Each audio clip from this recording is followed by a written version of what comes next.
Warning: the following presentation may be disturbing for some viewers. Topics in this presentation contain discussions of death, graphic actions, and murder in the first degree. Viewer discretion is advised.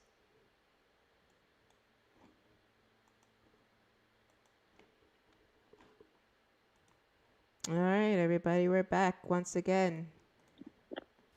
We're diving in the world of the dark and the twisted. You sure are. I'm your host once again, Miss Tiffany, and in control is Miss Kris. And I just want to quote one of my favorite characters. Mm-hmm. I'm back, baby. That's right. I can drink again. Thank God. She recovered, folks. I recovered and I'm drinking another Truly strawberry lemonade hard seltzer. And I hope I can get famous enough that they sponsor me, but God bless my father. Even though I'm an atheist, whatever. He actually he told me he bought this for me because the last time they were sold out, and so he was at the liquor store and he happened to see this in one of the coolers when he was in line, and so he's like, let me get this for Kris, and so he bought it for me. So my dad supplied me with alcohol. That's nice of him. Mm-hmm. Very, very nice. I am actually, I actually gave my dad a hug because he surprised me with that. Aww. And I was very thankful. I like my dad and I, we don't really hug that often, but I had to hug him because he is the best for this. So cheers. That's nice. Mhm. Anyways, So what are we talking about today? I'm actually really excited Mm. because so I know last week I said that we were going to do a whole episode on cults, and we are going to do that. Not next Friday because I'll be gone, but the Friday after that it will be on cults, because today I wanted to talk about melanated murders, so aka black serial killers.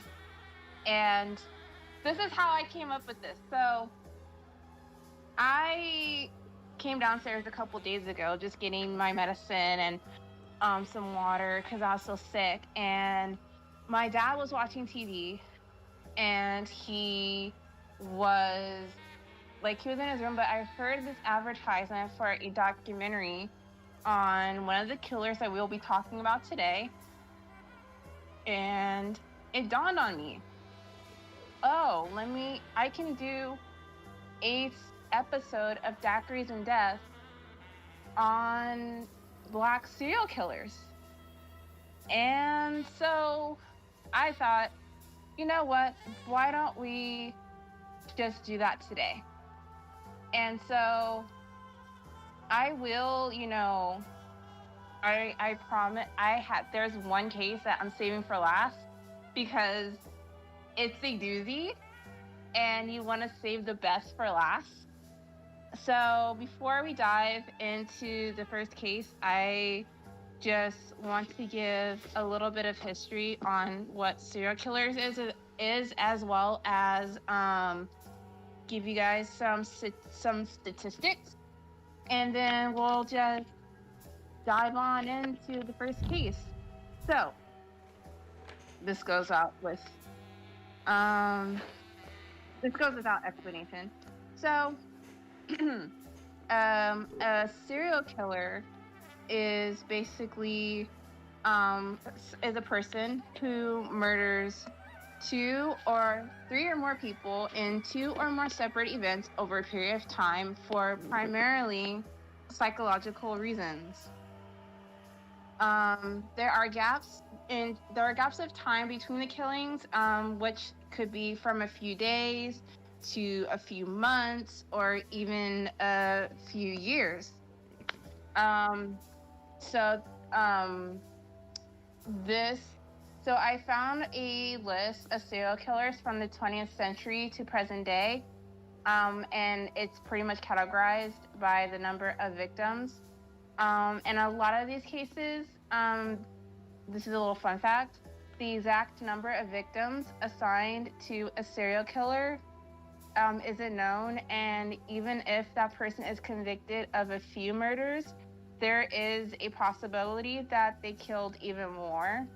But they don't know for sure unless the serial killer pretty much rats on themselves and says, "Okay, I killed this many people."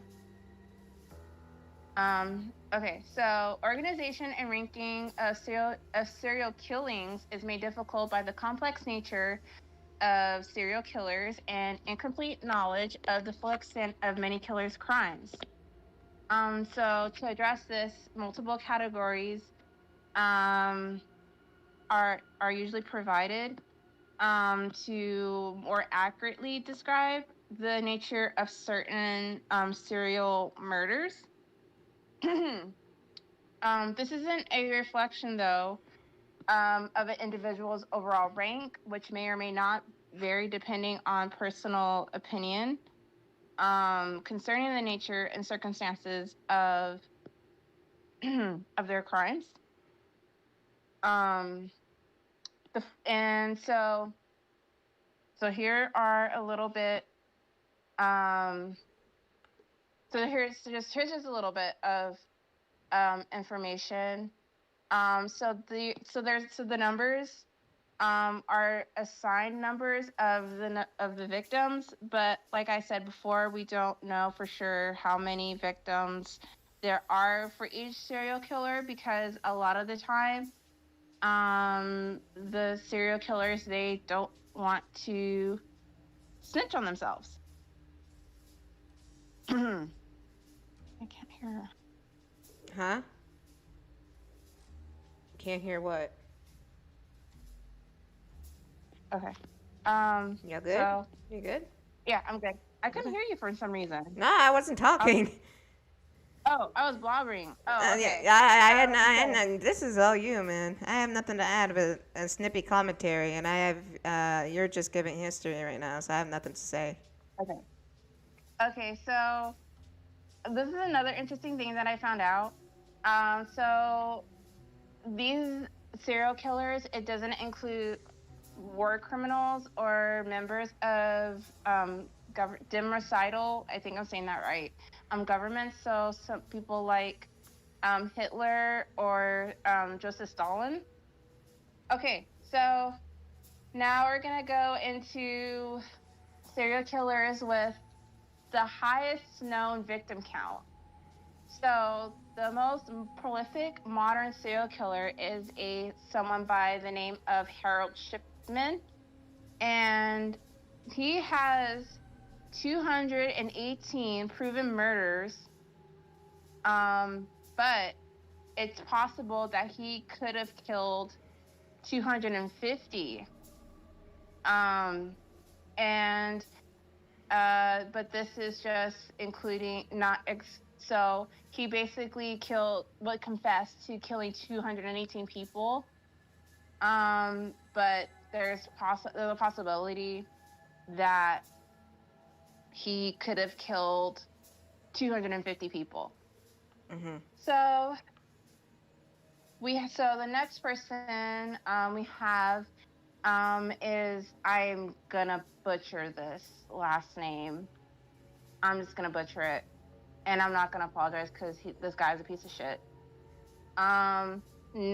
This is a guy from Colombia, and his name is Luis Garavito. Garavito? Yes. And he was active from 1992 to 1999. His proven victim number is 138, but possible victims is anywhere from 172 to over 300 victims, and most of these victims were um was killed. So it was just underage, and I'm not going to get into that because it's just a lot. But long story short, he was originally, they're going to be mad about this part.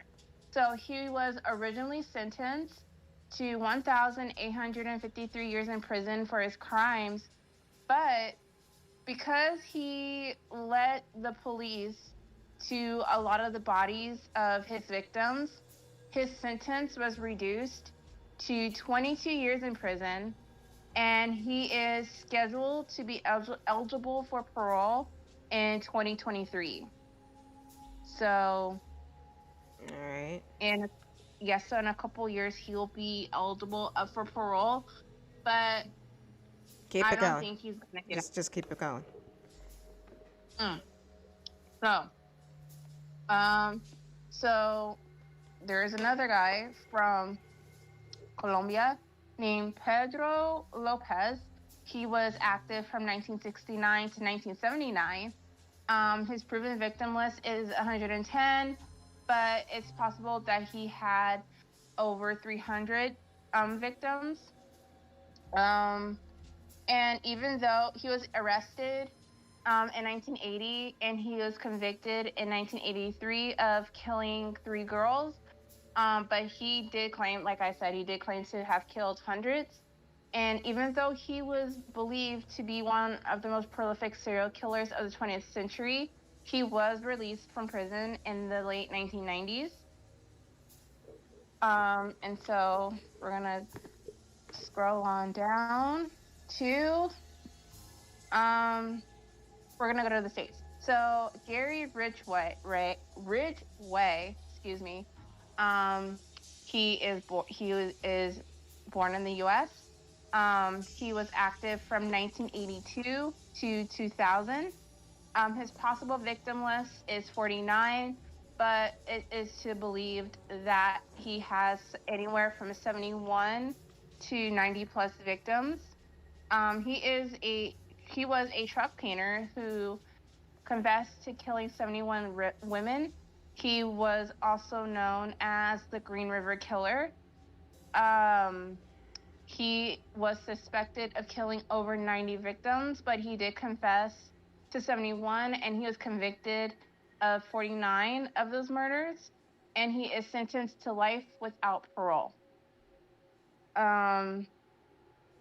So we'll do a couple more because this list is very, very long. You don't have to do every single one of them. You don't have to do every single one of them. If it doesn't like pertain to the case at hand, you really don't have to. I'll do the ones. There's a lot, so Just do one I'll do more. one Just more. just do I'll one do one more more. because I'll do one it more. seems like a long list and it's not pertaining to the case at hand. And I'm pretty sure the folks at home know what a serial killer is if they know Jack the Ripper. Yeah.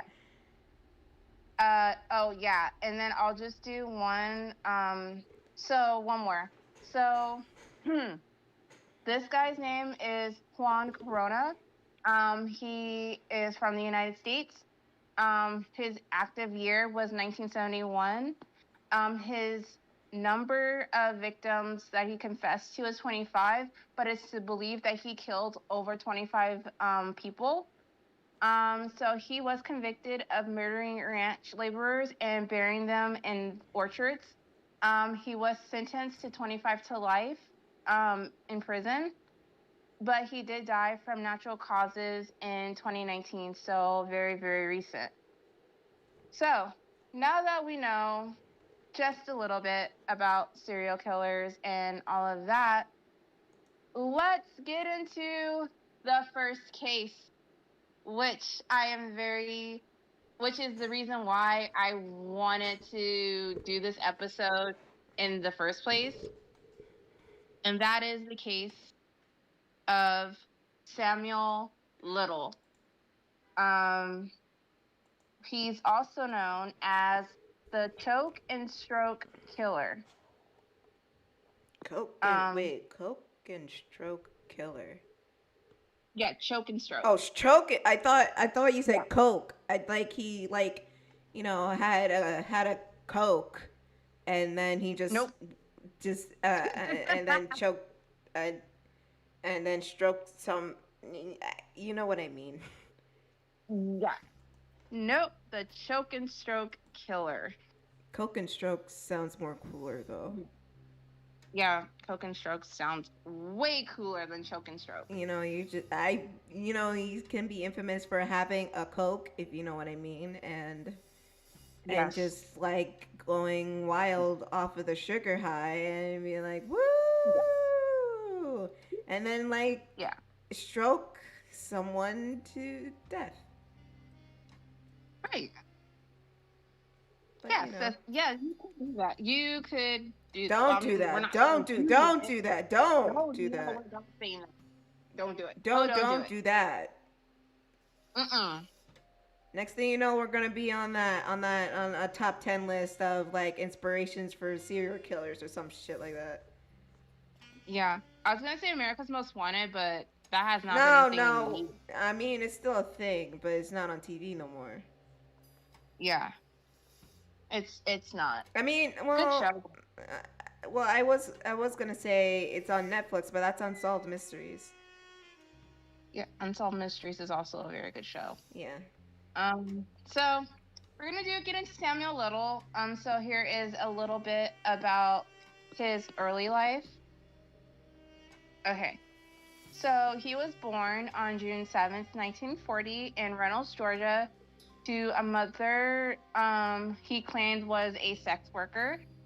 Soon after his birth, Little and his family did move to Lorain, Ohio, but he was brought up mainly by his grandmother. He attended Hawthorne Junior High School, and he had problems with discipline and achievement. Um, according to his according to his own account, he began having these fantasies about strangling women as a child. And then as a teenager, he collected true crime magazines, which I didn't know was a thing. But these magazines depicted women being choked. In 1965, he was held in juvie after being convicted of breaking and entering into property in Omaha, Nebraska. Little did move to Florida to live with his mom in his late 20s, working as a cemetery worker and an ambulance attendant, but that is according to his own account, so it was not confirmed that he worked as an ambulance attendant.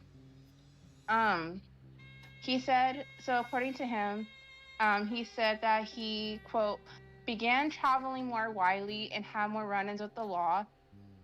He was arrested in 8 states for crimes that included DUI, fraud, shoplifting, solicitation, armed robbery, aggravated assault, and the R word.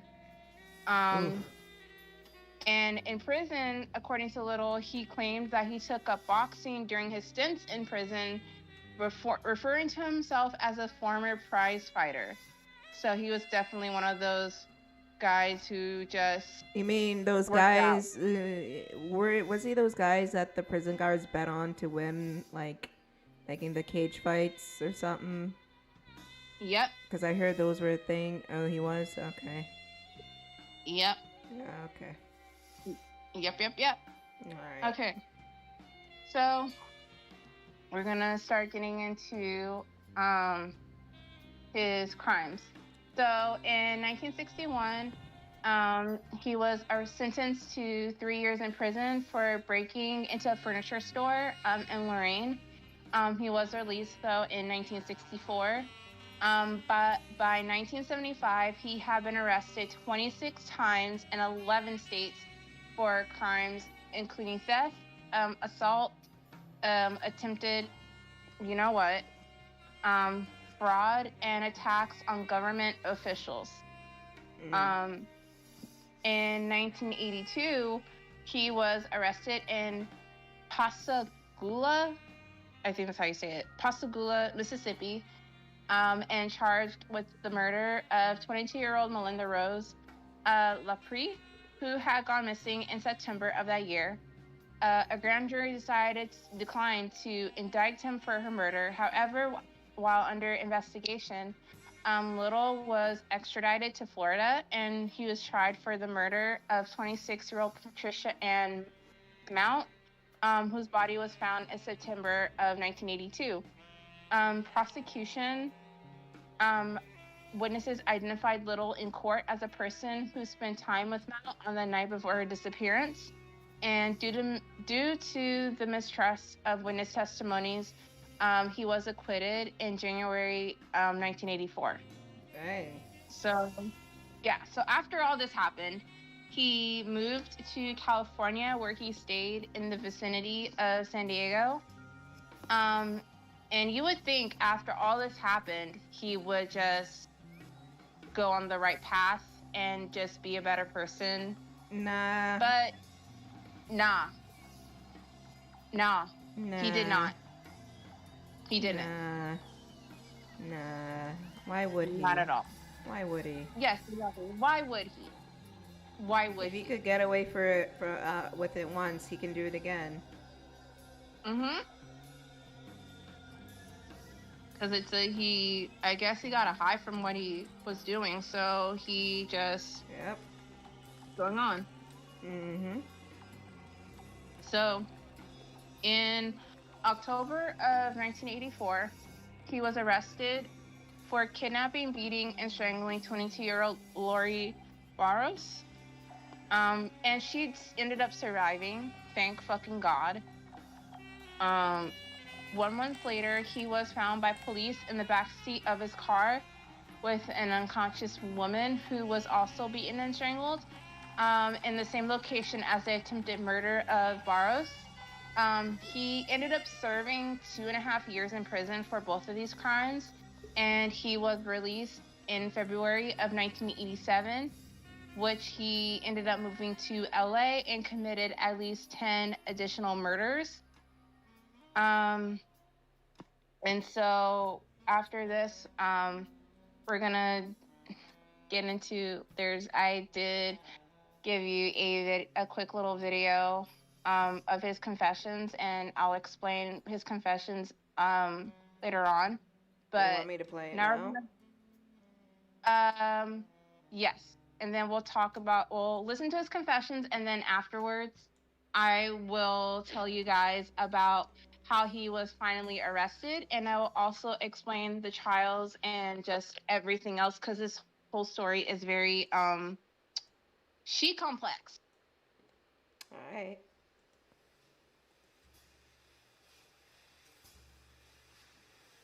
It's a whole thing. Oh, yeah.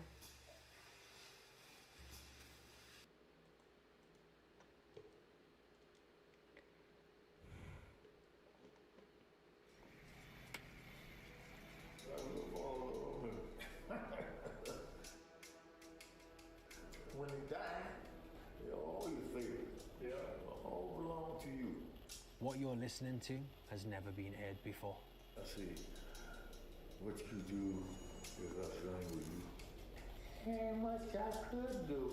They're confession tapes of a man who could be America's worst ever serial killer. A man who may be the worst serial killer in U.S. history. Samuel Little is already behind bars for murder, and now he says he killed around 90 people since the 1970s. For 40 years, he claims to have killed women across the United States, strangling them to death. God, I got so crazy. I wanted more. He was arrested close to 100 times, but kept evading justice, supposedly due to a lack of sufficient evidence. I tried to trace back to when I became attracted to a woman's throat. For weeks, I've been traveling around America to bring you the story of Samuel Little. In this video, you'll hear more of the exclusive recordings of those confession tapes. This is Samuel Little's story in his own words. It's the life of a serial killer. shall see hell. James B. Holland with the Texas Rangers interviewing Samuel Little, the Palmdale Prison Unit, California Bureau of Corrections, Thursday, May 17th, 2018 at 10:21 a.m. When do you think was the first time you had a killing? 1970. 1970. Do you remember the first one? 2 years. Yeah. Put my hand around her neck, and that was it. She evidently wanted this to happen, you know. So how long after the first one before you did the second one? About a month, too. So you're going pretty quick. Yeah, man. How'd you kill her? What happened? Same procedure. I kissed her and everything. I kissed her on. I see what you do if I strangle you. How much I could do. You really bless her heart. Samuel Little's already been convicted of killing 3 women, but he claims to have killed at least 90. If that's confirmed, it would make him the most prolific serial killer in US history. In May 2018, in a series of police interviews lasting 7 hours, he confessed to murder after murder after murder. The level of detail in his confessions and his descriptions of the victims meant the FBI had to take him seriously. His confessions started to match autopsy records and previously unsolved cases, some of which weren't even identified as homicides in the first place. Did you keep track? I lost track. Yeah. I count by states. Do you think there's more out there that you kind of forgot about, or you think that this is... No, I ain't got none. Are any bodies buried anywhere? That information of that dig bodies. How many people do you think you can draw on their face? I can draw from memory. These are the portraits drawn by Samuel Little himself. They're the women he claims to have killed. They're so accurate that family members have recognized lost loved ones from them.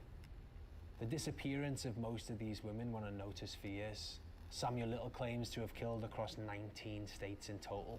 He targeted vulnerable women that no one else was paying attention to, most of whom were prostitutes. How many states, different states, you think? Florida, Georgia, come all the way up. East Coast, come down. Ohio, Indiana, come down, Illinois, all the way down Mississippi, then go across, come back up until you get to California. Los Angeles. How many in LA? I'd say about 20. I ain't never lost control. And I always was very cautious and tried to keep from getting busted. And I didn't pick on that would be missed. Prostitutes. There wasn't no women nurses and civil teachers and all that kind of stuff. That's the reason why I didn't get busted a long time ago. You like white girls or black girls better? Black. Yeah. I mean, I ain't crazy, but I love black girls. There was one major theme that links Samuel Little's murders, and it's how he killed them. He says he was 30 when he first began killing, but he traces his obsession with strangulation back to a much earlier age. I never dreamed about being like this.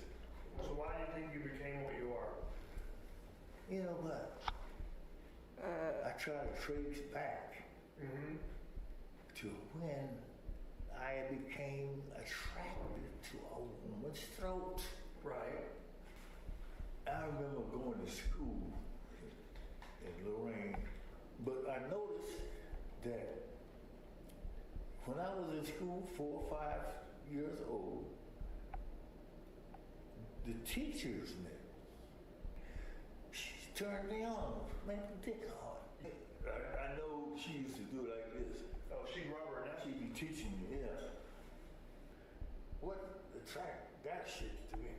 How did you wait until you were 30 to do it? Oh, just imagine it.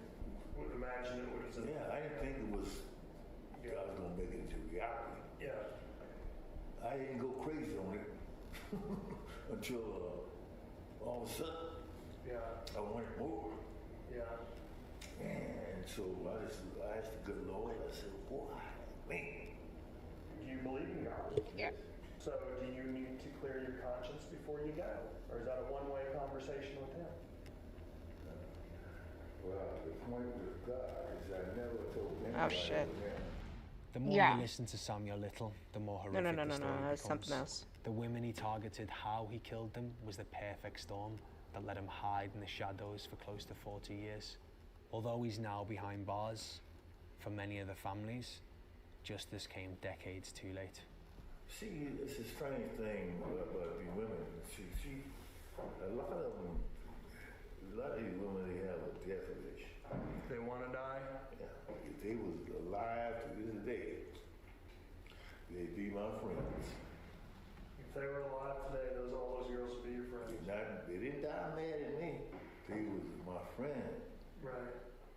I didn't hate them, they didn't hate me. Right. God, I got so crazy. It's the life of a serial killer.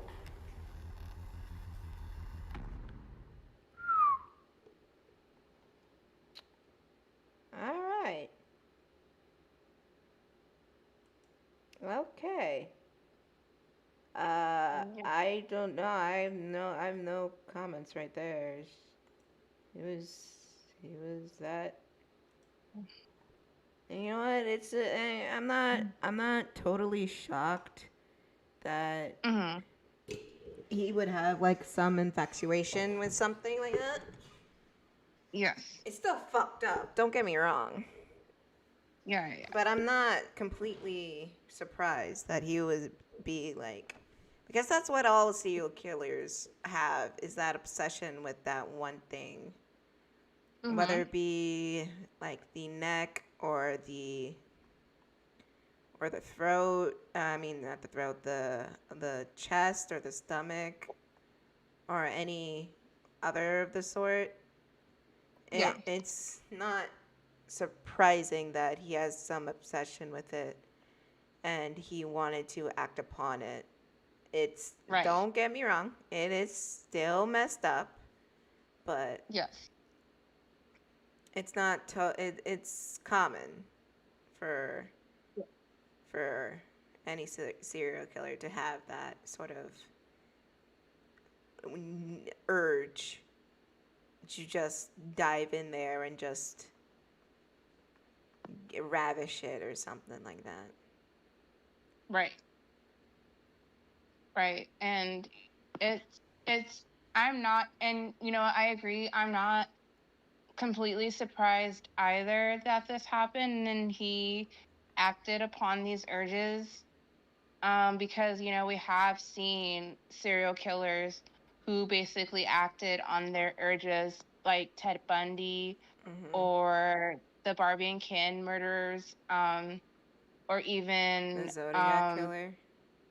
Yeah, and Luca Magnotta, all these serial killers, they acted on these urges, whether it was because they wanted to know what it was like or they wanted to do it for fame, which a lot of the serial killers, they do these things for fame, or it was because of the childhood trauma. So like John Wayne Gacy, who I do want to talk about at some point,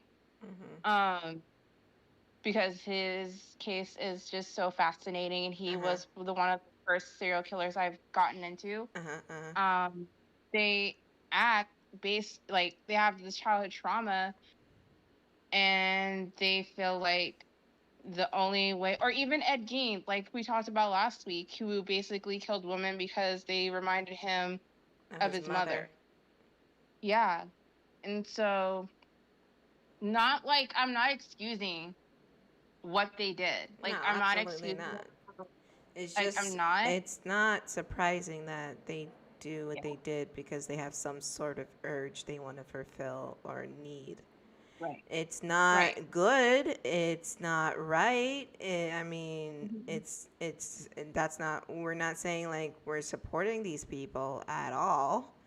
It's just unsurprising because it's very, very common for serial killers to have that sort of motivation to want to like mess stuff up very badly or something like that. Right. So, Samuel Little, he was arrested on September 5th, 2012. at a homeless shelter in Louisville, Kentucky. And he was extradited to California to face our narcotics charge. But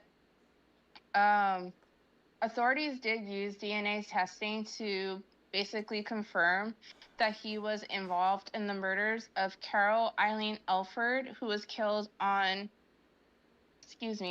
July 13th, 1987.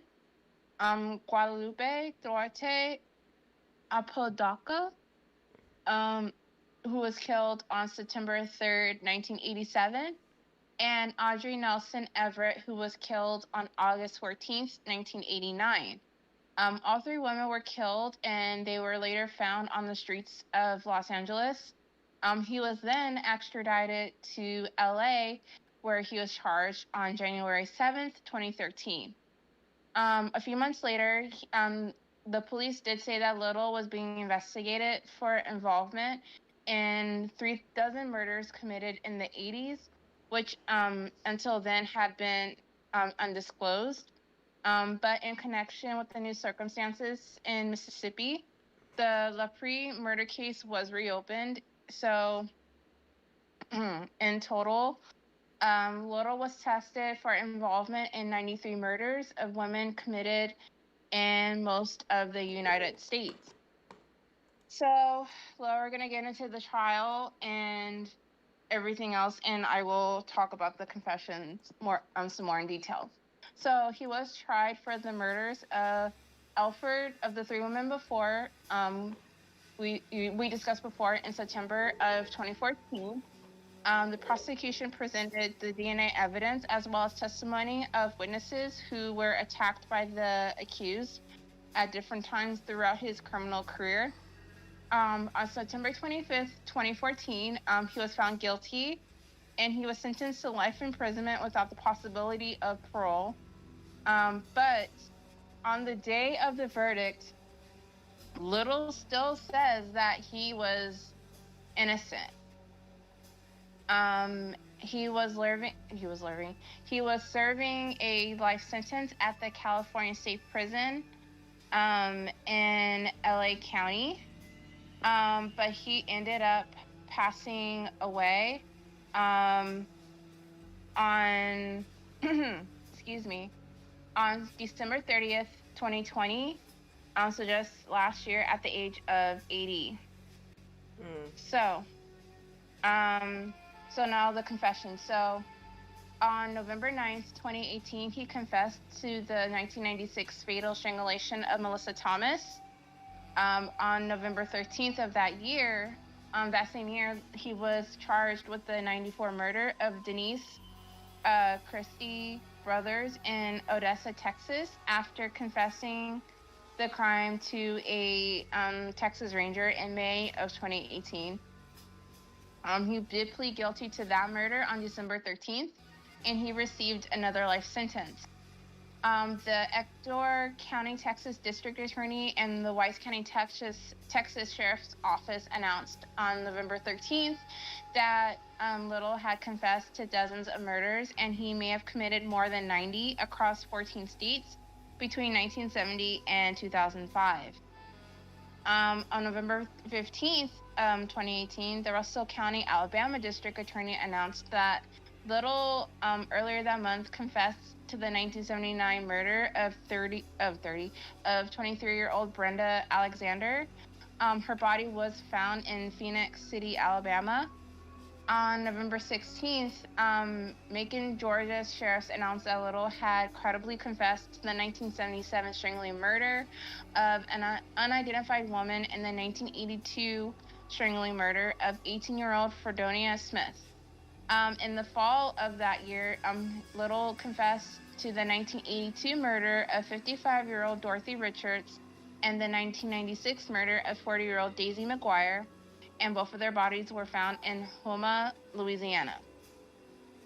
On December 19th, Harrison County, Mississippi Sheriff Troy Peterson said that Little confessed to strangling 36-year-old Julia Critchfield in the Gulfport area in 1978 and dumped her body off of a cliff. On November 20th, Lee County, Mississippi law enforcement officials announced that Little had also admitted to killing 46-year-old Nancy Carol Stevens in Tupelo, Mississippi in 2005, and that the case would be presented to a grand jury in January 2019. On November 21st, 2018, Richland County, South Carolina authorities announced that Little confessed to murdering 19-year-old Evelyn Weston, whose body was found near Fort Jackson, South Carolina in 1978. And he also confessed to killing 21-year-old Rosie Hill in Marion County, Florida in 1982. On November 27, 2018, the FBI announced that a violent criminal apprehension program team had confirmed 34 of Little's confessions and was working to match the remainder of Little's confessions to known murders or suspicious deaths. Little began making the confessions in exchange for a transfer out of the LA County prison where he was being held at the time of these confessions. One included his confession to a previous cold case homicide in Prince George County, Maryland, previously one of only 2 homicide cases in that county with unidentified victims. In December 2018, he was indicted for strangling Linda Sue Boards, who was 23 at the time, to death in May 1981 in Warren County, Kentucky. Her body was found on May 15, 1981, near U.S. Route 68. One of Little's victims was identified in December 2018 as Martha Cunningham of Knox County, Tennessee, who was 34 years old at the time of her death in 1975. On May 31st, 2019, Cuyahoga County, Ohio prosecutors announced indictments with 4 counts of aggravated murder and 6 counts of kidnapping that accused Little of killing Mary Jo Payton in 1984 and Rose Evans in 1991 in Cleveland. Both of these victims were strangled and their bodies were dumped. The body of Rose Evans, who was 32, was found on August 24th, 1991 in a vacant lot on East 39th Street. She had left her hometown of Bingham, New York when she was 17 years old. And according to coroner Elizabeth K. Barrage, she was strangled. And as for Payton, an anthropologist, I think I'm saying that right, had to create a model of what Payton looked like, but she remained unidentified until 1992 when Cleveland put her thumbprint in an FBI database and got a match. So Little picked up Payton at a bar near East 105th and Ulysses Avenues. He described her as a short, plump woman in her 20s with brown hair. Little confessed to killing another Cleveland woman in 1977 or 1978. So the woman that was murdered in 77 or 78 was found on March 18th, 1983 in Willoughby Hills, Ohio, according to the National Missing and Unidentified Persons System. She was likely Black, and her age was somewhere between 17 and 35 years old. Her body had been dumped down a grassy slope near a fence in a wooded area just off Interstate 271, and her body was found by a man walking his dog, but only her skeleton, some clothing, and some jewelry remained. Little did confess to killing 1 woman in Akron, Ohio, and 2 in Cincinnati.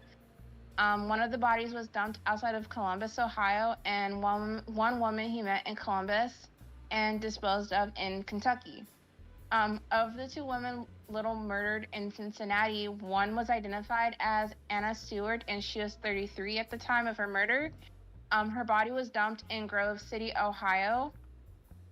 Stewart was last seen on October 6, 1981, getting out of a cab at General Hospital to see her sister, who was in the hospital. She was killed on October 11th of that year. He killed the other woman between 1980 and 1999. The Jane Doe was anywhere from 15 to 50 years old, but the details of her age and the date of her murder are pretty much unclear. She was black, slender, wore glasses, and lived in the over the Rhine neighborhood of Cincinnati with a, quote, heavy female Hispanic. Little left her beside a cigarette billboard in Ohio. On June 7th, 2019, Little was indicted in Hamilton County, Ohio, for murdering the two women that was killed in Cincinnati. As we saw, Little drew portraits of the many women that he killed. These portraits were released by the FBI in hopes of someone identifying the women, but at least one portrait did solve a cold case in Akron, Ohio. And in November 2020, Little did confess to 2 Florida murders. And one of these murders, a man was wrongly convicted. So this guy had gotten arrested for one of the murders, and we don't know if he was released, but I could imagine that he was released on time served, because Little did confess to eventually killing this person, this Jane Doe. I would hope so. But then again, I hope so. I'm not even going to go into our prison system. Anyways, keep going. Yeah, that's just, it's messed up, but I won't go into it.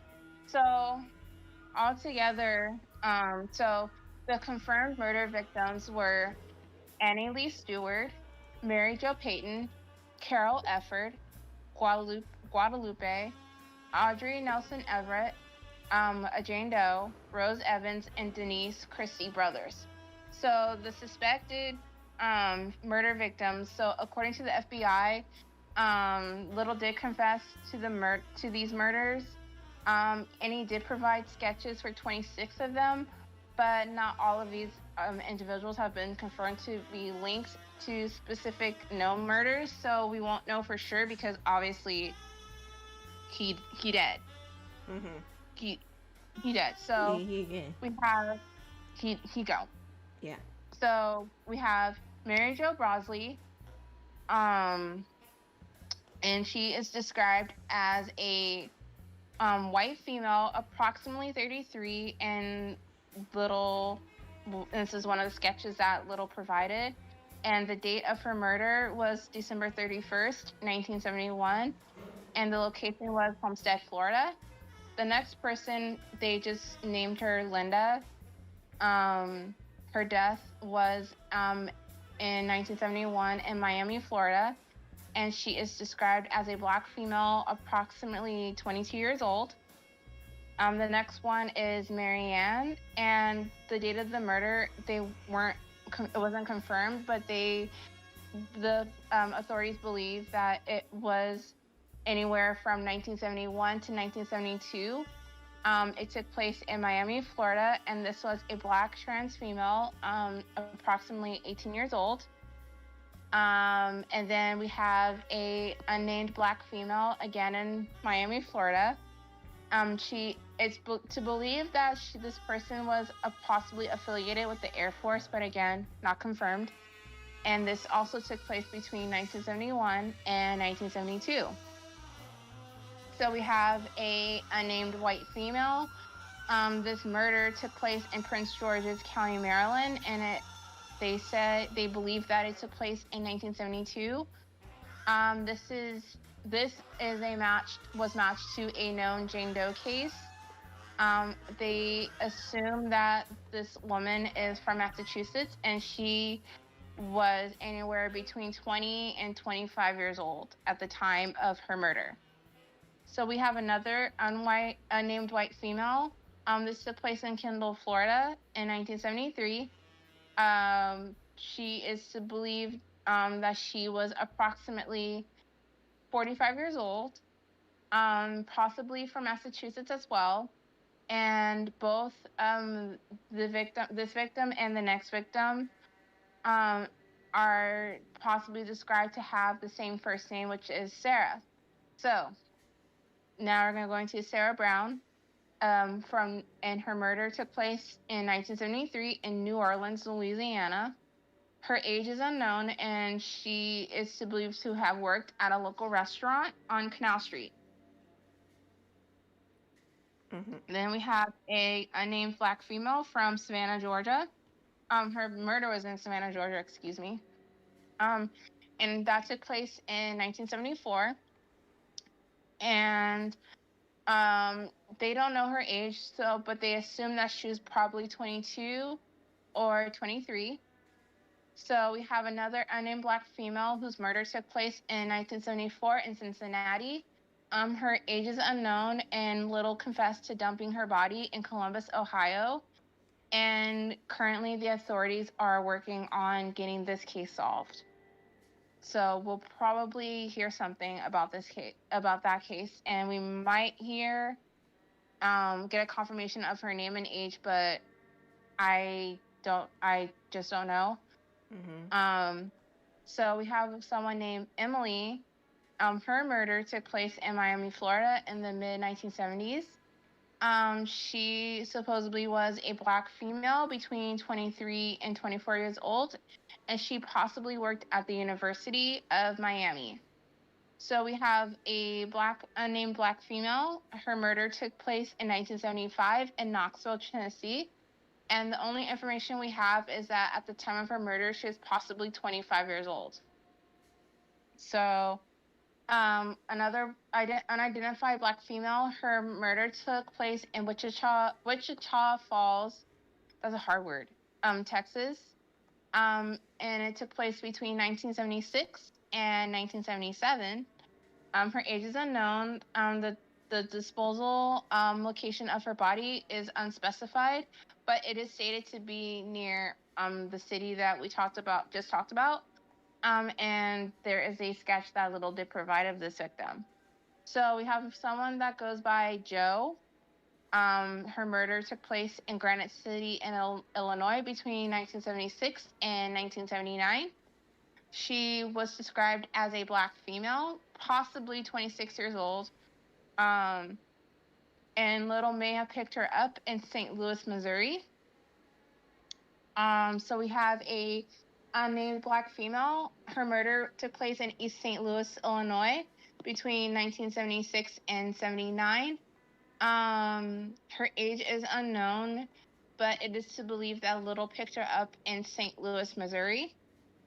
So we have another unnamed Black female. Her murder took place in Houston, Texas, and it's to believe that her murder was between 1976 and 1979 or 1993, and her age is unknown. So we have another another identified Black female. Her murder took place in Macon, Georgia in 1977, and her age is approximately between 30 and 40 years old. And her body the confession was matched to an existing Jane Doe case. Then we have an unidentified Black female. Her murder was in Cleveland, Ohio between 1977 or 1978. Her age is still unknown, and authorities are still working on her case. But on June 2nd, 2019, she was identified as a Black female and petite, somewhere between the ages of 20 and 35. Little dumped her body down a grassy slope near a fence in a wooded area just off Interstate 271. Like we talked about earlier, and the body was found in 1983.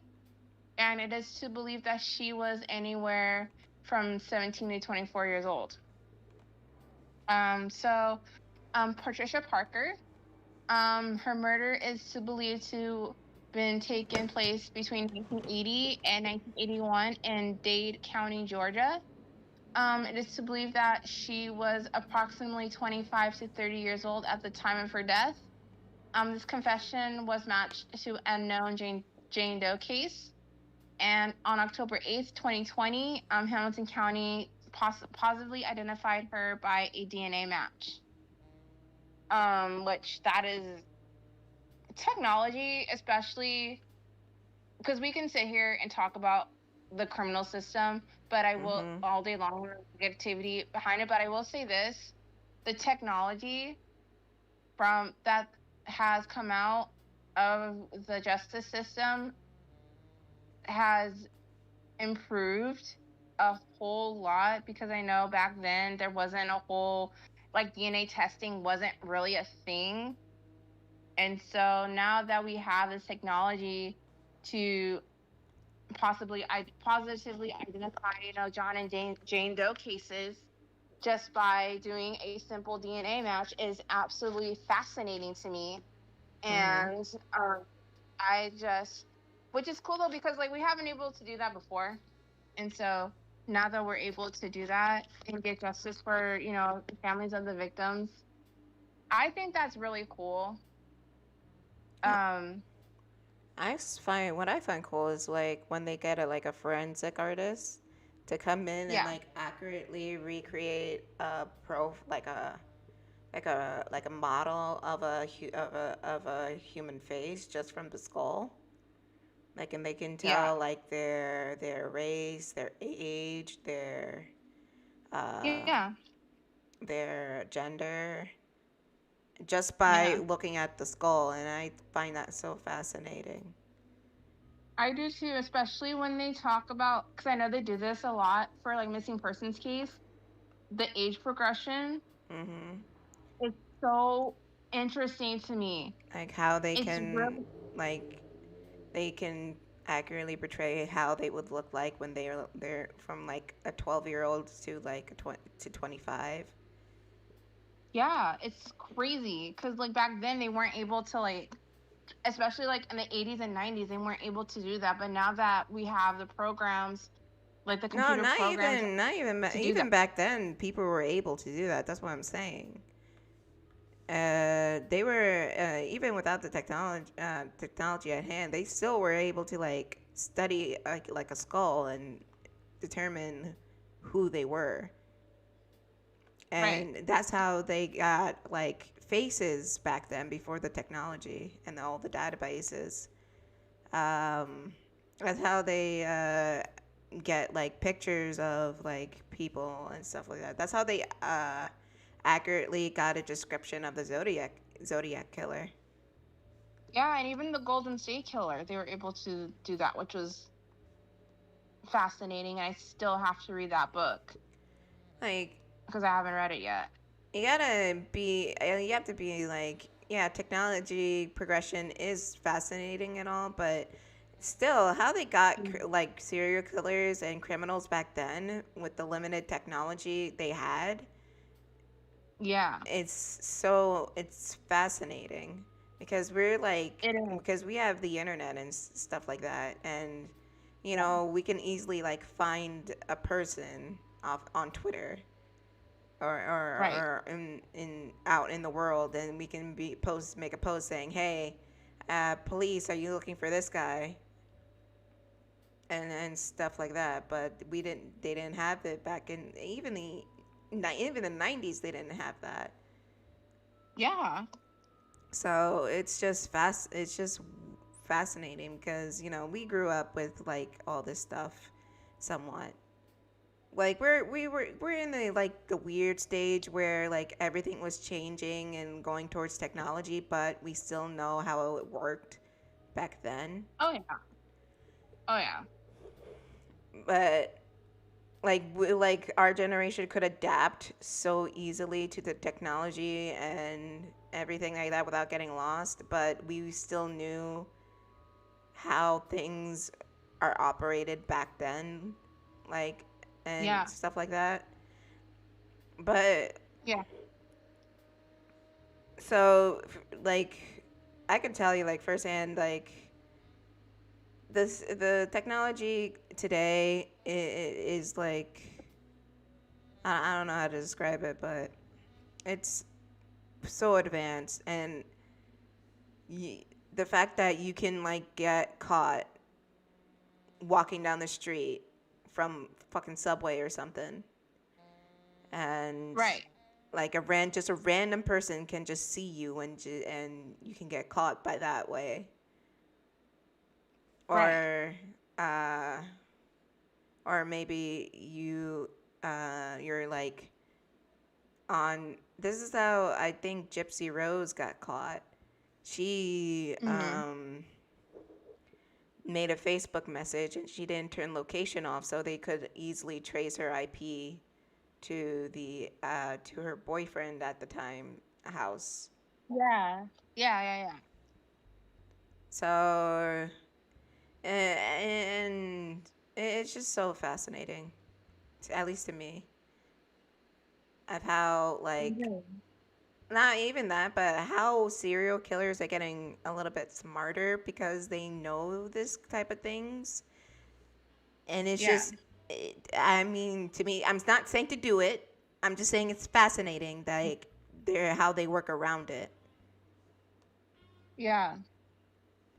Like you I mean, got they're still fucking idiots, but some of them are. Some of them you got that cat and mouse game where like they change their IP address or they send yeah. like a gummy signal where it's from Indonesia, but they're literally like in Washington or something. Yeah. So I'm It's not gonna say honestly ins they're not they're some of them are stupid, but yeah.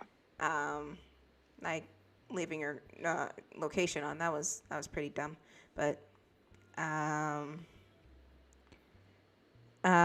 like it's just fascinating. Like you see these serial killers turn into like these like movie type hiker hijack no wait hacker people and to just cover up what they did. And it's just like you're still a piece of shit, but damn, that's impressive. I'll give props That where is it's due. really impressive. That's impressive. You're still a piece of shit though, but that is impressive. I will admit. Yeah. I am impressed. Anyways, go on. Yeah, like it's honestly impressive. And it's just it's it's just fascinating because like you said, serial killers, they have got definitely have gotten smarter, and we live in a world, where VPNs, are a thing, and I'm pretty sure they do use VPNs to basically cover their asses, so they Not only can't. that, they can use social media to like give themselves an alibi. Right, because that's what happened when this case about the Skylar Niece case, you know, um one of her killers basically, and her Twitter is still up to this day, basically, sending out a cryptic tweet, um basically confessing to doing what they did, because Hmm. the tweet said, "We really did go on three." I just remember there was a case where they took the woman's social media. I don't know if it's made up or not, but it was interesting. They took the woman's social media and like doctored pictures and using Photoshop to make it seem like they were having a fun time and vacation. That sounds familiar. Yeah, it sounds familiar. I can't remember for the life of me. I can't remember what it was, but I can't remember either. they doctored her basically every single thing like all her pictures and like uh yeah, this is a real thing. Like they doctored her pictures and posted it on Twitter or on Instagram saying, "Oh, we're having a good time," and nobody was none the wiser until Right, like she started acting strange. right. I cannot for the life of me remember which case it was, but it was that's I'm not saying do it, but that's a Yeah. kind of a smart move. But then again, if you're on social media constantly, people can also pick up the patterns on how you post, Right. and that's how you can get caught. You Right. would really have to like know the person in and out to like do that sort of thing, Right. which is just it's just.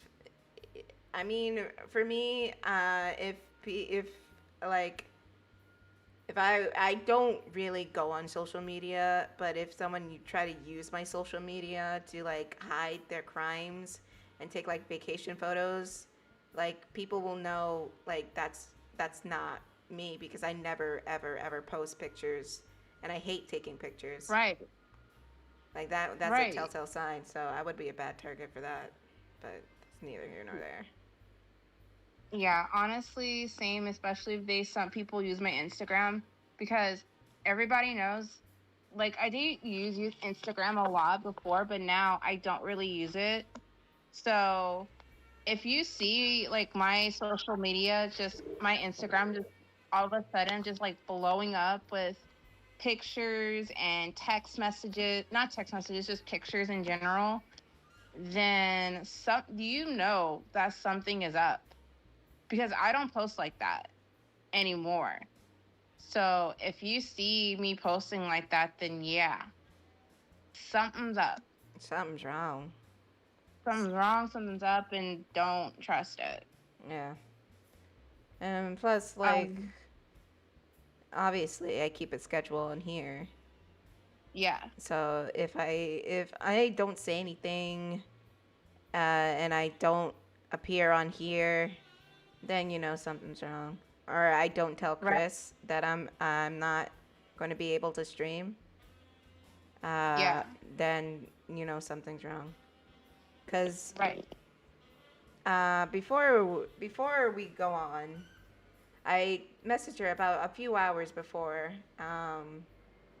like around the same time every day, every time, yeah, yeah, and that's like our little way to make sure that we're okay. And if we yeah, don't, and if we don't respond, then we know something's wrong. right. Yeah, like we know that something is up. Mhm. So that's so and like so and if she doesn't hear from me and I don't like if I don't say anything, then And I would message her something's saying up. like, "Hey, sis, you good?" And if she doesn't say Yeah, anything, then I know something's wrong. right. Because I always respond to my messages, and I try my very best to respond to my messages.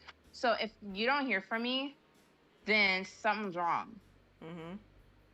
It's like everybody knows even though I have social anxiety, but there's people that I'm very comfortable with talking to and just hitting them back and everything. So if you don't hear from me, then yeah, and you're one of the homies, Hey. something's wrong. Yeah. Which yeah, Tiff is one of the homies. Then yeah, Hey. something's up, and you just need to call for help. I call the cops. Call the cops. Even though they'll say, "Oh, you gotta wait 24 hours," it's just like she could be dead by then. You Which is heathens. bullshit. Because you can report it anytime. Because we talked about it in the Kanika Jenkins case. Like, the mom could have reported Kanika missing at any time, but the cops just told her, oh yeah, she's probably with her friends. Just wait till 24 hours, and if she still hasn't gotten in contact with you, then call us back, and then we'll file a report. So She was a just pretty little white girl, you know, and that's yeah, we've been new. we've been new. So we just all know all that. So Whatever. it yeah, it we've been new. We've been new. That's all I say is we've been new. So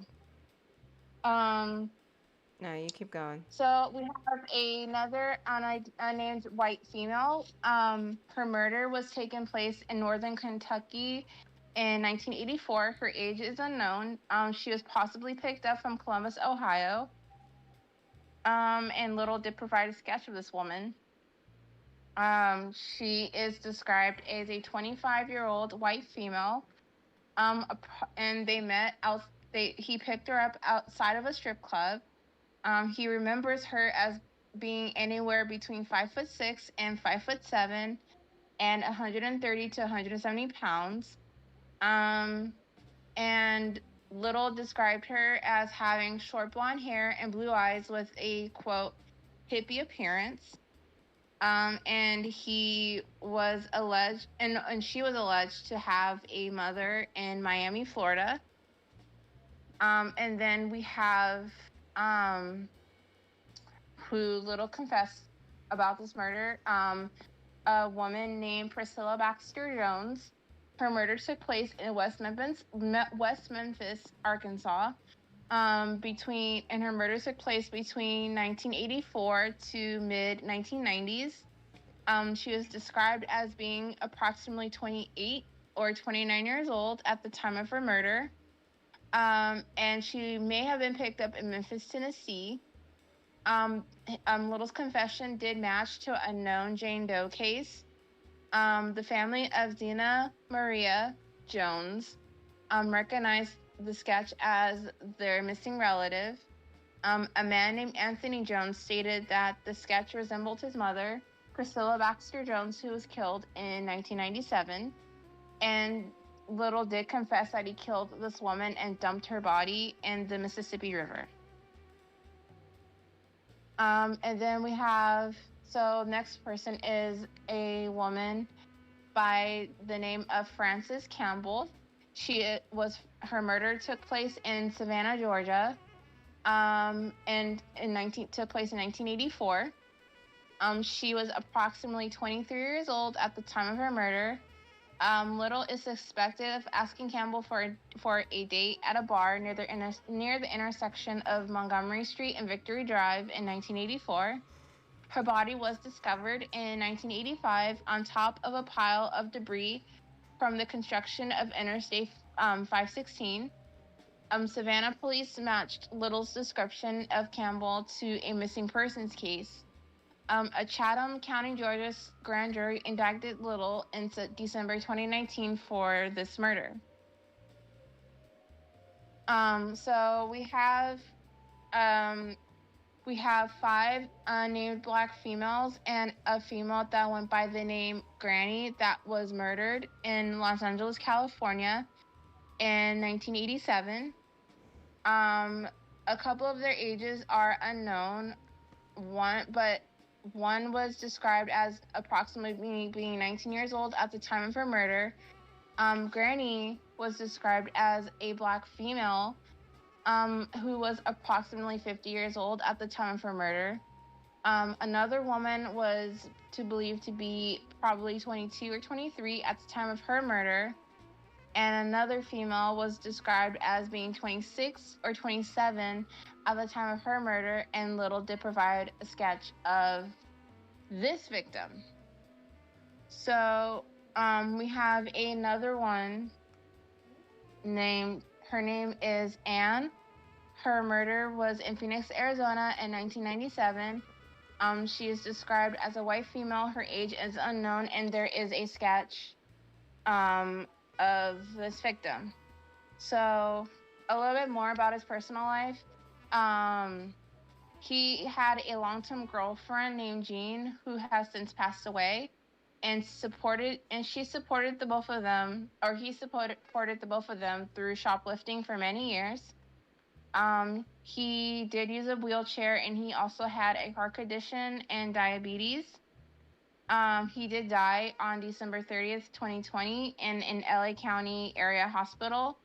Although California Department of Corrections and Rehabilitation sources indicate that no final determination as to the specific cause of his death. But he did suffer, like I said, from diabetes, heart problems, and other health conditions, so it hasn't really fully been confirmed. His cause of death has not been confirmed, so they're saying that his health problems did cause his death, and just may he rot.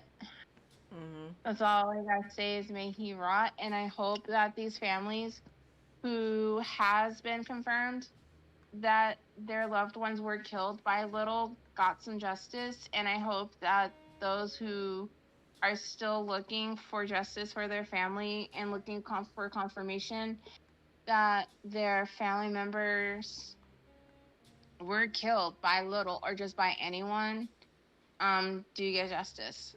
So yeah, there's a lot of cases that is to believe that Samuel Little, these murders were convicted by Samuel Little, and there's a lot.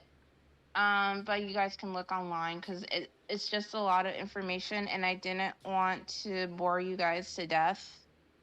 So I didn't go over every single one, but it's out there. So that is the case of Samuel Little. I hope you guys enjoyed it. And we're going to, should we do a quick little palate cleanser before we dive into the next case? Because that case is that case is, it's something. Nah. Let's just do it. Nah. Okay. It's fine. Because this one didn't really affect me this much. Really? Yeah, it's cool.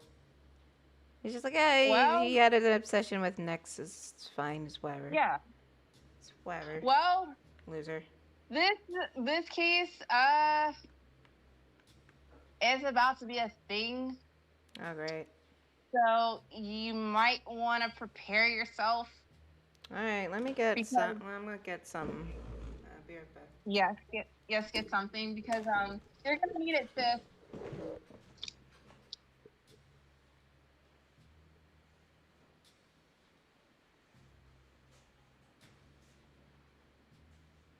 So we're gonna take a little break and eat some goldfish, and we're gonna vibe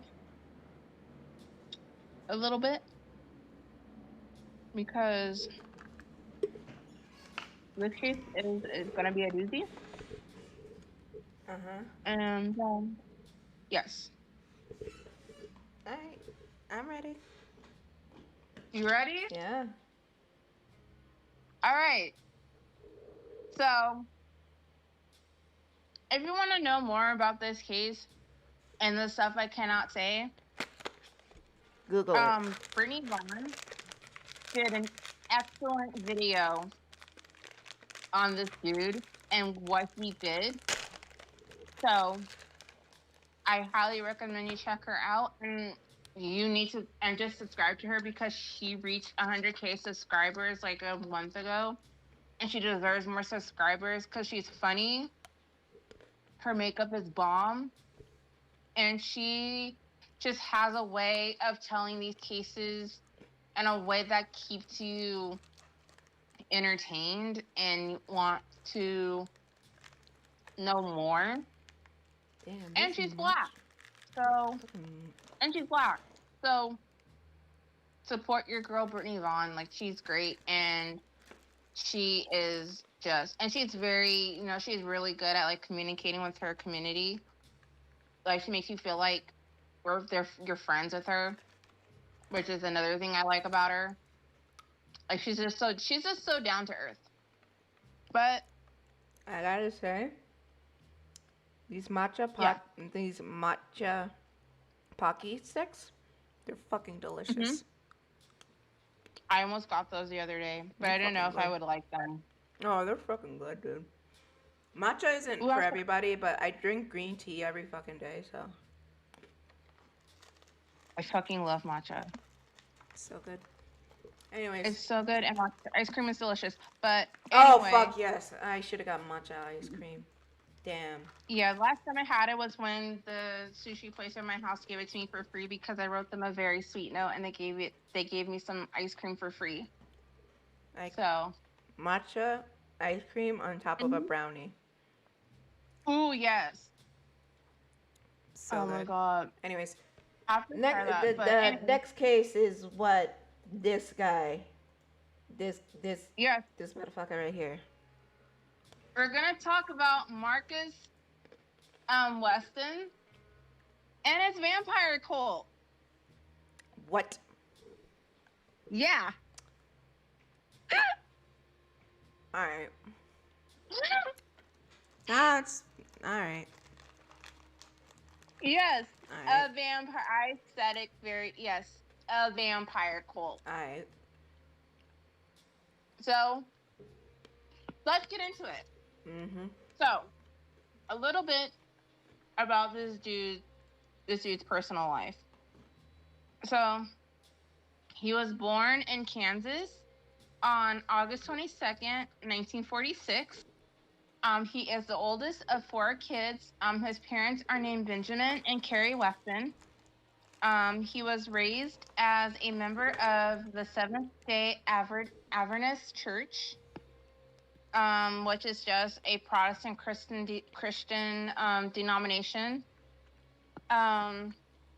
And according to Weston, he claims that his mother was basically a religious fanatic. Like she was just like obsessed with religion. His father was a alcoholic and allegedly he did harm to kids, but he did abandon the family when Weston was a child. And by the early 1960s, the family did move to San Bernardino, California. So he dropped out of high school and he ended up joining the Army, and he served from 1966 to 1968. Then after leaving the military, Weston did move in with a woman named Rosemary, and her kids in San Jose, California. And in 1971, she gave birth to his first child, which was a son.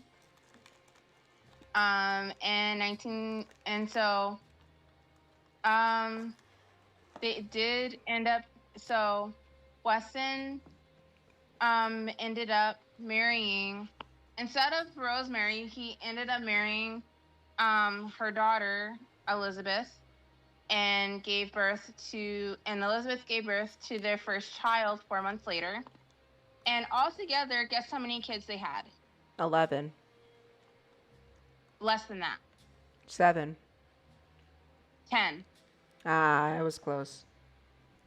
Yeah, 10 kids together. So one of Elizabeth's younger sisters left her own 7 children with them, after claiming to be unable to care for them.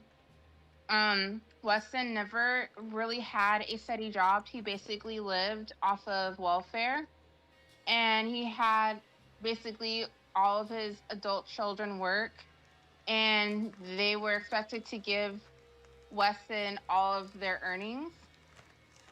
In 1989, Weston was convicted of welfare fraud, I cannot English, and perjury. The family did often live in rundown shacks, boats, and vacant houses. He was very abusive towards his wife and kids. He prevented Elizabeth from participating in the upbringing of their kids. He homeschooled the children and taught them from... Okay, we're good. Go on. We're back, folks. On YouTube. Anyways, go on. This is where we're going to get to the vampire part. Oh, great. So, he taught them from his own handwritten Bible. That focus, I shit you not, this Bible focused on Jesus being a vampire.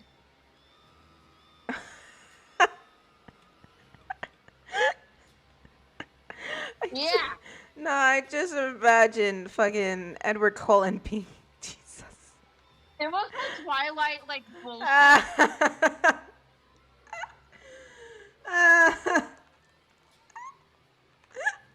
Yeah. I'm sorry. I'm sorry, but Edward Cullen being a fucking cult leader is hilarious to me. And Jesus. So, Don't forget he's Jesus. yes. Lord? So basically, Jesus, instead of turning water into wine, he turned water into blood. I see what you did there. I know. I'm a genius. I You know? Thank you. Mm. And Jester influenced me for that. Yep. He sure did. She sure did. Kris, if you get one more, or else I have to put you down. Jesus Christ. No, it's gonna be like Old Yeller. Yep. Take me back. Take me out back. I'm like, Kris, let's take a walk for a minute. Let's just go down this alley. Yeah, let's just go down this alley right here.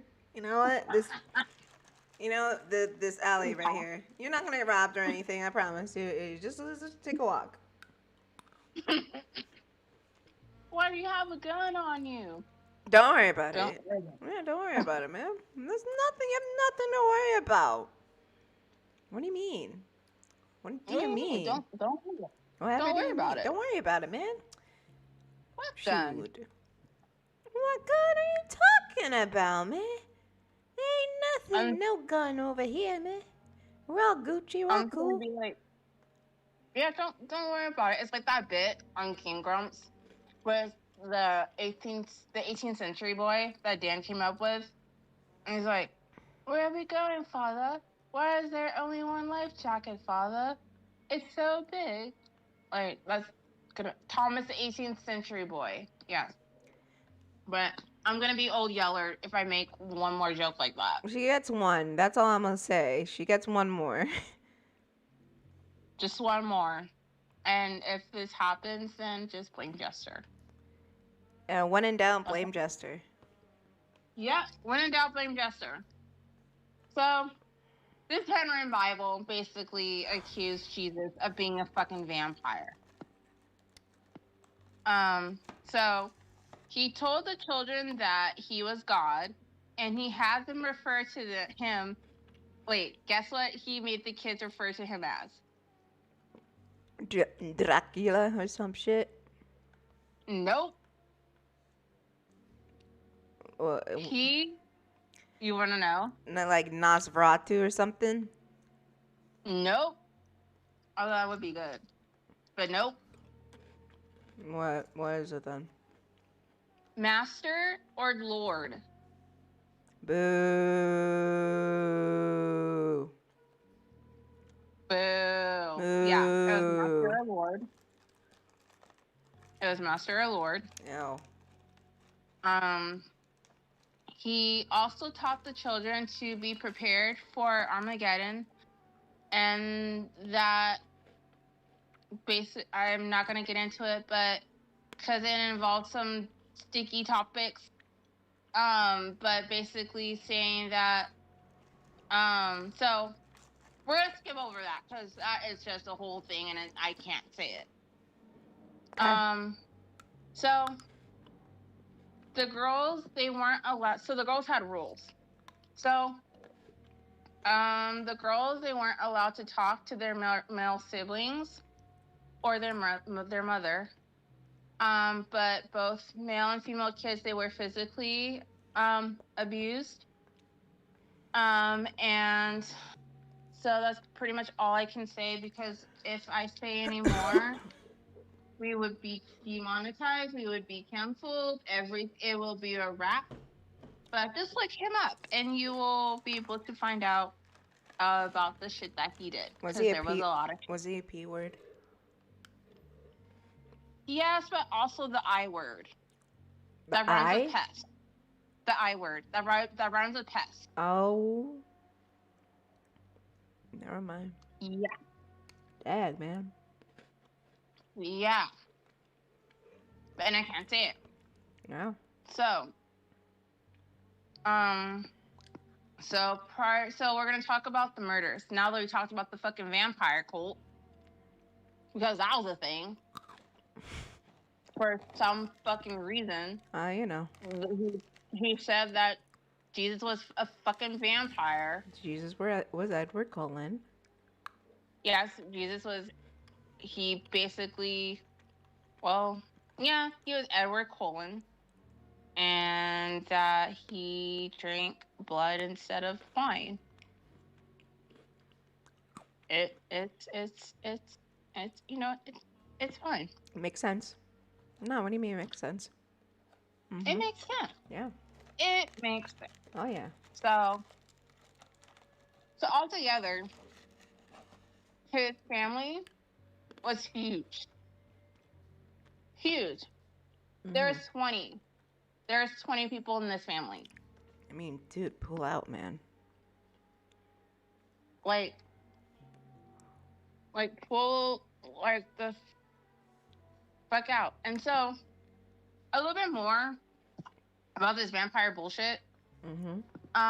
So he believed that Jesus was a vampire, and that because Jesus did drink, he believed that Jesus drank blood to become immortal. And so Marcus believed that because he wanted to be immortal too, he had to drink blood to make this dream a reality. He also buys coffin beds, so beds instead of coffins, for his children. Yeah, for his kids. I can't be comfortable. So all his kids had beds in shape of coffins, which can be very uncomfortable. And also his household was abusive, sadistic, and just hyper religious. And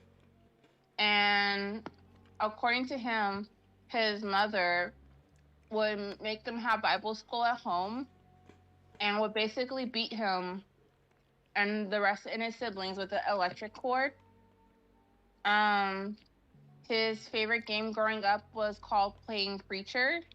So he basically pretended to be a preacher. And so he said that according to a resource, he did try to hold down a job as a banker, but that only lasted a little bit. But he said he believed that because he was the head of the household, so he believed that because he's head of the household, he didn't have to work because he is the man of the house, and boo, blah blah, fucking which is fucking stop bullshit. being lazy. Get a job. Get a job. I say as I'm unemployed. Get a job. Mood. Mood. You know. Fucking mood. So he basically brainwashed his kids, and he definitely believed that he was a god, and he is known as the Vampire King of Fresno. Fresno. Yeah. Not fucking Fresno. Yeah. Bad enough you're calling the Vampire King, but Fresno? Nah, dude. I can't take you seriously now. I can't take you serious. Like my half brother actually lives in Fresno, and though I can't say he's my half brother because that's like saying like a swear word in my household. But what? Anyway, it's fucking stupid. It's stupid. Okay. But anyway. So now that we know a little bit more about this vampire from Fresno, cult, of all places. From fucking Fresno, saying that he had to like drink blood because he wanted to be immortal and he believed that Jesus was a vampire, which I cannot get over. him saying, first of all, I can't get over him writing a fucking Bible. Second of all, saying that You pulled a he fucking is, Kanye and said, I'm gonna let you all finish, but Jesus Christ, he was a vampire all along, all this time he was a vampire. and he drank blood. And he drank Like, blood. to become immortal.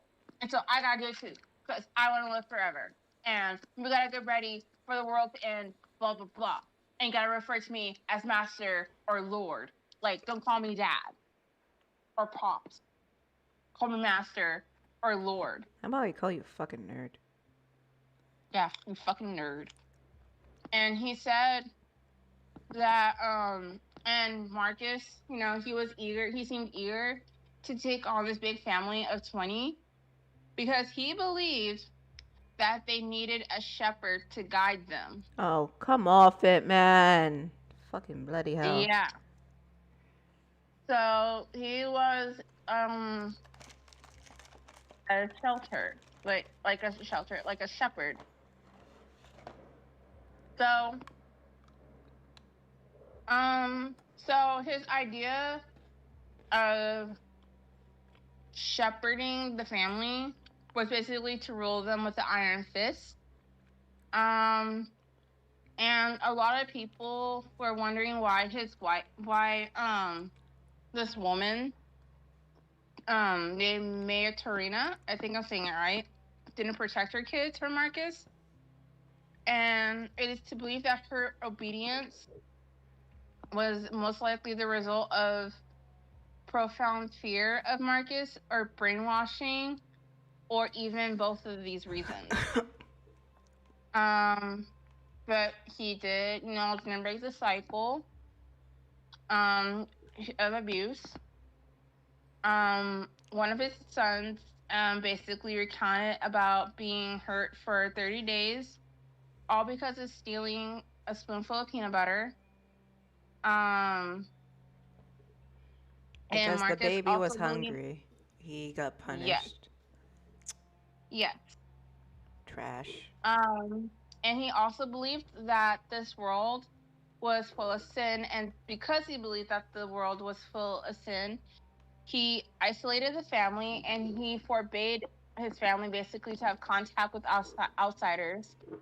So they weren't allowed to like have friends, or just basically just not talk to anyone.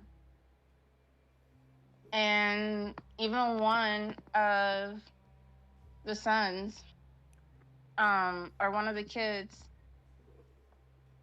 did try to leave, or one of the wives tried to leave.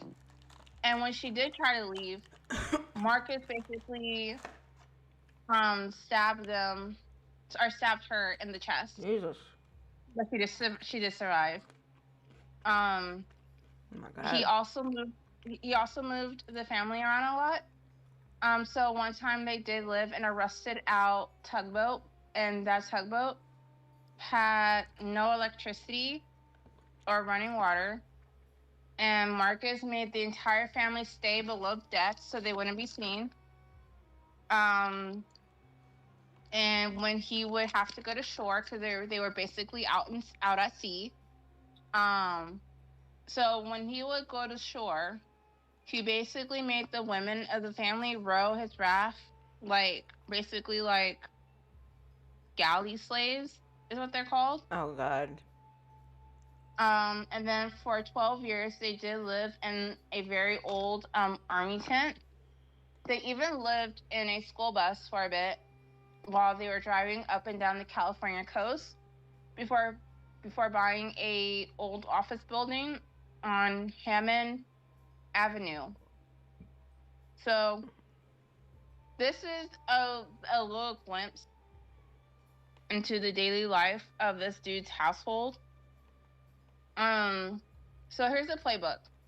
So every day for 3 times a day, Marcus would, quote, play preacher in real life and subjecting the family to hour-long Bible studies that were based on his own hodgepodge of religious beliefs, includes, Jesus was a vampire and that he was God.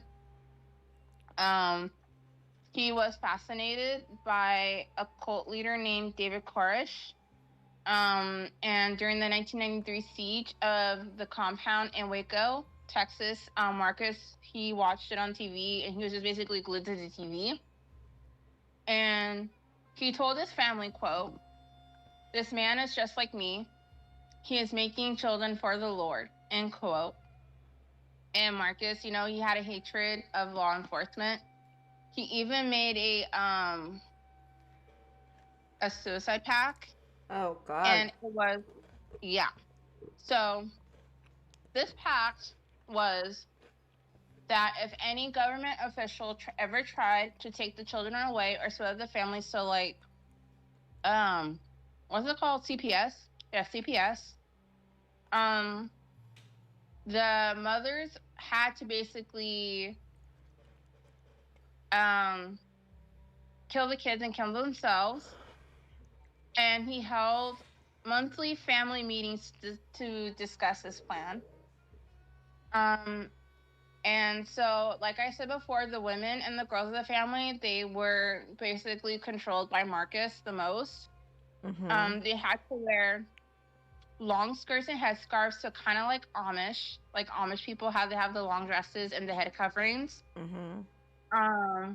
Whenever they were out or just around the house, the women had to walk behind him and stay quiet in public. They were forbidden to talk to men, so especially their own brothers and cousins, because if they did, they would basically get beaten. Their brothers and cousins were basically segregated away from them, because he knew that that the girls would, quote, develop feelings for other men, Mm-hmm. like specific feelings. Their lives had labor. It's like a never-ending labor. They were responsible for taking care of the kids and clean and cook, even when they were living in places that had no running water or electricity. They were, oh my God, I'm so sorry for this part. But they were also expected to wait on Marcus's hand and foot. So he would be sitting in a fucking chair like a king or whatever, and they were expected to just do his bidding and do whatever he wanted. So that includes washing his big ass dreadlocks, because he had these huge dreadlocks. You can't tell in this picture, but if you look up Marcus Weston on Google Images, you will see pictures of his big ass dreadlocks. And they were even expected to scratch his armpit. What the hell? Yeah. And so, like I said, any of his adult kids who were old enough to work, they were expected to, they could work outside the home, but they couldn't like keep their wages like to themselves. They had to hand them over to Marcus, because Marcus refused to work because he believed that the head of the household doesn't work. So food was scarce. And according to some of the kids, they said that a lot of the time they only had rice to eat, and they would dumpster dive for food. But meanwhile,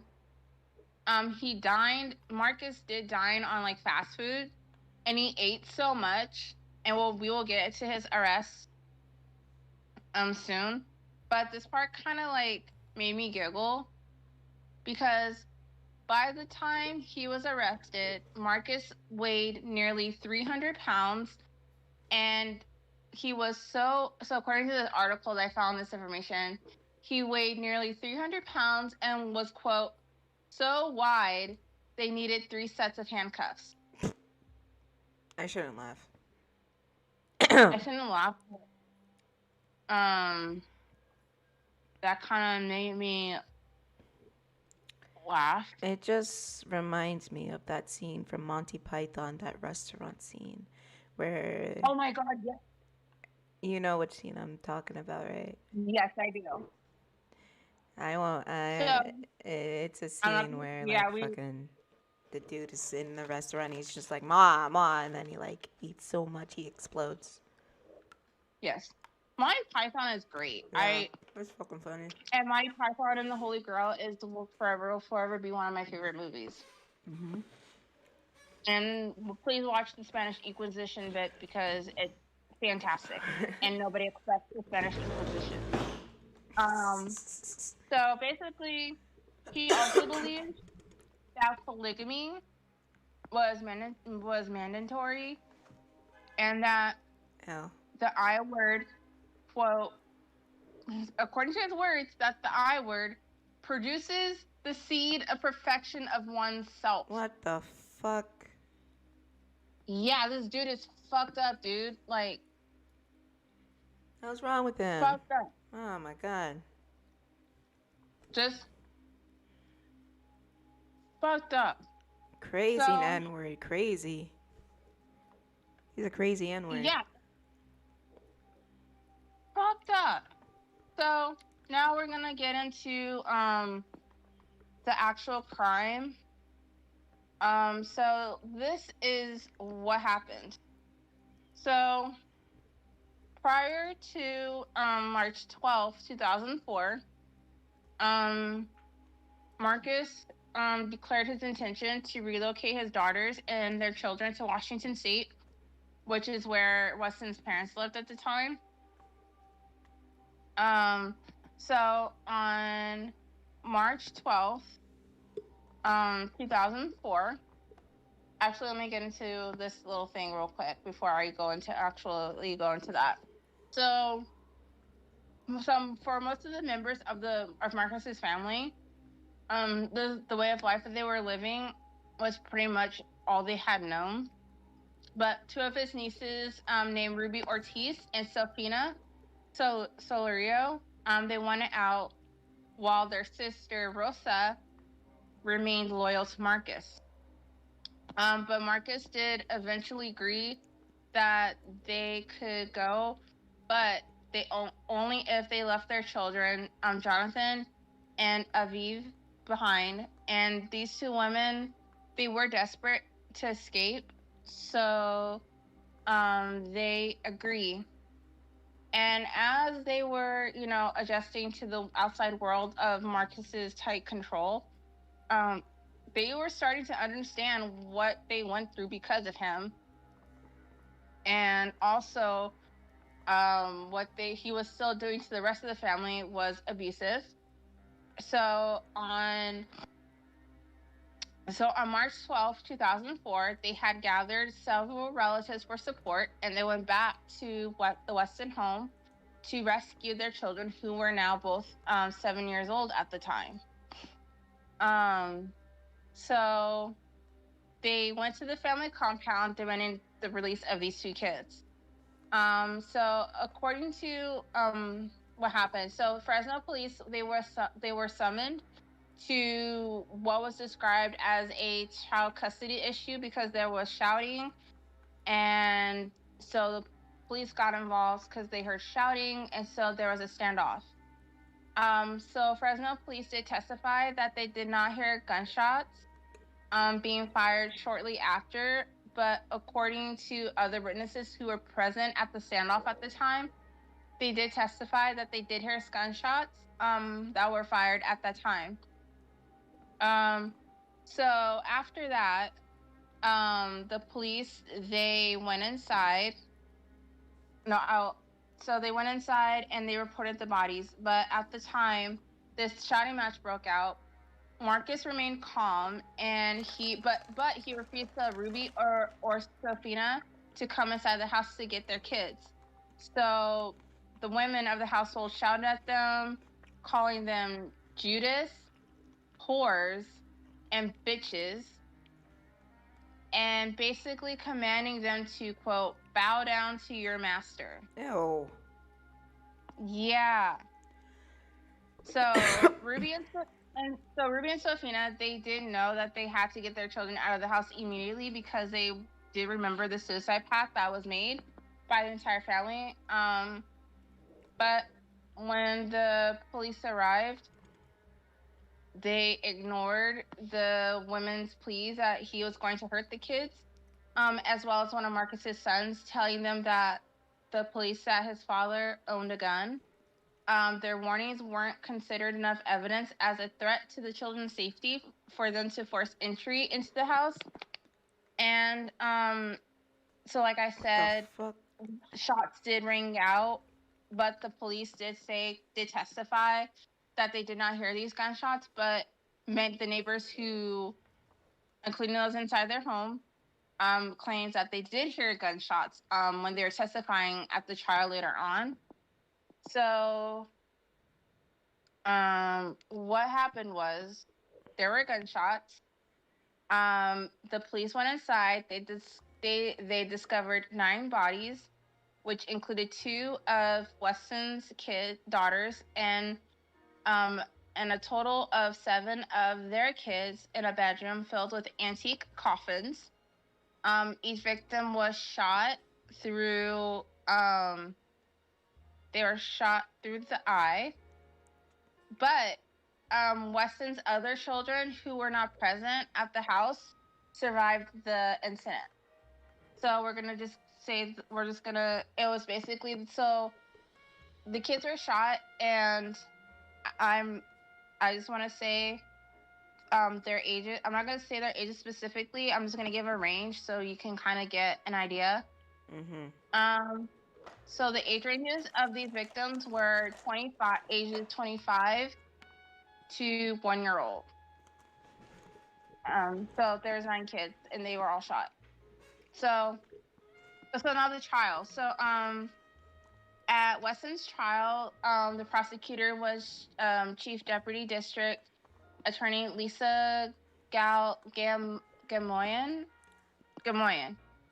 Weston was represented by public defenders Peter Jones and Ralph Torres. They presented the defense that his 25-year-old daughter, Sabrina, committed all the murders, including What the fuck? Are you fucking stupid? Yes.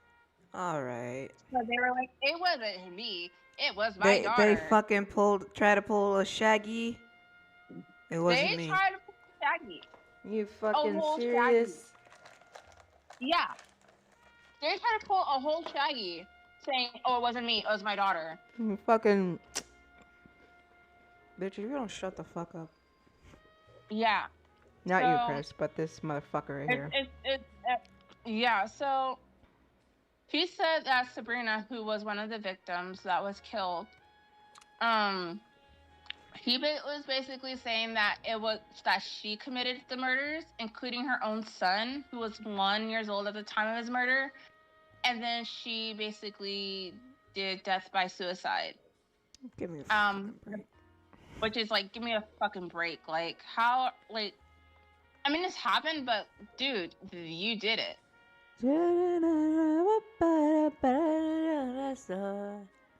Picture this squirrel butt naked, banging on fly through the floor. How could I forget that I have given her an extra key?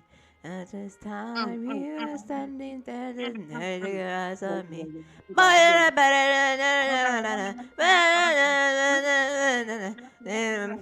If they catch you killing your children in cold blood, what do you say in court? But but they caught me with the shotgun. It wasn't me. But they caught me with the sofa. They see the bodies on the sofa. It wasn't. Let me stop because that's just rude. They found one in the shower. It wasn't me. It was me. They even caught me on camera. It wasn't me. They caught the motherfucker on camera. But he's like, it wasn't me. It wasn't me. But give me a fucking break. Lord. Like, give me a fucking break, dude. So, the murder weapon was a .22 caliber handgun that was found with Sabrina's body, and Sabrina's DNA was found on the gun, which did lend credits to Weston's claims, so that's what they were saying. But the jury was like, bitch, think the McFuck not. You a liar. Use a lie. Because he's a dirty liar.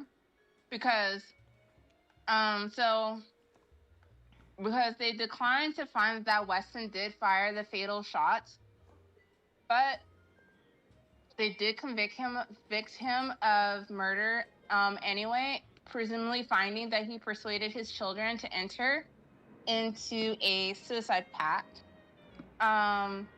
This case was considered the worst mass murder in Fresno history, and the officers who basically saw the bodies were so traumatized that they had to seek counseling.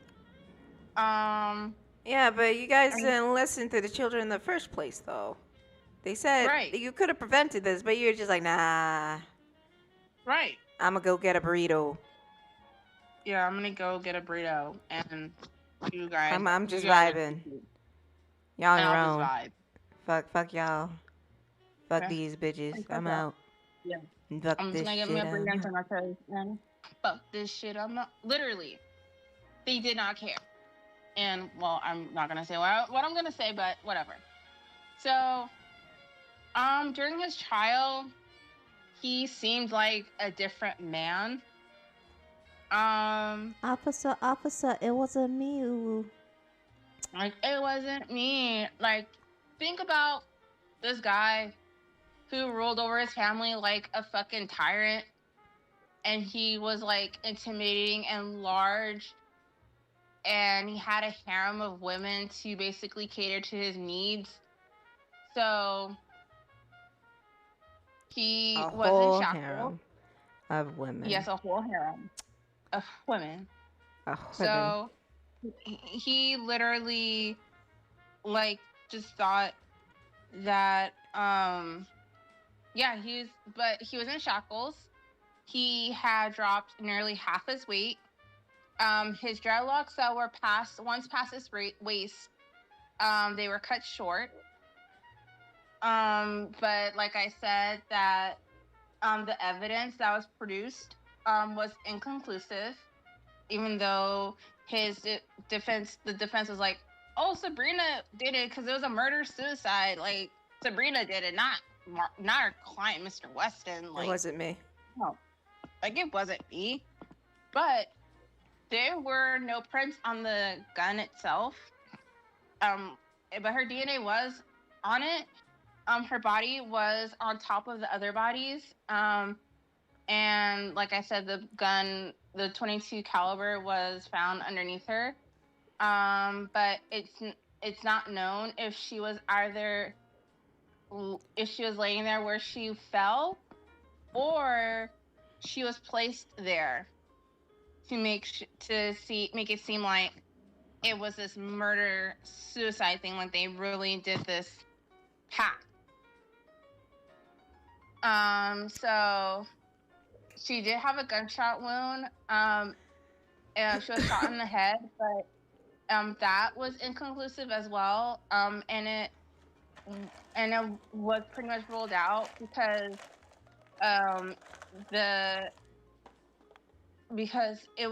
they didn't know it was consistent with the self-inflicted gunshot wound to the head. But a shot at close range, it wasn't ruled out either.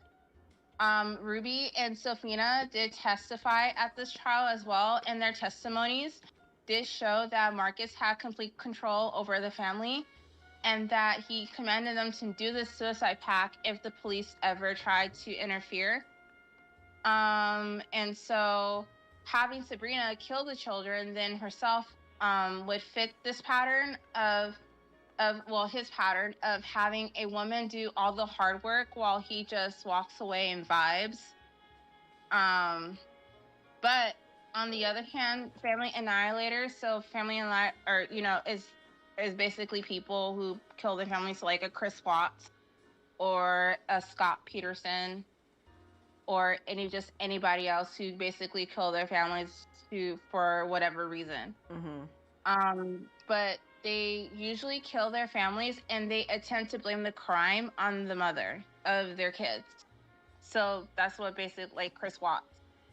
But in the end, it didn't matter to the jury on who actually pulled the trigger because Marcus Wesson was found guilty on all counts, and on June 27th, 2005, he was sentenced to 102 years for the R-word and M-word charges for the murder of his for the murder of his children and grandchildren, he did receive the death penalty. It was sent to San Quentin prison, which, fun fact, is the nation's largest death row. And so he's basically where Rodney Alcala, who I'll probably talk about because his case is actually fascinating. He is known as the dating game killer. Mm-hmm. And so Rodney Alcala, Charles N., Richard Davis, and Scott Peterson, who we just talked about.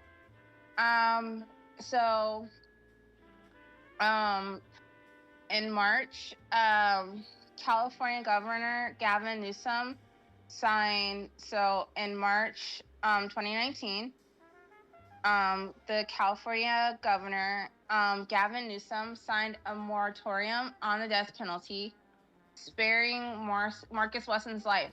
So he did get the death penalty, but now he's just basically serving a life sentences, and he's not gonna get killed.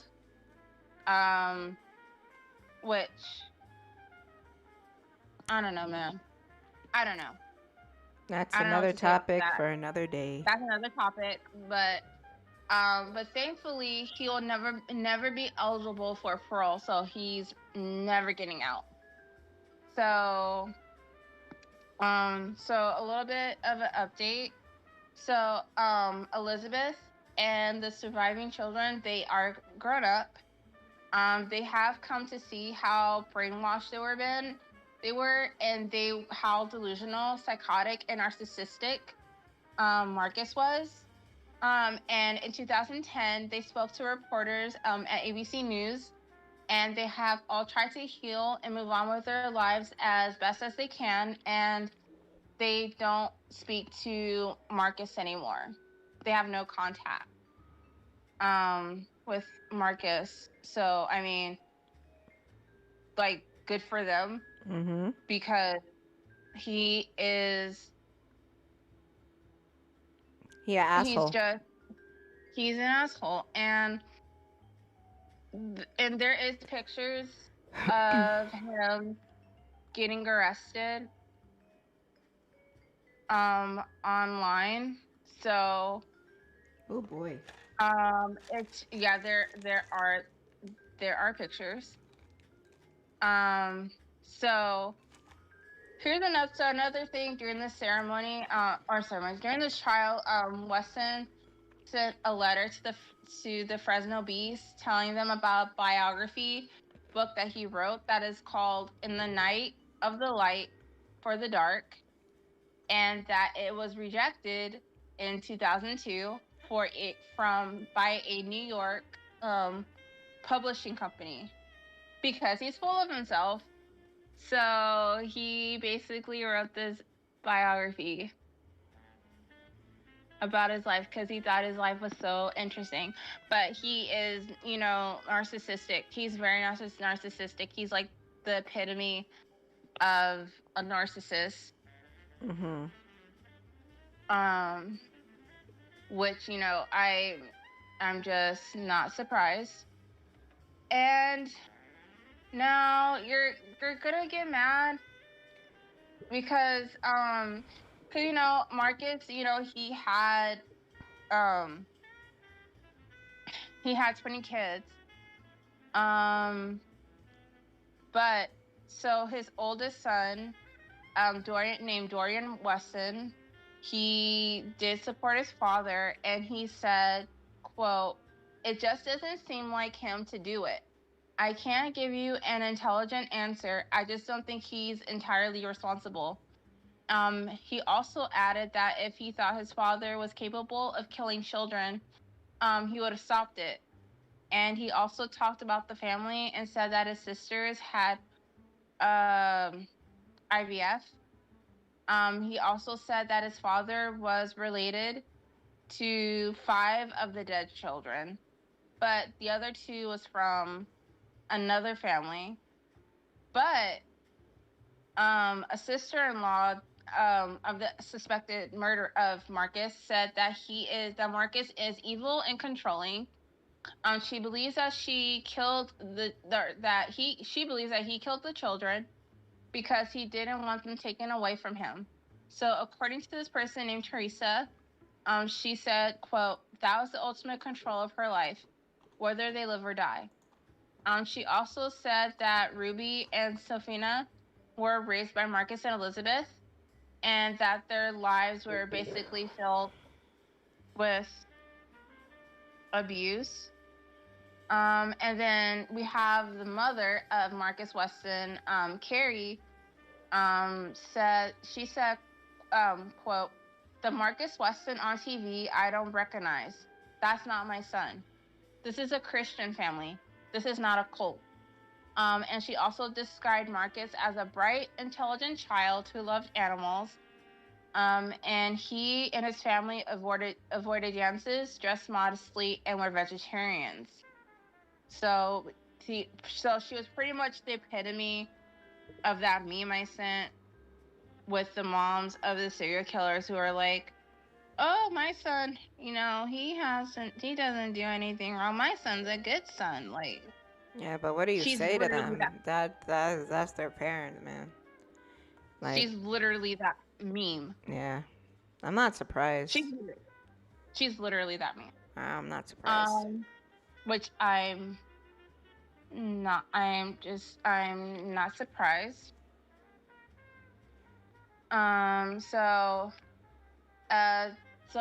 Authorities did use DNA to identify the victims. The coroner did say that it doesn't appear as though any of the victims struggled, and the bodies, they were not mutilated. And that and then the Fresno police chief did state that the cause of death for each individual is unique and consistent. And so pretty much the cause of death was pretty much determined to be intermediate perforation of the brain. But that was caused by a gunshot wound to the face. And excuse me. And so so basically this guy who believed that he was God and all this stuff, and he, at the time of this standoff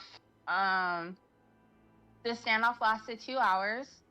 Marcus Weston, at the time of his arrest, was 57.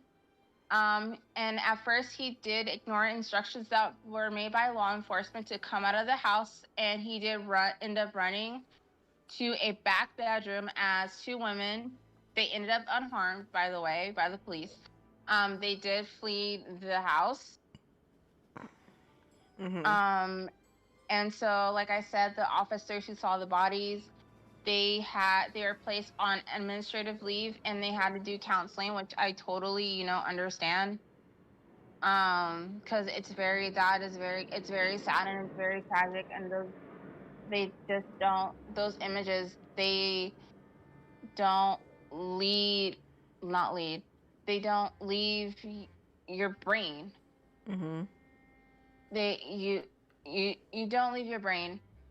And so now we're going to talk about a little bit about where some of these kids are today, because it has been 17 years now since this whole case happened. So So Fresno mayor and former police chief Jerry Dyer says that he says that he remembers the scene like it was yesterday, and it was one of the most dramatic crimes in the history of the city of Fresno, and that these deaths did shock the community. The resulting investigation also uncovered all these offenses. Weston was described by the police as very calm at the time of his arrest, even after emerging covered in blood from the home. And so he's still on death row for this crime. He's still on death row because he was supposed to get the death penalty, but the governor was like, no, we're not gonna do that. Like, he's just gonna, he's just gonna stay in death row. He's gonna stay in death row. And that's just how it's gonna be. That's just how it's gonna be. Like, and so the thing is that this whole case, I wanted to talk about. I really wanted to talk about this because it's insane and it's crazy, and I did, the whole vampire thing. We can sit here and laugh about him saying that Jesus was a vampire because that's funny. And we can sit here and clown him for believing that, or making his kids or just his family just address him as master or lord. We can do all that, but at the end of the day, it's really sad. It's really sad. Yep. And so it took the surviving family, like the surviving kids, years to basically deprogram themselves, and after being separated themselves from the man who basically brainwashed them and held his family captive, to understand the horrors that they lived through. But like I said, one of the boys said that Weston was a great dad who would never hurt his kids. 3 sons were finally able to say that their father was psychotic, narcissistic, and deluded. And it's also been reported that they said that Weston had said, quote, "If you've seen God, you've seen me," end quote. And that, quote, "that's just the way it was," end quote. So basically Marcus is like, if you've seen God, then you see me because I'm God. Ew. Yeah. He's just a gross human being in general, man. Yeah, it's disgusting. And so Serafino did also admit that these punishments could last up to 30 days. So the way that this worked out was there was 63 hits a day, 21 in the morning, afternoon, and evening for days on end. So it did not stop.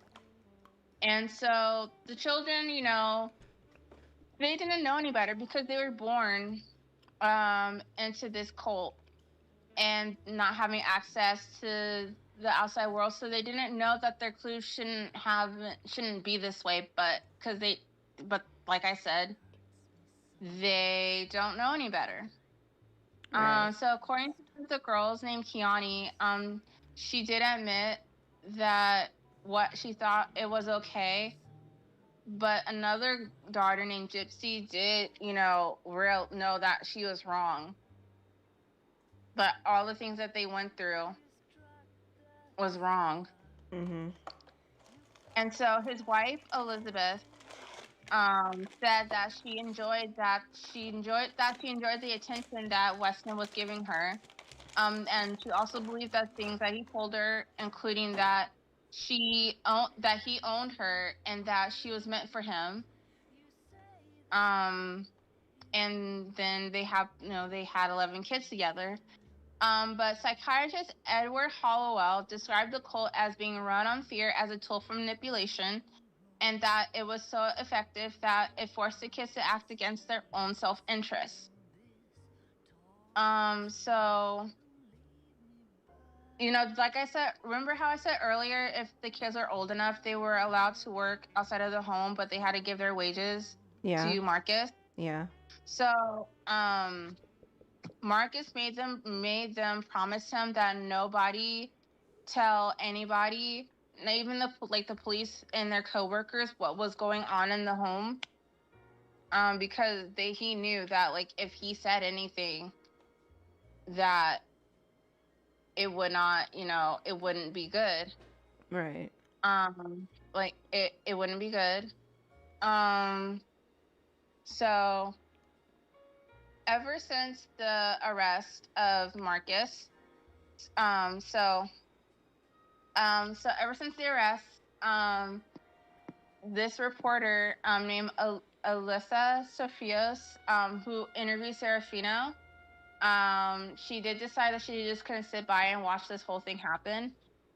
Even though she was breaking a large rule of journalism, which I learned when I took journalism. My major was journalism in community college, which is never become part of the story. She did invite 3 of the women to live with her. So she invited Elizabeth, Gypsy, and Kiani to live with her. And they lived in an apartment together. And even though Alyssa did know that they'd never been to school and they didn't have any money, but ever since then, so Gypsy went on to have a daughter with a different man and named the girl, and this is so sweet, she named her daughter Alyssa in honor of the woman that took her in. Oh, that's so sweet. That's so sweet. Yeah. Kiani also has a daughter of her own. Serafino is now married with 3 kids. And as of 2010, it was reported that he intended to become a police officer. Alyssa is still close to members of the family, and she did release a book about the situation called Where Hope Begins. Even though the pain of what his kids experience or what his family experienced under Weston's control, that would never go away. But the family is trying their best to move on. And I just wanted to share that part because I thought that the daughter named, the daughter naming her own daughter after the reporter that took her in was the sweetest thing ever. That's so sweet. So sweet. And the house that the murders took place was torn down, and all it is now is just a vacant lot, and there's just nothing but grass and just weeds. And so I just wanted to share that. And now he's in his 70s. And one more little fun fact before I wrap this case up. So only 13 people have been executed in the 33 years since California's death penalty was reinstated, but there has been no executions here in California since 2006. So to wrap this up in a bow, I know this was a lot. I apologize. You're good. This was a lot. You're fine. But that was pretty much the case of Marcus Weston. And there's so many. When I was doing research for this topic, I knew that there was a couple. I knew of some African American serial killers. Like, I knew about Samuel Little, and that's why I really wanted to talk about him, because I knew who he was, because I watched documentaries way too much. So I knew I wanted to do that case, and then I also watched Brittany Vaughn's video on Marcus Weston, and I'm pretty sure that there's other videos based on this guy. So if you guys want to know who this guy was and what he did in detail, because obviously I don't want to break TOS talking about what he did, because it is very disturbing, then I just suggest you look it up. And if you just want to giggle, just look at his dreads, because his dreads were long. Yeah. And ginormous. And just take comfort in the fact, or even look at pictures with his short dreads now, because there is a picture, and I forgot to send it because I couldn't find it in good quality. But there is a picture of Marcus Weston on Google Images. If you look up his mugshot, there's a picture of him with his short dreadlocks in pigtails. And what? Pigtails. Yeah. Yeah. So if you need a chuckle, just look at this old man in dreadlocks, with his dreadlocks and pigtails. Because it's great. You know. It's great. Because it's like those, like, because he did get his, like, dreadlocks cut, and because they're down to his waist, and now he has these short ass dreadlocks, and he looks like that one kid on the playground who had really short hair. Oh my god. And he was like, he had his pigtails, like, their pigtails were lopsided because the mom, or not the mom, because my god, didn't know how to do hair. And so the dad is just like, well, what if I do this? And it's, like, lopsided. Oh my god. Basically, that's what it is. But, so that is the case, or no, not the case. That is, well, yes, it is. That is the case of Marcus Weston, and this was just. I need to finish this stream, because it was a lot. Yeah. Of research, and I wish I could tell everything that he did. Don't. But I can't, because if you do, then I might have to hurt you for ruining my channel, and then cancel your show. Right, and that's I was gonna say, but I can't, because I don't want to break terms of service, and I just don't. But the information is out there, and it's out there, and so there is audio too of this whole thing happening. Before the shootout, there is audio from the police, and you can hear the voices of the two women screaming for their kids. That's out there too. I didn't include it because I just didn't want to, because I heard it, and I just, like, it made me upset, and I didn't want to do that to myself. Actually, I didn't want to do that to anybody. Fair enough. But I want to say, because what I'm about to say does pertain to Marcus Weston, because I know there's people out there, and yes, I'm going to say people, not just women, because not just women go through shit like this, but, men go through this as well.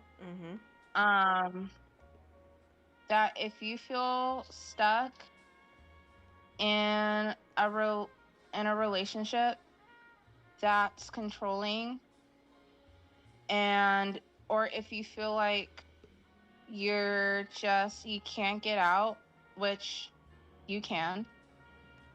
It's hard though. It is hard. But it's hard. I know. But you can get out. There's resources. There's resources out there. Um, there there's you can get out. I know it's hard, but you can get out.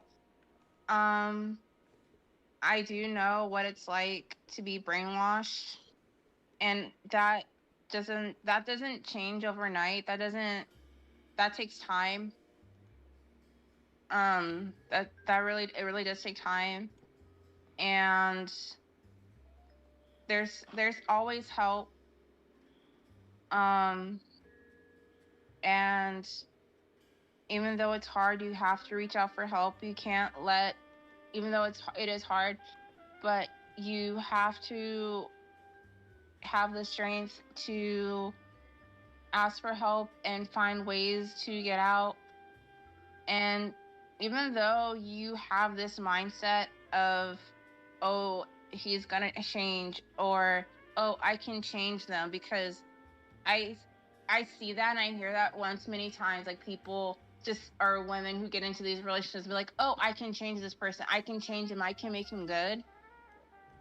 When in actuality you can't. It has to be up to him to want to be good and Yep. want to change, because it's all on him, it's not on you. So as someone, because I was in something like that, and I'm not going to go into detail with that because it was a lot. And even like, and I stayed because I thought I could change him, but obviously I couldn't. And it just makes me upset when I see people attacking others and saying shit like, why can't you just leave? Why can't you just pack your shit and leave? Like, why can't you just leave them? It's not that easy. It's not that easy. And a lot of the times, a lot of the situations can be really dangerous. As you know, like Marcus Wesson, like that case is very dangerous, and look what happened. So I know it's hard and there's help out there, but I just, as someone that has been through that, I just want to say, if anyone that's watching that has been through that kind of shit or is going through that kind of shit, I want you guys to know that there's always a way out. You'll get out. It'll get better. It's going to take you a long time to heal. But you can get out, and there's so many resources, and just know that you're not alone. There's so many people that have been through the same thing that you've been through or that you're going through. And just know that you deserve better. And just, you can get out. I believe in you. I have faith in you. And I don't want you to believe that your only worth is by being, quote unquote, submissive to a man that is very intimidating, who doesn't treat you right, and the things that the person does to you isn't love. It's not love. It's not anything positive. It's just negative, and it's just controlling. It's just about being controlled. And you deserve actual love. That's what you deserve.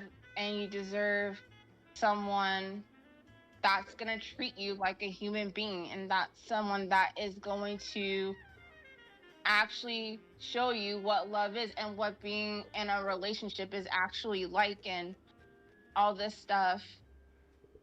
and you deserve the best. And I know I'm babbling, and I apologize, but I just want to say that it's gonna be okay. It's gonna be okay. And yeah, that's my seggy. Great job. Thanks. Good job. Cheers. All right, folks. Since that segment ended a little bit early, we'll switch over to what I was doing off screen.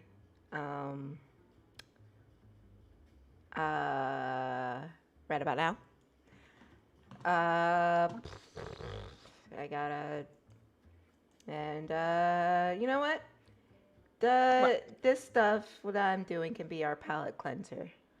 And then we'll talk about happy things. And Oh, speaking of, mhm. cause I don't know why I got this notification late, but there's a new part to the Chris Chan documentary. I did, and I watched it the other day.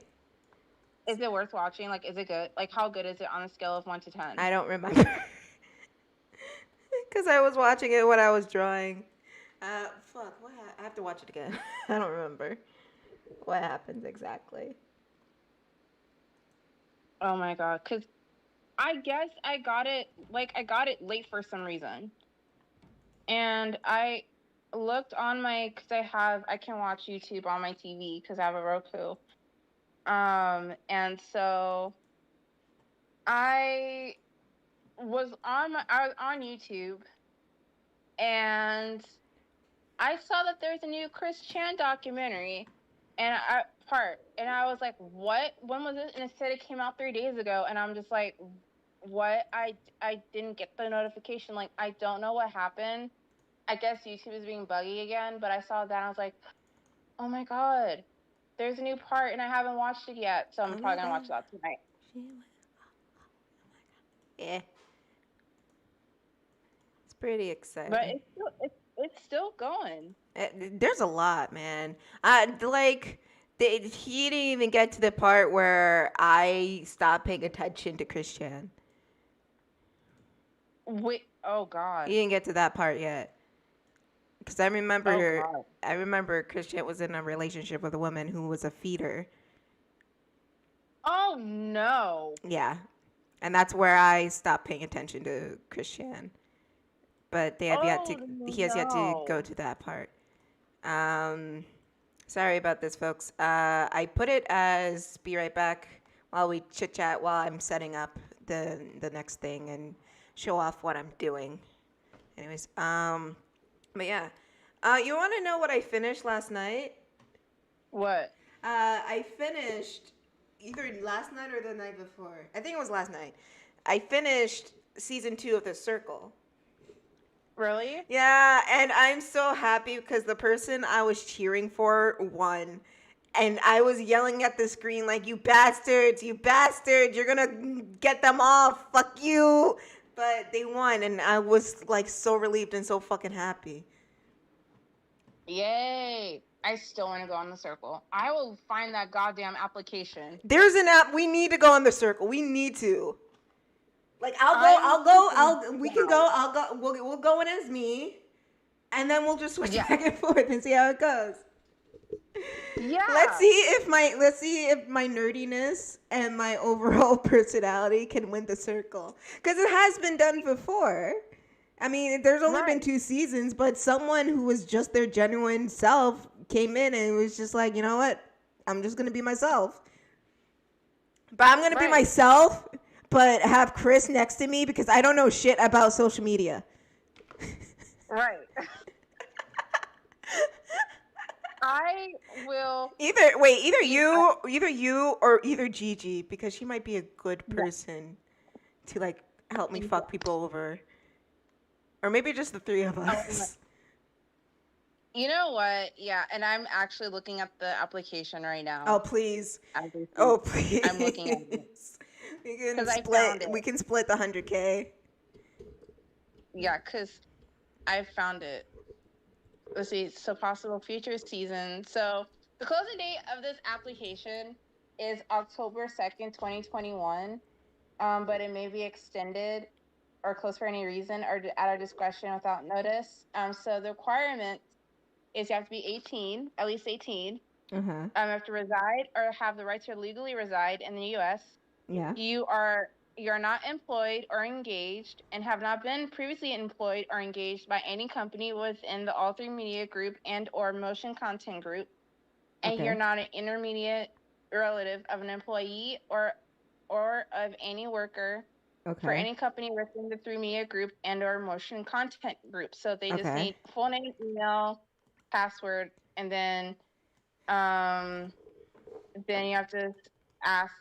have to give them your permission to contact you about future seasons of the circle and you have to agree to allow them to hold their your information to contact you about other programs that they believe that would be your interest. What like? Can I go on Too Hot to Handle where everybody has to like refrain from having sex all the time, and I'm just there like I don't want any of you to touch me. You all seem gross. I believe because so, and because I'm that sending you the application. because that's what happened. That's what happened. Are you serious? That's Too Hot. You never seen Too Hot to Handle? I don't think I have. Dude, you need to watch that show because it's fucking funny. Because everybody, like, they got this, like, hot Insta models, Insta thoughts, and everything like that, TMs in there. And they were just like, oh, you need to make real connections. You can't hook up with each other. And they were like, what? We can't hook up with each other. I'm just like, dude, they're screwed. What? They can't, yeah, they can't, they were just like, wait, we can't hook up with each other. What do you mean?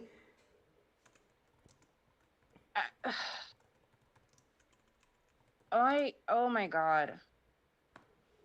So they're not allowed to like hook up with each other. Yeah, they're not like, even allowed to kiss. Are you kidding me? Nah. So what the fuck are they supposed to do? They have to talk. They of course they have like games and little activities to do together, but dude, there's this one guy who was just like, don't fucking touch me, I want my money. You guys keep ruining my money. You know what? I like that dude. He's like the ultimate stingy Scrooge, and I'm just like, bro, this show is awesome. I like him. I like him. He's just like, fucking stop ruining my chances at money, you heathens. Stop touching each other. What the hell's wrong with you? And then this girl came in and he's just like, I want to touch you. I want to hold you. And he's just like, not because we can't, because of the money, love. Because of the money. I have not watched this yet and I already love this dude. Dude, you need to watch Too Hot to Handle. It's hilariously funny.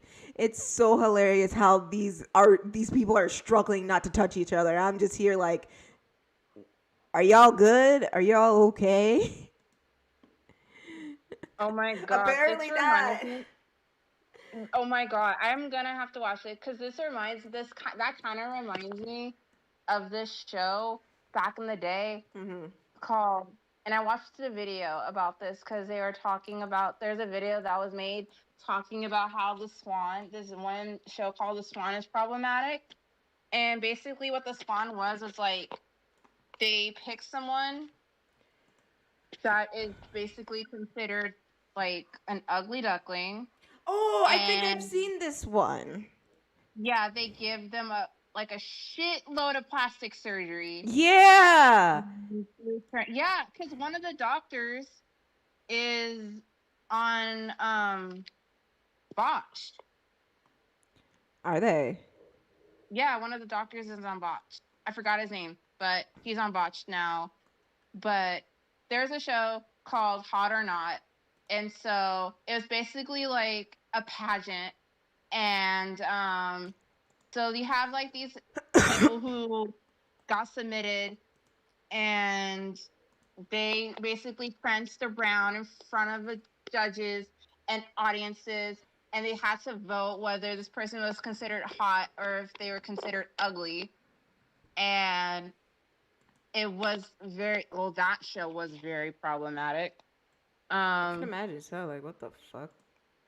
A lot of shows from the 90s was very problematic. Like, there's this one show that was basically like you take a lie detector test in front of a live audience. Oh, I've seen that one. And this like lady like fucking embarrassed herself in front of like all these people. Yeah, because it got exposed that she was cheating on her husband. Yeah, like, and the husband like got married.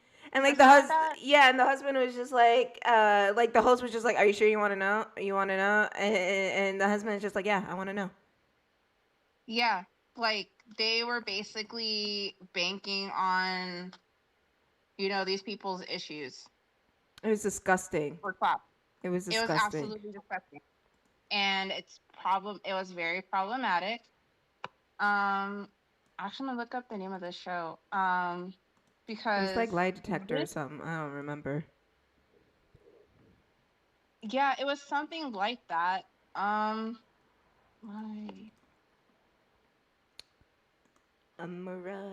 let me get my reference. There's a video that I watched that basically talked about the show. That was really, really good. And Moment of Truth. That's what it's called. Yeah. I remember. Fuck, dude, that show was fucked up. So fucked up. It's really fucked up. Yep, I remember.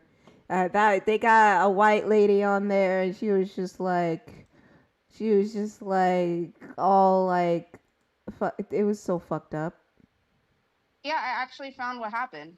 So, on the 5th episode that aired on February 25th, 2008, over the course of this, a female contestant truthfully admitted that she had been fired from stealing from her employer.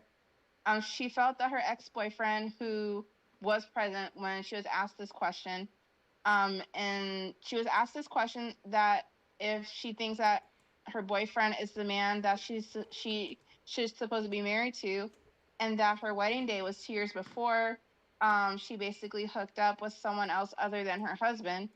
She did truthfully admit to these actions with her mother, and her mother was there too, staring at her, like, pissed off. And her husband was just sitting on the couch with his head in his hands. She was eliminated on an all or nothing question that could have won her $200,000, which was equivalent to $237,000 in 2019, when she lied by answering that she still believed that she is a good person. So,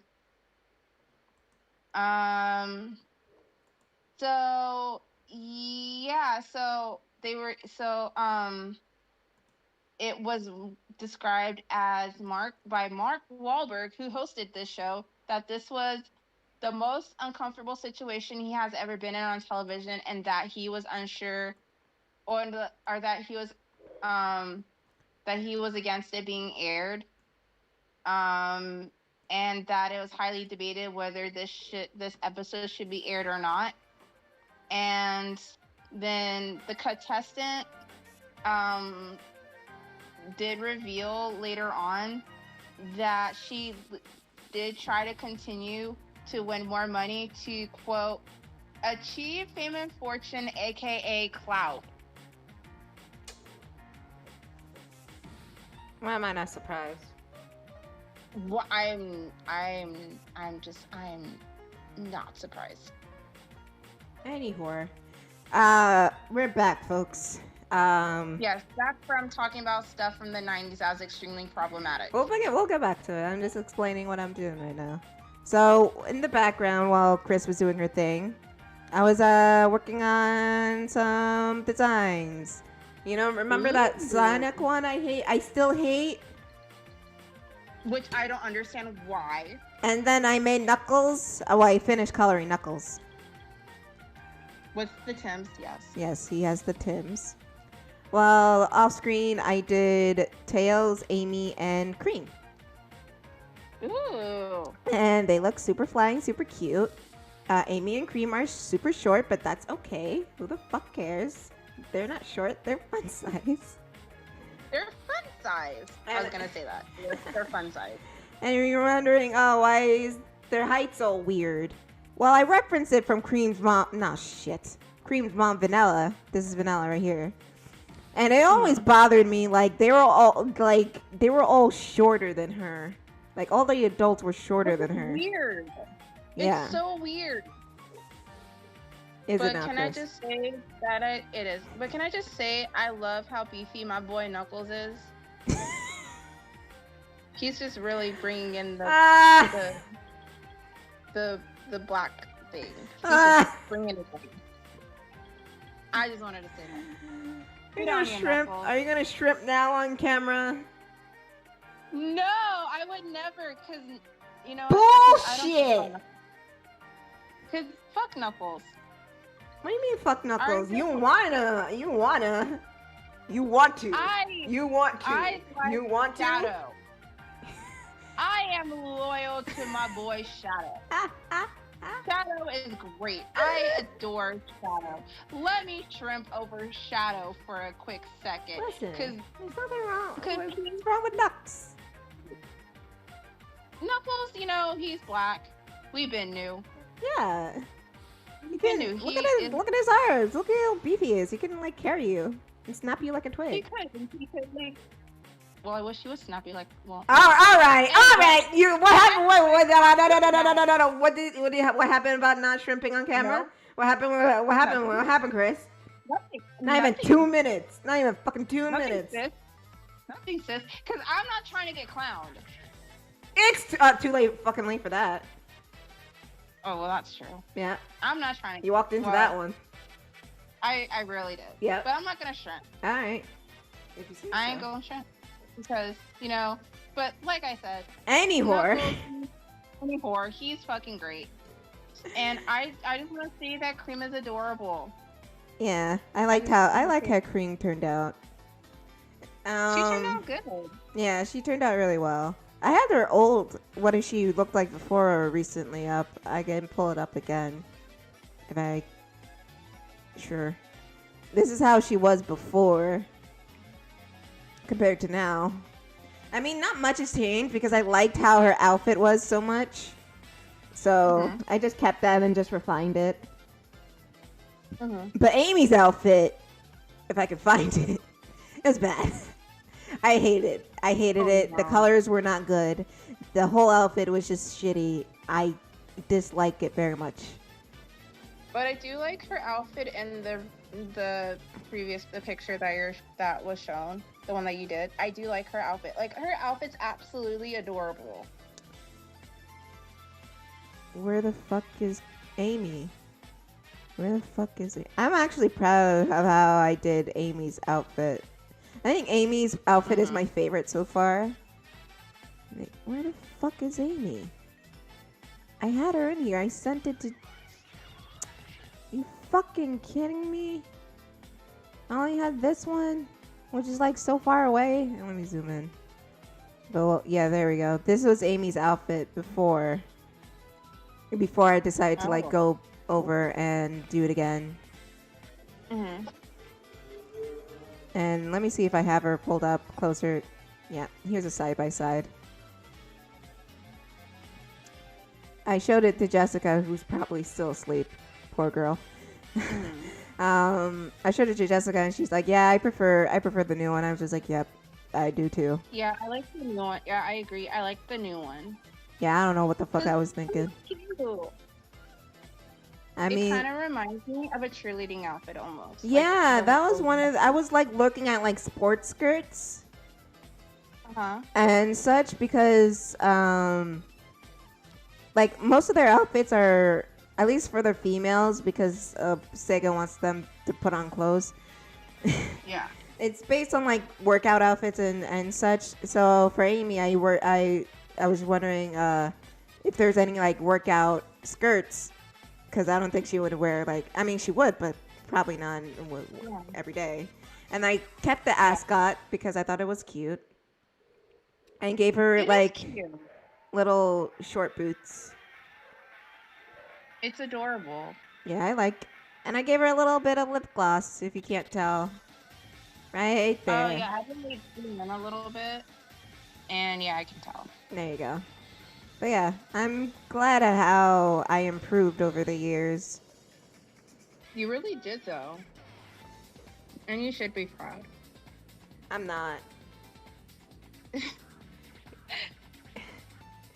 I should post like status updates no, of side by sides of all these characters. It'll be interesting to see. Yeah. But no, I actually really like Amy's outfit now. Yeah. Like, I think it's cute. Yeah, I agree. It's so much cuter than this, whatever this monstrosity was I did 6 years ago.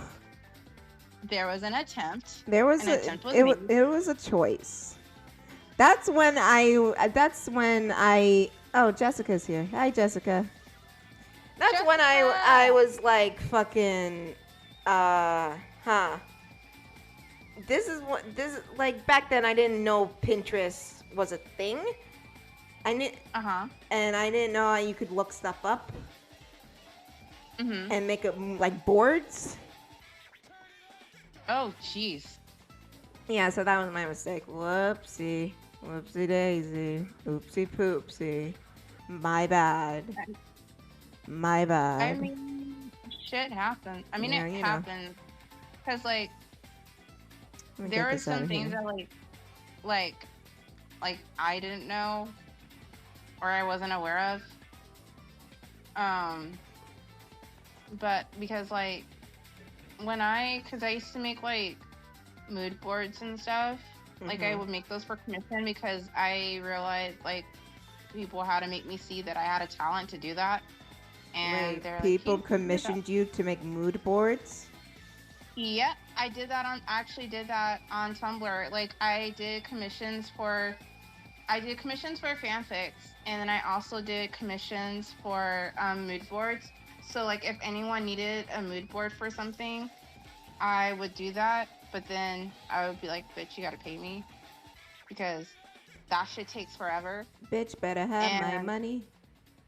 Bitch better have my money. Like, Pay me what up I because- want. Pay me what you wanted. But because they were asking me, they're like, Kris, can you make me a mood board for, like, whatever reason? Because we like making mood boards for people. And so, when I would make these mood boards, I would, just go to good old Google Images until someone was like, you could go to Pinterest or WeHeartIt for your pictures for the mood boards. And I was like, well, that's easier than for me to go on Google Images and trying to find the right pictures for these freaking mood boards. Right. Wasting my freaking energy and time.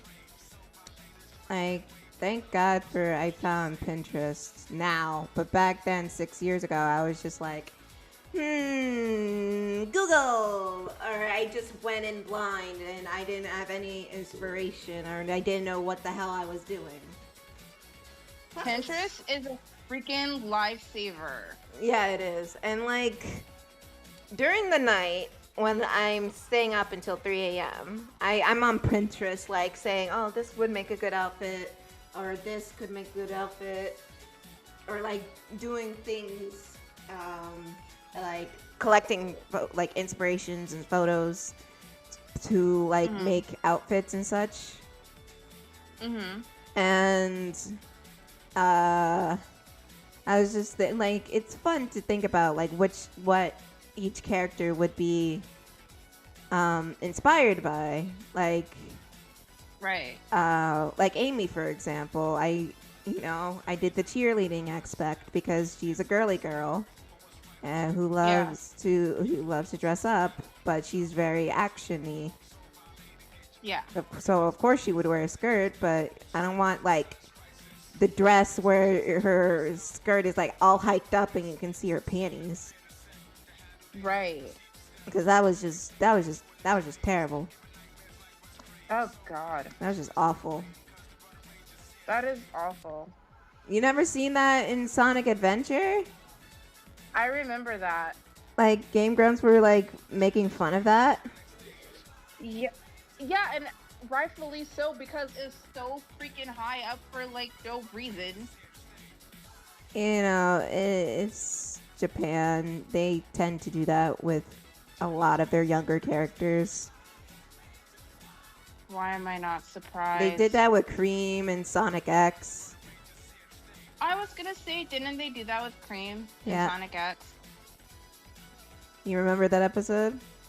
Yep. Which one is that? God, that was, man, what episode was it?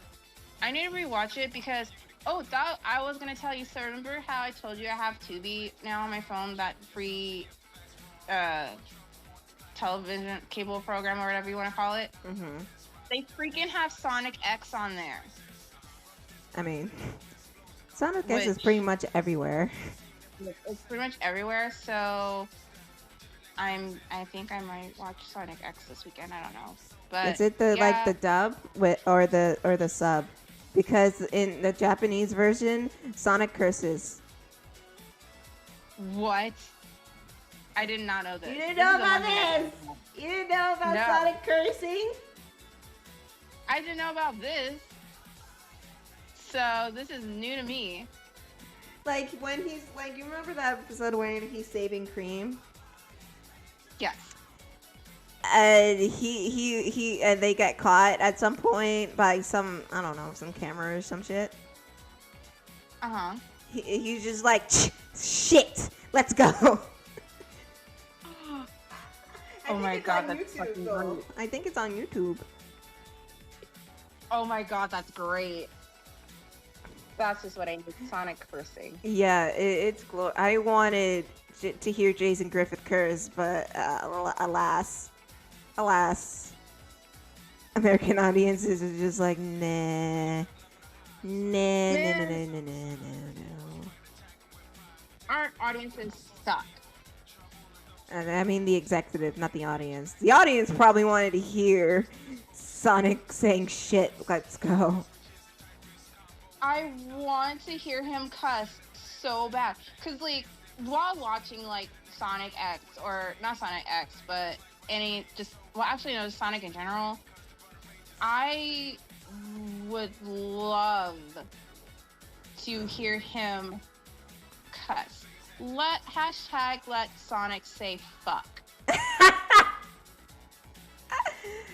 Let him say Sonic fuck. say fuck. Kris, Like, fuck, we 2021. gotta go. Yes. Like, fuck, we gotta go. We gotta go beat the shit out of Eggman. Let's go. Like, It wasn't even Eggman. It was like some base that Cream was at. oh. And let me see Well, if I can find the clip for you because it was so funny. It was so I just want him to hilarious. say fuck. I want him to say fuck Eggman and call Eggman a fucking asshole. Like, I want that to happen so badly. Can we please let him call Eggman a fucking asshole? Like, you goddamn I don't egg ask for it. motherfucker. You bitch ass motherfucker. You egg motherfucker. I should make an omelet out of you because you fucking piece of shit. You bitch ass motherfucker. Bitch ass motherfucker. Press me again, and I'll just freaking crack you make you a fucking omelet. You fucking bitch. I sent you the clip. Oh, bet. This is great. Oh my god. I'm So excited. good. It's so good. I'm very hyped to Yeah. watch this because I just want, I just want him to say fuck. At least let Jason Griffin curse as Sonic. Bring Jason Please. Griffith back as Sonic first, and then let him Yeah. say, fuck you, And let him Eggman. curse. Ate my dick. Yes, and threaten to crush his skull and I make mean, it off. alright. I mean, But if anyway. Shadow can curse and say, damn it, and say, where's that damn fourth Chaos Emerald? Why the fuck can't Sonic... Wait, because Sonic did cuss. He did say, damn it, Yeah. in Shadow the Hedgehog. You never heard about this? No. Oh, yeah, because I was going to say, didn't he say damn it or some shit? Instead of the hedgehog, he said, "Damn it, these Yeah. black aliens." So we know Sonic is kind of racist. Oh, yeah, that's true. I'm kidding. Sonic is probably like biracial or something. Yeah. So Sonic was not a Karen. All right, what's the male version of a Karen? Kevin. I think it's Kevin. Is it Kevin? I think so. Because I heard it was. I heard it was Kevin, or some. It was something else too. I can't remember, but I heard it was like Kevin. And then I was listening to the Wine and Crime. No, I was looking up like the male version of Karen, and one of the I shit you not, one of the names was Larry, and I was like, oh no, like, but like, the thing is, I don't know, I just say that Kevin is the male version of Karen. I feel like there's something other than Larry. There's something else, but I'm not recalling what it is. Like Richard, like you're being such a Richard. Or Dick. I think like Richard, or like a Dick. Yeah. No, because Dick is like a nickname for Richard. Oh yeah, that's true. So you can call him a Dick. You know what? You are a Dick. You know, I like that though. I like that too.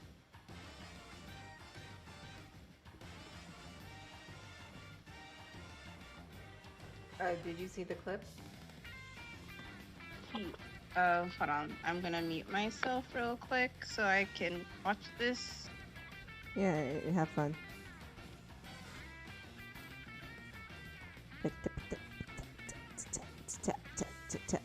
I hate drawing hands. I hate drawing hands. I hate drawing hands. They look so fucking bad. Alright. Tap tap tap tap tap tap tap tap tap tap tap. Oh, the 4 Kids stuff. Kyle? Who the fuck's Kyle?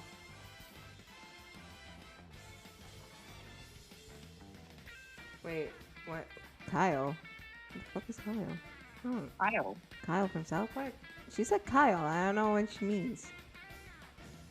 Oh, like the male version of Karen? Oh, I see what she means. Maybe.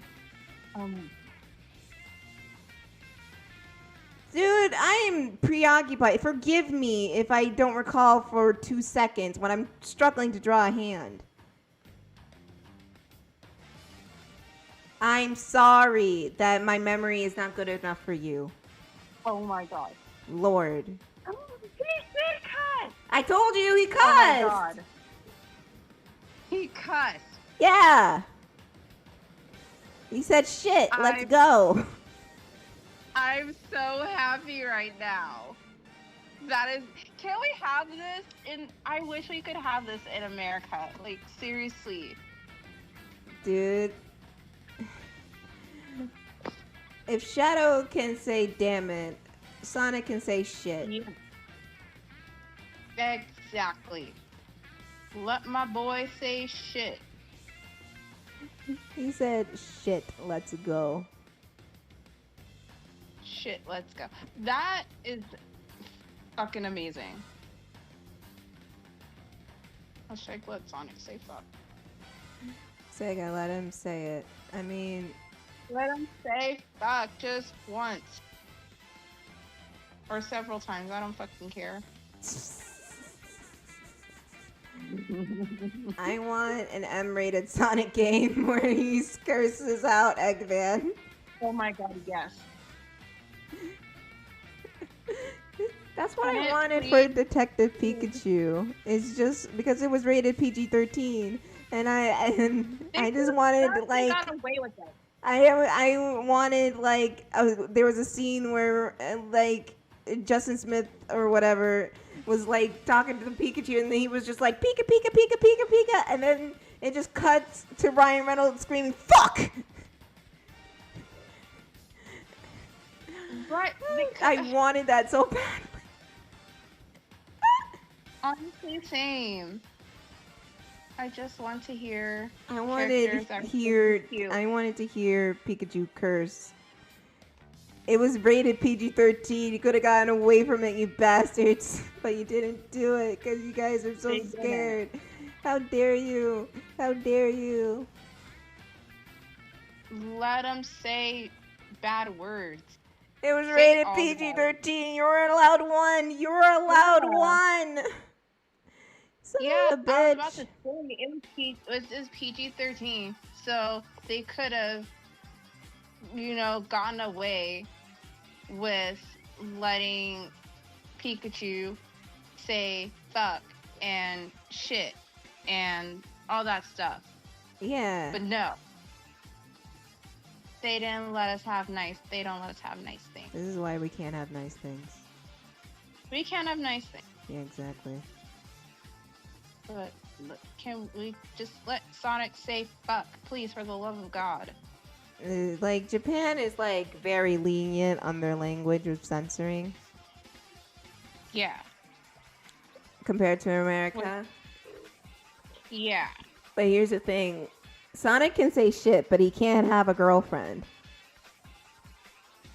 Which I just... Other than Amy Rose. I hate everything. I mean, it's hinted badly. I'm not going to get into it. But yeah, there's mandates for Sonic. Like, he can't cry, he can't ever lose, and he can't have a girlfriend outside. Well, maybe what if he doesn't like... Well, that's bullshit, because, like, what if he doesn't like Amy? What if he thought that Amy was garbage and he liked someone else? Like, But fuck Amy. no. At least let him be with Shadow.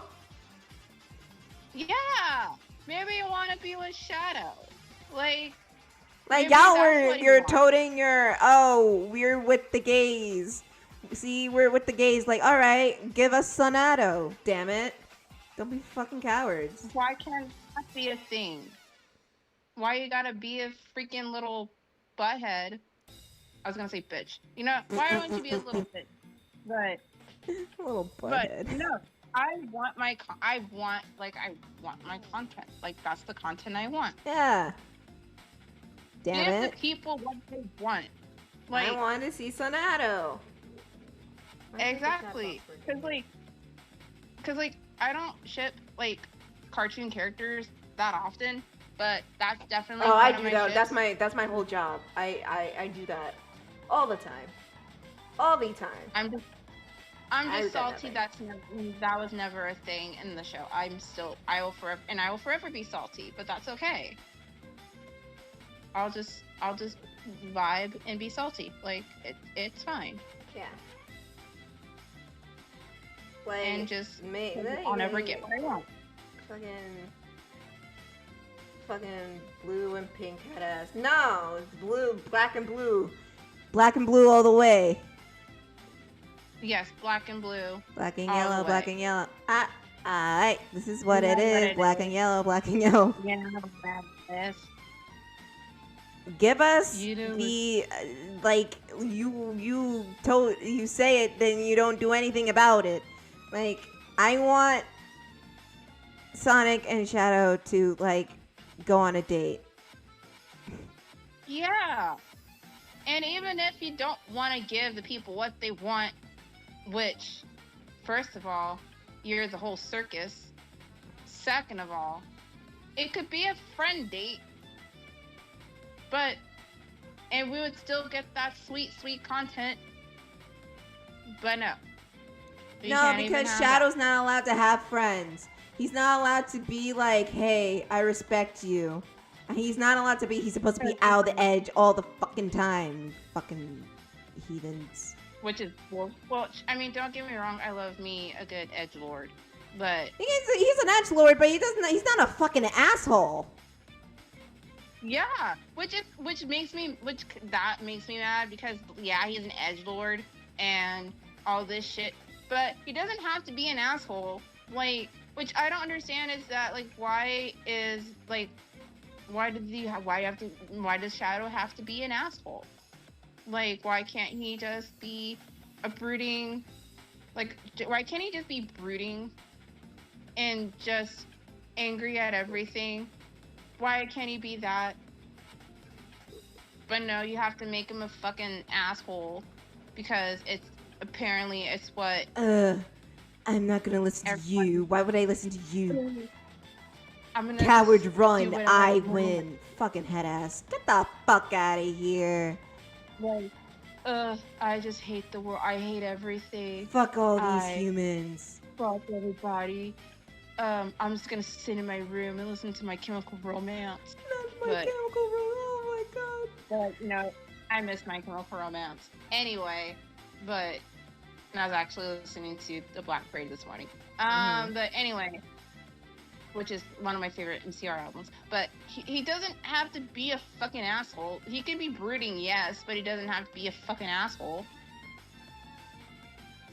I understand, like, at least in the comics, like, their hands are tied, and I know they want to do all these stories, but the Sega mandates are just like, nah. And they have to write these characters this way and that way and the other way. But it's still... I don't blame the comic writers. I don't. I blame Sega. Fucking Sega. I blame Sega too. I blame them because they're the ones who put these nonsensical mandates because one guy, and we all know his name. Yeah. And because I want to take his lunch money. Apparently, this is what I read. Apparently, he did what he did because he wanted Sega to hire, or Archie to hire him back as head writer after he got fired and replaced by a good one. And apparently it makes sense because after he did what he did and somehow won that stupid lawsuit and he got the rights to the characters, after all of that, he didn't do shit with them. Oh, okay, yeah. So, yeah, so it's rumored that he did what he did because of he wanted his job back. And he was big mad that he was replaced by someone competent. And that's why he just had a whole fit. I mean, it makes sense. Does it though? But at the same time, that he has to go this far because he wants his job back. Yeah. To like ruin the whole continuity and the storylines that they were putting in place, and like making fans disappointed of the characters in the comics and where it was going, and that also led to like the ending of the Archie run of comics. I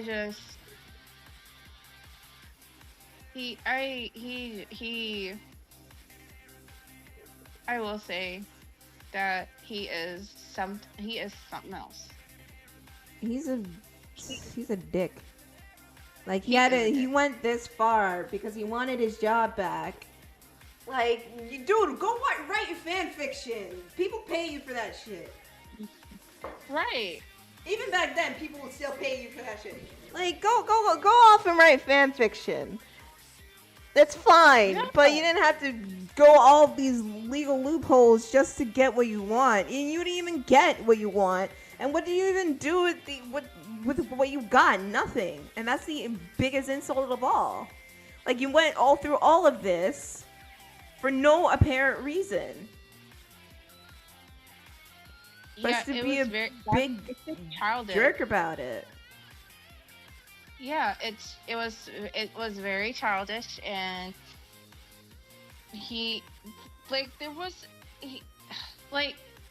how can I say this?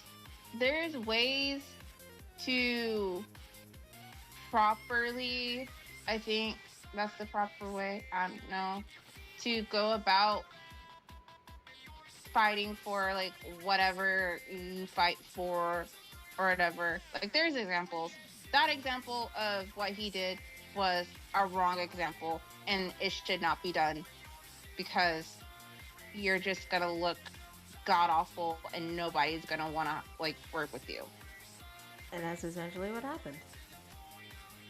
Because you look like the whole circus. Like, you not only did you like ruin one sense of continuity, you ruined your whole career and reputation. Like, you're now the guy like, oh, don't hire him because he's going to sue if he doesn't get his way. Like, no one's gonna hire you because of that. You ruined your own, and now you're living off of, I think he's living off of like commission work for his just questionable sense of anatomy and such. And he's living off of that. And but he really did, shoot himself in the foot by doing that. Oh, yeah.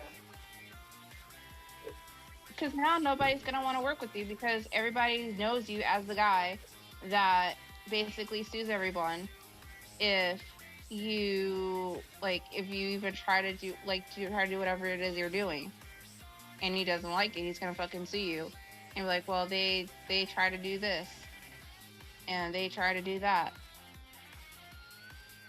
Right. And no one's going to, which I don't blame them because if I was in their position, I wouldn't want to hire him. Exactly. Like, why go? I'm struggling to I get that it's bothersome that, you lost your job and all the storylines you wanted to create is essentially gone. But man, let it go. Yeah, just let it go. Cause that's why, I've tried, cause I do try to find reasoning in everything because I'm like one of those people that just has to know why for every, why did this happen or why is this a thing? But with his case, I couldn't do that. I just couldn't. Right. So I just kind of gave up because I was like, I just can't figure out why he would do what he did. He did what he did because he was mad that this is the only explanation a theory I saw on Twitter and Tumblr. He was just mad that he lost his job and he wanted his job back and he went about it in a questionable way. That's it. That's the only way that makes sense because after he did what he did and only produced a few shitty pages, which looks like fan fiction, by the way. It doesn't look like anything. Fucking trace over Anthony Mackie of all things because he needed a black guy. They do that. What? Oh yeah, he did do that. So fuck him for that. Yeah, people ask, why did you choose Anthony Mackie? And he's just like, oh, I just wanted a black guy that was recognizable. No, not even recognizable. He was just like, I just needed a black guy. Or he's like, I didn't want a regular black guy or something like that. Some stupid. It was stupid. The reasoning was stupid. He's stupid. He's dumb. He is dumb. He's the whole, like I said, he's the whole circus. He's just not a clown. He's the whole circus. It's just a big mess. And then when I think the reason why he was let go is because Sonic Adventure and Sonic Adventure 2 came out and Sega wanted to incorporate it into the comics. So instead of, incorporating it neatly in the comics, he went on this whole not rampage, but tirade of alien invasion and shit like that. And people at Sega was just like, what the fuck? This is purely my, oh god, I'm sorry, I feel sick. Purely my own speculation on the matter. Don't take it seriously. But it may be the fact that he may have fucking ruined that in like a common interpretation of the two most popular Sonic games. Because for the life of me, because I'm still curious about how Shadow was introduced into the comics, because the comics started way before his debut back in 1993 or 94. So I was curious how they introduced him. And so I read back, and I was just like, why? I'm confused. Why is this human here? Why is this alien here? I'm confused. What is happening? Oh, there's Shadow. What's he doing? I am confused. This is not how it worked in the games. What is happening? And me as a reader, I was just straight up confused. Right. So, yeah. And then I don't know. I was just confused. And yeah, they at least Shadow was actually written better in that than how he's written now, which is kind of sad. Oh, that is kind of sad. Like, I will say this. Say what you will of Penders, but he wasn't afraid to take risks. Were they good? No. But it was intriguing, to say the least. Yeah, I actually was gonna say that, even though I rag on Penders and for his shenanigans, I will say that he wasn't afraid to take risks, and I tip my imaginary hat to him for that. But other than that, I don't know my feelings towards Penders. I mean, he's still an asshole, don't get me wrong. He's still a creep and an asshole. But yeah, I'll give credit where credit is due. He did introduce characters that I come to really like Sally's brother Elias. I thought he was really cute. I had a crush on Elias. I had a big crush on him. I'm not gonna judge you for that, because that's understandable. And like, and I think that was like the only Penders character I actually like. Because he introduced Knuckles' girlfriend, Mary Sue. Julie Sue. Holy shit. But you know, she was like feminist TM. I was just like,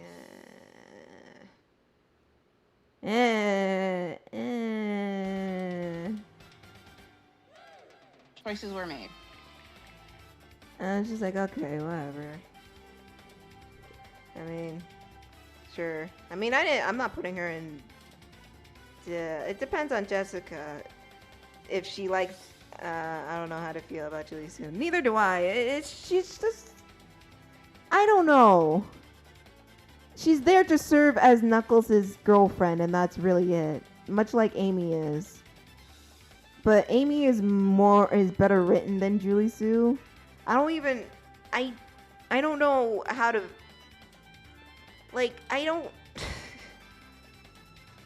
clearly she's just there to be your love interest in Knuckles. Clearly. No doubt about it. And she has I think it's her aunt. I think her aunt is named like Linda. Not Linda, but Linda or Lynda.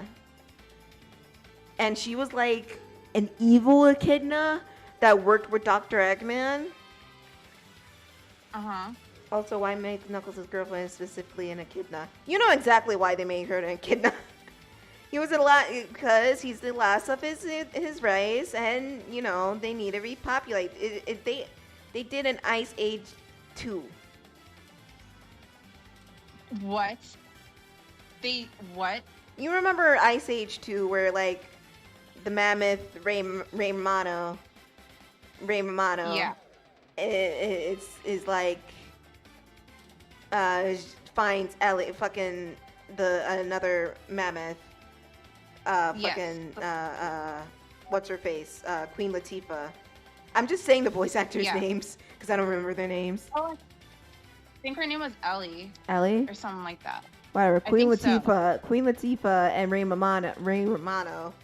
Like, Ray Romano was just like, oh, we're the last of our species, and you're like, we need to do the thing, and she's just like, nah, you ain't getting none of this, honey.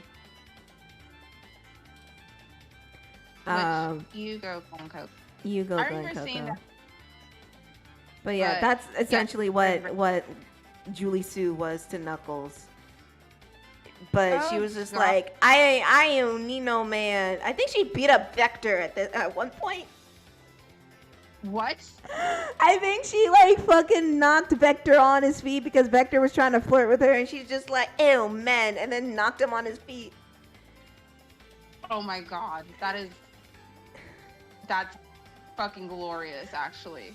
Fucking, she like not Knuckles, Vector like right on his, and she also had a gun. She had a gun? She had a gun. So she pulled out her gun? So she pulled out her gun? You need to see, let me show you Julie Sue. I mean, for those who are wondering, I'm not putting Julie Sue in this AU because I don't know. I don't know how to feel about her. She's not really my cup of tea.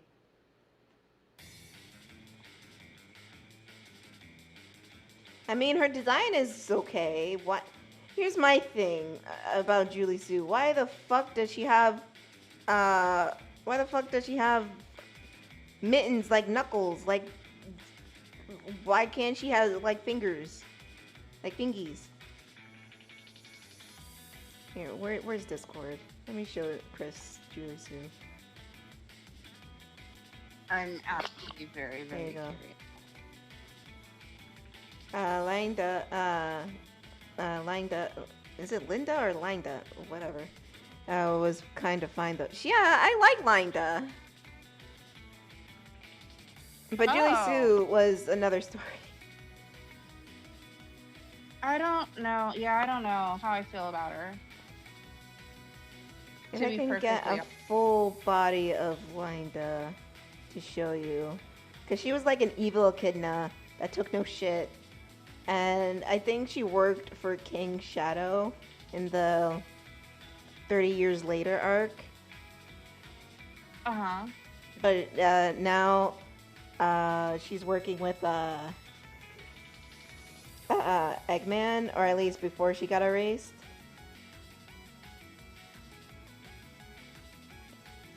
Honestly, no offense, but Linda just looks like Knuckles as a girl. I mean, I loved her character, but she just looks like Knuckles as a girl.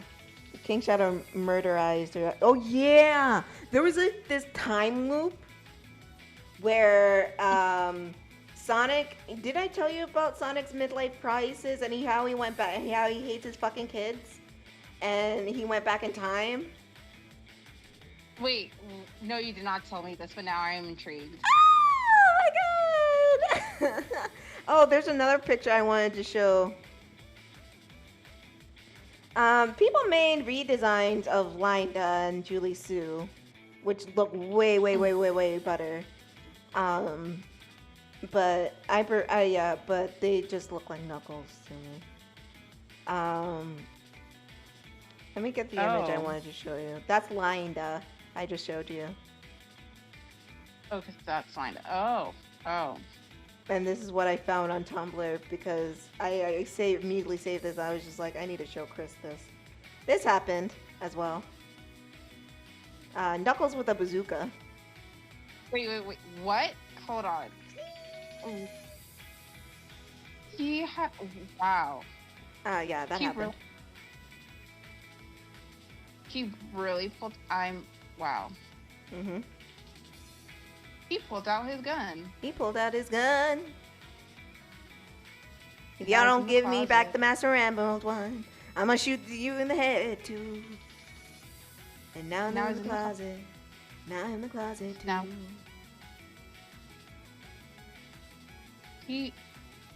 Knuckle, you know, well, I mean, I never thought I would see the day that Knuckles with the gun. He pulled out his gun. He must have got it from dead ass. too. Anyways, back to Sonic and his midlife crisis. Yes, so, because I did this. So Sonic, in the 25 years later arc, started by Penders. Sonic hates his life because he's the king of the Acorn Kingdom after he marries Sally. And he has 2 kids named Sonia and Manic after his brother and sister from Sonic Underground. Mm-hmm. Their mother was never found, but you know, that was a reference. I'm not surprised if neither of you get it. Anyways, so he hates his life and he goes back in time to like stop something. I don't remember. I blocked it out of my memory because it was so bad. Because the idea of he literally Sonic. I don't know if you've seen Legend of Korra, but Sonic was Aang. Oh yes. Remember how Aang was God. like paying attention to only to Tenzin because he was an airbender? Yes. Sonic was Aang, except he ignored both of his kids. Oh God, no. Yeah. Sonic, no. I was just like, I'm calling bullshit because Sonic was pretty much an orphan, grew up with orphans, and you're telling me he hates his kids after he like practically adopted Tails as his brother, and like look at his interactions with other children. Are you telling me, Ken Penders, that Sonic pulled the Aang and hates his kids? Yeah, okay. He pulled an Aang.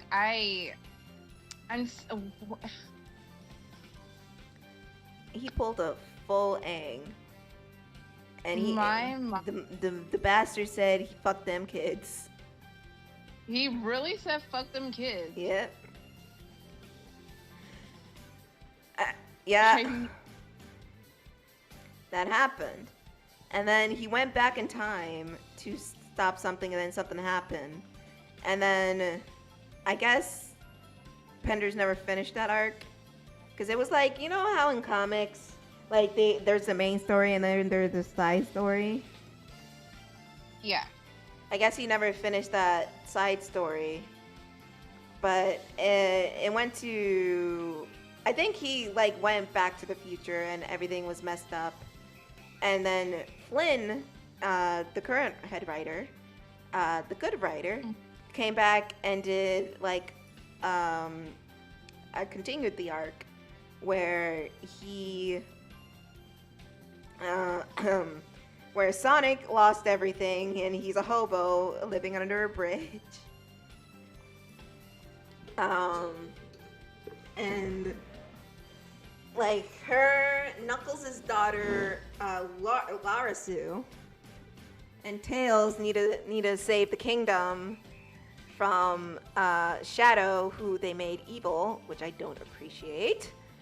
Like, why the fuck would Shadow be evil? He has no reason to be evil unless Black Doom is taking over his body again. But I digress. You know. But then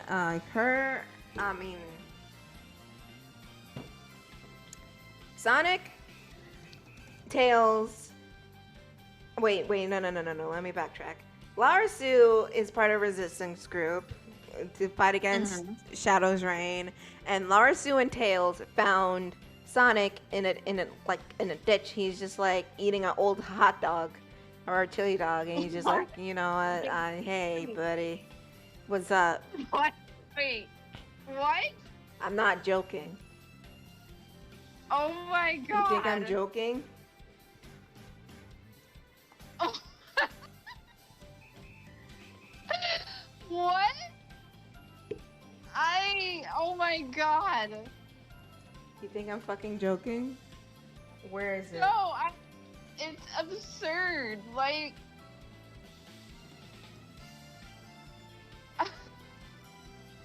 what? I need to find it. There it is.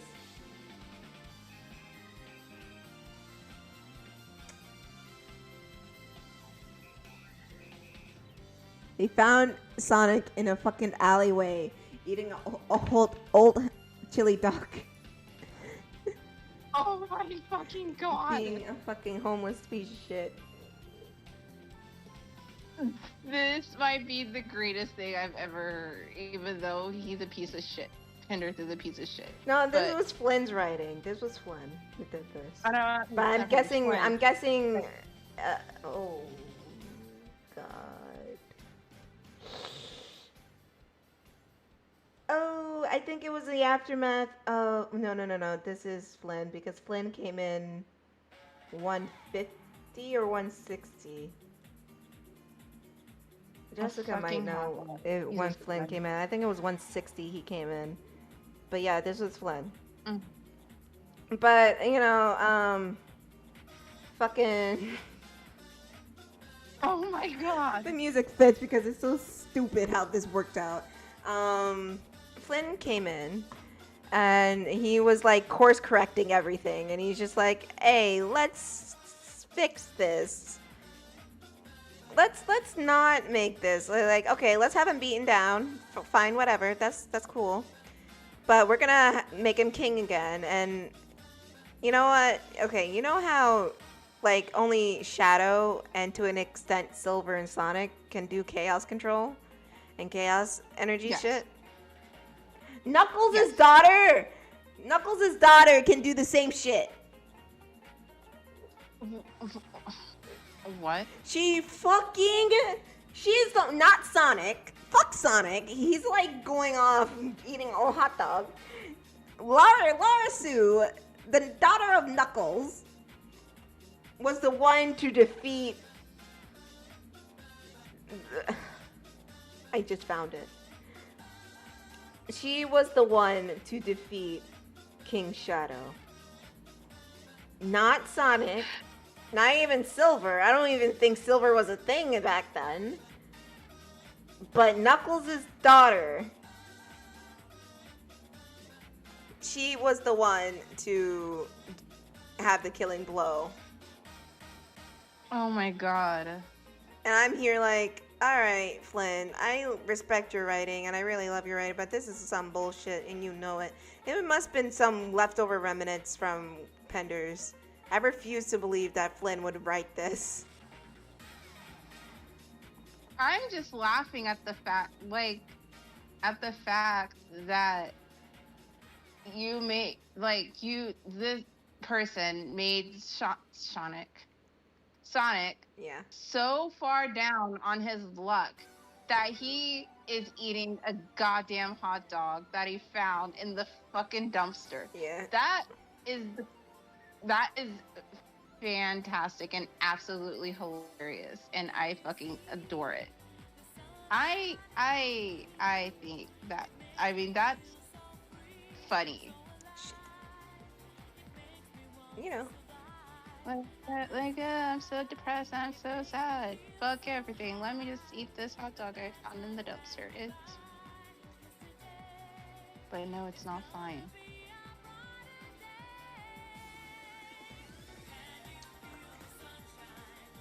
Yeah, that happened.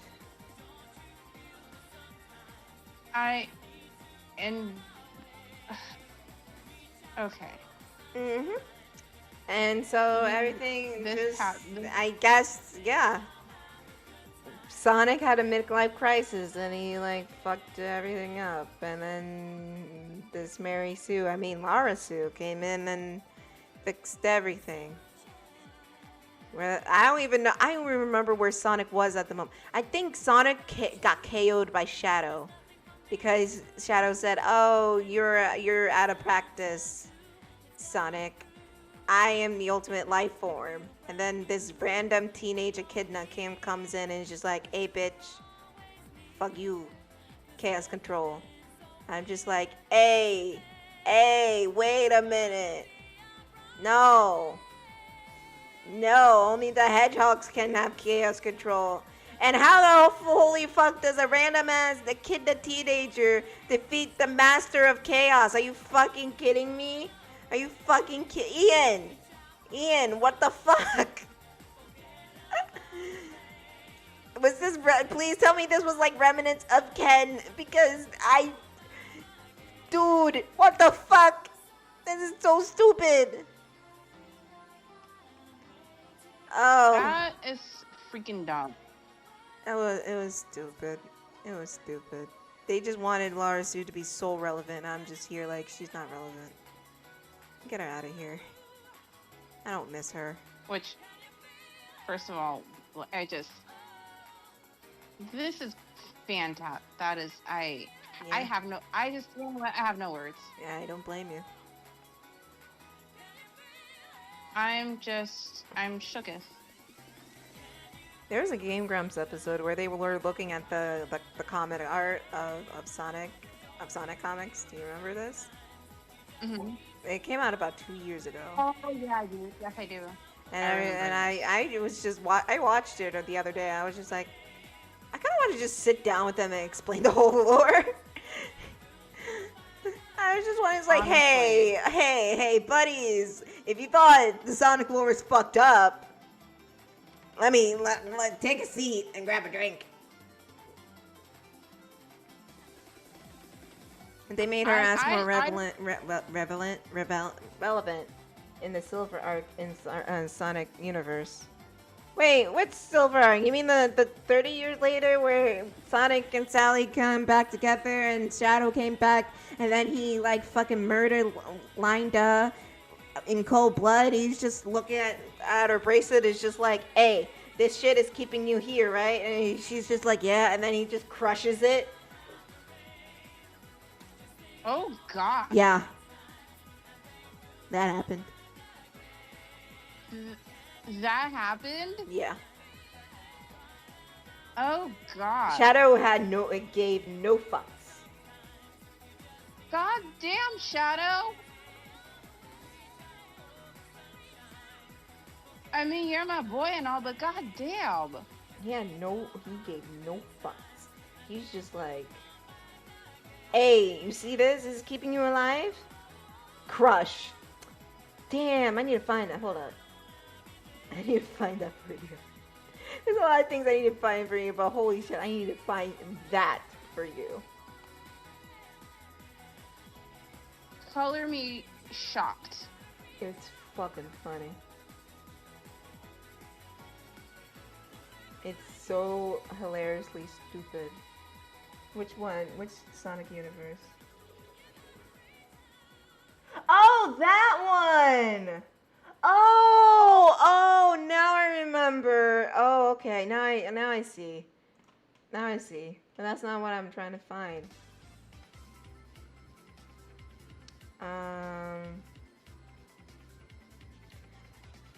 Hey, remember there? You want to know who Tails marries in the future? Oh god, who? Another Mary Sue called Mina Mongoose, who was supposed to be a love interest for Sonic. So basically, Tails gets Sonic's sloppy seconds once again. Jesus Christ! I wish I was joking. Not the sloppy seconds. Yeah. I'm weak. Jessica, can you find the one where Shadow like crushes Linda's fucking thingy, because I can't find it. Like, first it was like Fiona Fox, where Tails had a huge crush on her, but you know she slapped him across the way. And Oh God. yep, there it is.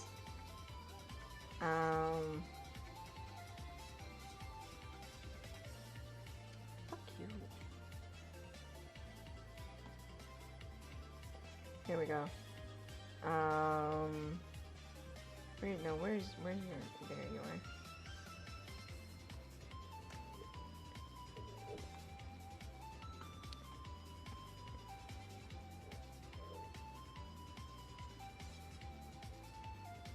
He fucking clapped her. He had no hesitation.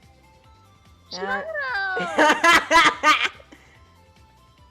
No! Yep. She got clapped! Yeah, she got clapped. Shadow, no! Yeah, Shadow's no. He's in the ambivalence of good and evil. He has to be. Can you see all of me? Walk into my history. Step inside and hold on for dear life. Do you remember me? Capture you or set you free? I am all of me. I am of all of me. I am of all of me. He dead ass clapped her. Yep. Oh. She got clapped. Shadow! Yep.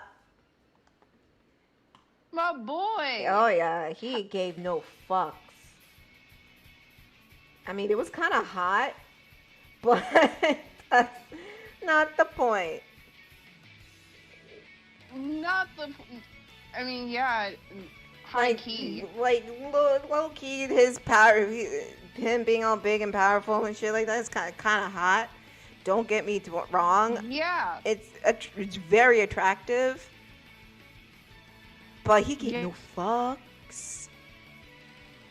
He gave no fucks. He was literally like, "Bitch, you thought," and clapped her. He fucking clapped her. He was just like, "Hey, that thingy right there, that's keeping you here, right?" And she's just like, "Yeah, what's the point? Fuck you. I'm getting rid of your bitch ass." I'm just like, damn, Shadow. You clapped her. She got clapped. She got fully clapped, man.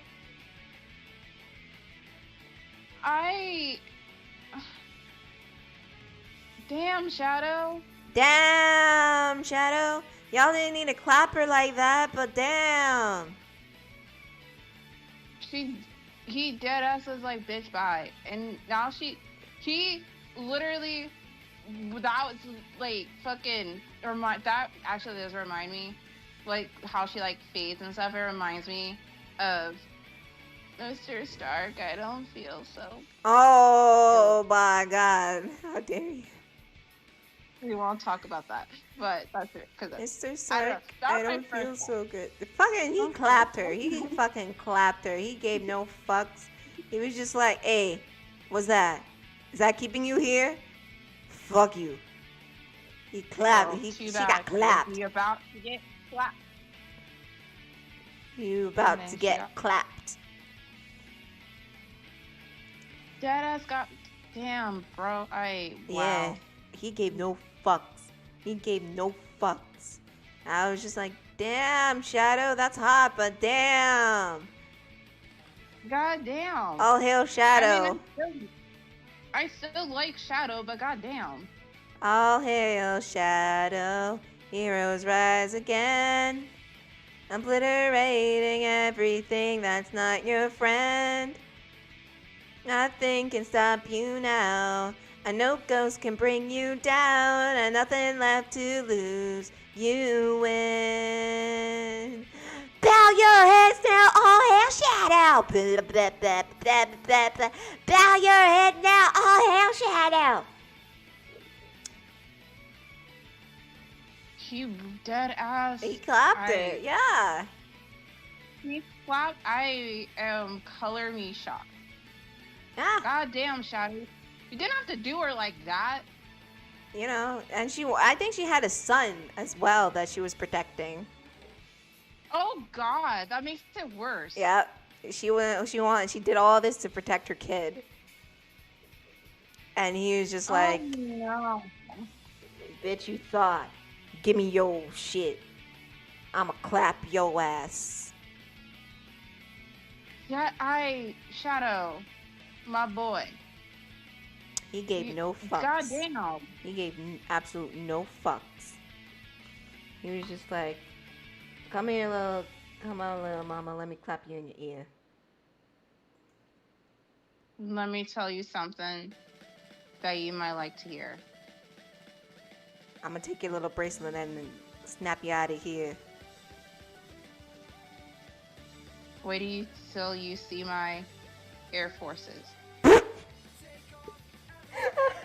I don't know where I was going with that. I don't know either, dude. I don't know. I wish I knew, but I don't know where I was going with that. Okay. Like, I was referencing the song and you just like fucking kiss my Air Forces. Well, he did beat something up alright. But, because she's dead. She fucking did. She did. She did. So he definitely did. She's dead as dicks. Which is very, very, very unfortunate. Or I'm unfortunate, just here whichever like, we look at it. I'm just here like, y'all could have brought back Dr. Eggman or an omelet eggette and tear shit up, but nah, you gotta make Shadow evil and clap a bitch. Bruh. Like, you did not do all that. Like, y'all But didn't have you to do did. all this extra shit. Y'all be doing it too much. That's why your mama did. Your mama did too. And your daddy don't love you. And you sure ain't gonna love you now. Now you're here cooling out the avatar. Katara, do be honest. Do be honest. You want me, don't you? Ooh. Katara. You know what? Katara. Waterbend! I'm sorry. I watched that thing one too many times. Y'all better get her. Y'all better get her before I light her up like her teaser. Y'all better get her. Keep playing with me. Keep playing with me! It's getting warm in here.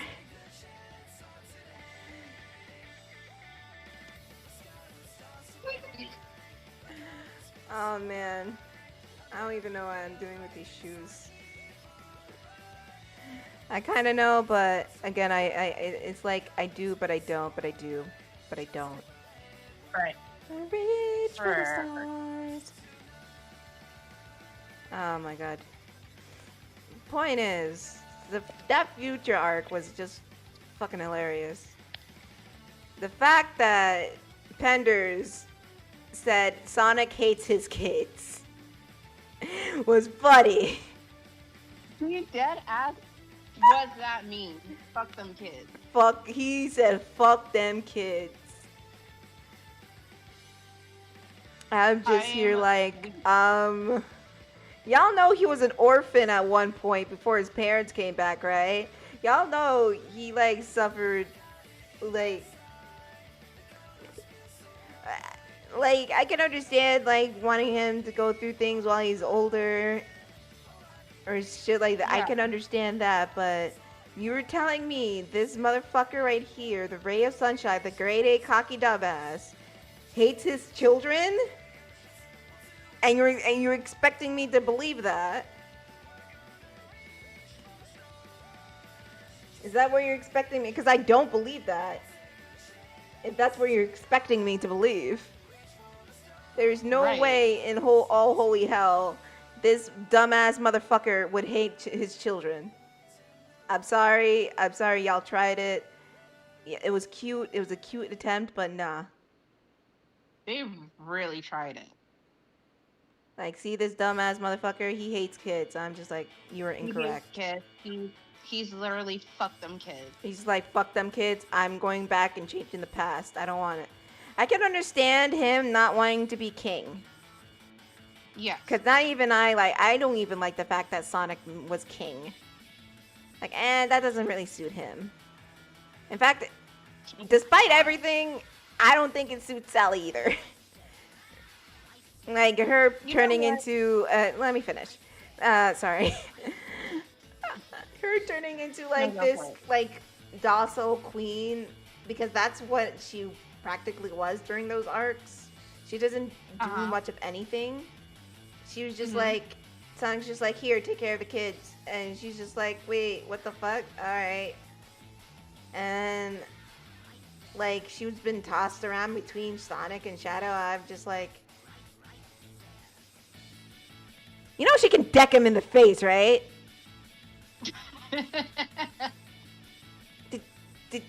Did you forget that she, like, punched Fiona straight in the stomach? Because she was, like, trying to manipulate Tails. Or was that me? Or was that just me? Or did y'all just choose to forget that she did that? Are we not gonna recall that? How she fully decked her in the stomach? Like, literally. I don't like how they wrote Sally in the future art. Sure. Yeah, I don't like. Sure, you can join in, Jessica. I'm probably gonna be quiet because I'm tired.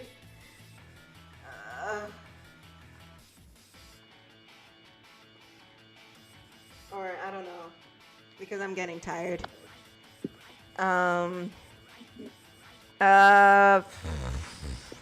Fucking, I don't like how they wrote her in that arc, because she was just like this. She didn't do anything. I was just like, you could have decked him in the face. You could have been like, you want my crown? Fuck you, and decked him in the face. You could have literally just done that, but I guess Sega didn't like that there was like a strong female who could deck Shadow in the face and say, no, fuck you. You ain't taking this shit.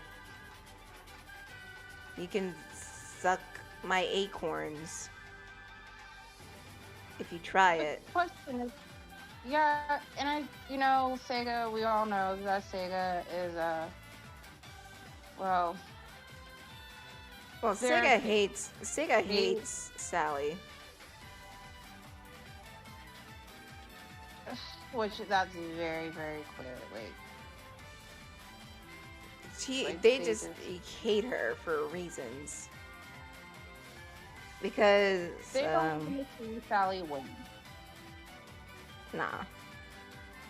That's why she's not there anymore. Or that's why they're like not reluctant, but that's why they're like saying, because Ian has a way to bring them into that universe. Mm-hmm. Into the IDW comics, but Sega's just not budging. Gee, I wonder why. Because they fucking hate her. At least Sega Japan hates her. Not so much Sega America, because Sega America made her. Right.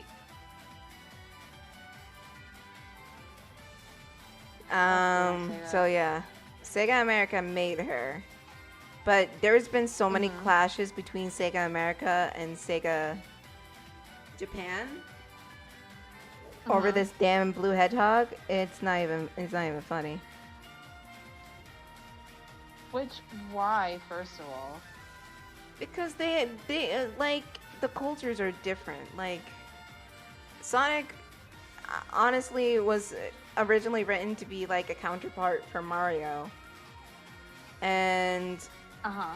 he was supposed to be like this 90s too cool for school kind of dude. Like he was supposed to, it's like The Simpsons. He was supposed to be the counterculture of what Mario was. Oh, that makes sense. Yeah.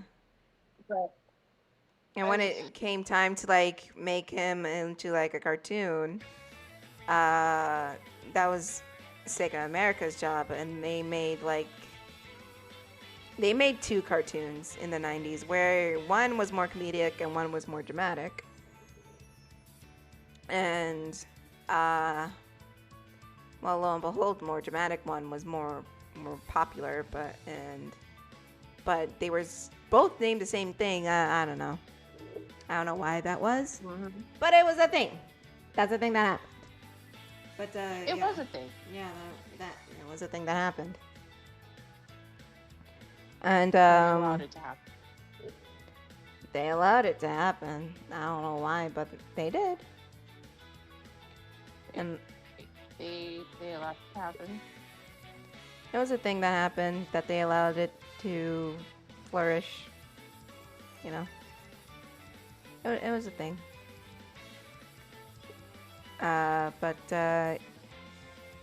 Yeah, over time, like what was considered counterculture and cool changed, and of course Sonic had to change because he's supposed to be the cool one. But you know what Japan thinks is cool and counterculture and radical is different from what America considered cool and radical and counterculture. Like, the pure reason why Sega Japan hates Sally Acorn because America made her. That's it. That's the only reason they don't like her. Which is dumb and stupid.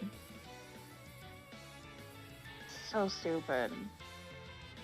But, you know, there's only so much that they can do. Like, Yeah. around the time that Sally Acorn appeared, Amy Rose also debuted. Yes. Amy Rose, that's right. I'm not sure who exactly came first. I think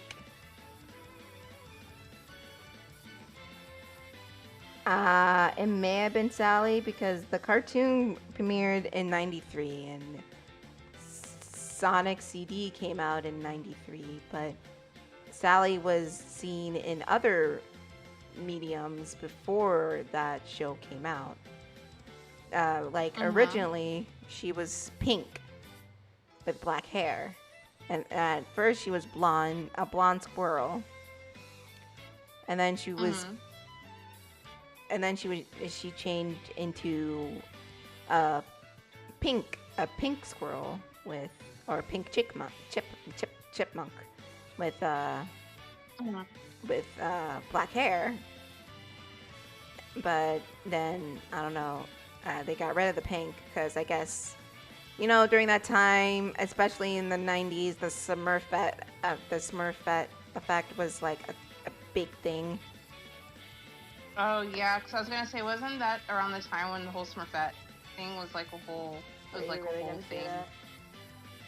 Yeah. And what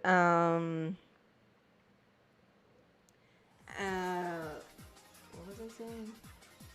Yeah, like when Sally first premiered, she was the pink one and the no fun police, just like every other girl in every other cartoon was. Either the damsel of distress or like, we can't do that. That's stupid. That's bad. That's bad. What are you guys doing? Are you guys stupid or something? She was that. And like, Good lord. Sega USA was just like, okay, maybe we shouldn't do that. That's why they changed her into more of a rebel, character, which is what we see now Like, they got rid of her pony. She originally had a ponytail. They got rid of that and sported up like the, you know, a 90s-esque pixie cut. They changed her colors. They scheme from pink and black to more reds and browns. And they what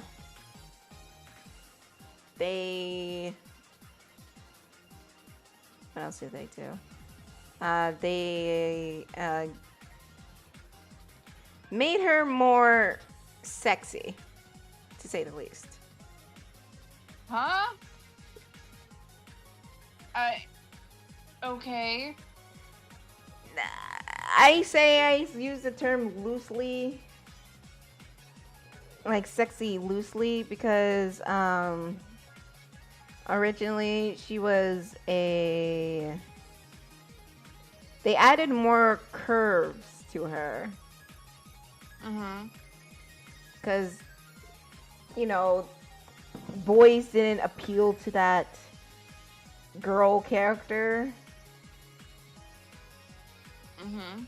And they wanted to make her more appealing, since Sonic was marketed towards boys. And you know what you know where I'm going with this. Yeah, I don't yeah. need to explain it. Oh, yeah. Yes. And that's why her voice actress, Katie Soce, I think that's, or Soce, shit. Is it Katie Soce? I don't know how to say her name. Basically, the woman who voiced Phil and Lil on Rugrats. Not Carrie, Katie. Hang on, I think it's so that's Soza, Soce.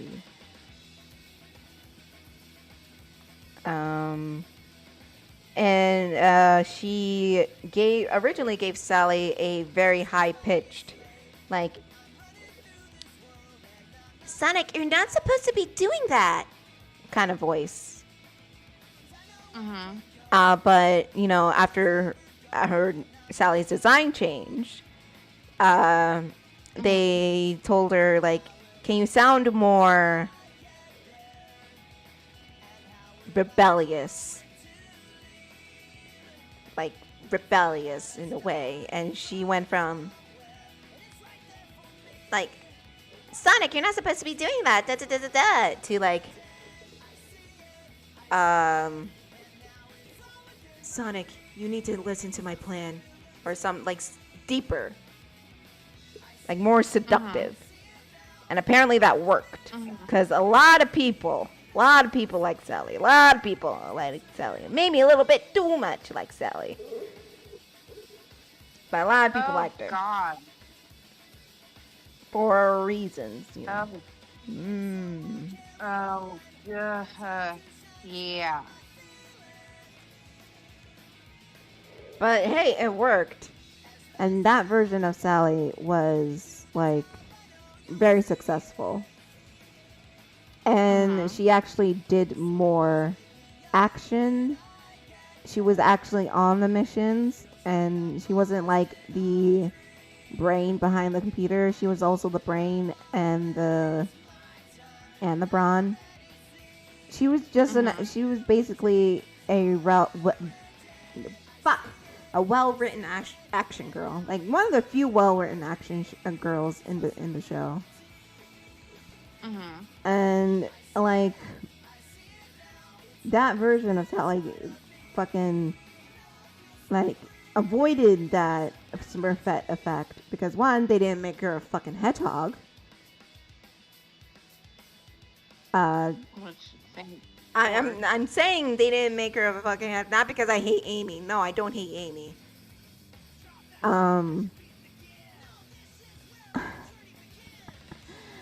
They didn't because if you don't know what the Smurf effect is, it's just think about like what fucking Mickey Mouse and Minnie Mouse, or Donald Duck and Daisy Duck, or literally Smurfette. Hence the name, the Smurfette effect. It's like literally the fucking girl version of the character. It's just like, Right. and I'm glad they added Bunny as well as a main cast member.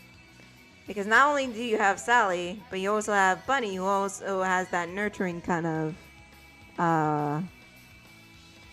personality. But she was also a badass. Right. So they pretty much avoided the Smurfette effect in that way. Which it's kind of ahead of its time, especially in the 90s where it was everywhere. Oh yeah. And you know, like a lot of shows are guilty of this. Like fucking Rocket Power had Reggie. That was guilty. Yeah. I would say Lil from Rugrats, but nah, not really. She wasn't really Yeah, not really, because Go well, on. I mean, like, yeah, cause I was gonna say maybe low, but then you would think about like how later on other characters were introduced in the Rugrats, especially after what was that movie? Rugrats in Paris, and we had is her name? Kimmy, Mm-hmm. and then of course you have Susie and Angelica. I was going to say not Lil because she's not the no fun police or the sexy sex pot because she's a fucking baby. And she actually played like you felt like she was like a character in the show and not there because they needed a girl. Same with Angelica and same She with ate Susie. Oh yeah, and like she ate dirt. And plus, wasn't there an episode? Oh no, that wasn't Lil. That was Chucky. That basically that one episode when Angelica taught him how to be like more aggressive or whatever, and Chucky like basically turned into Angelica or some shit like that. I think that was Lil. Because no. Remember? I think I know what you're talking about. I think because Phil and Lil was having an identity crisis, and they were Phil was trying to be more like Chucky, Was Lil. and Lil wanted to try to be Phil more like was Angelica. Yeah. Yeah, I remember now.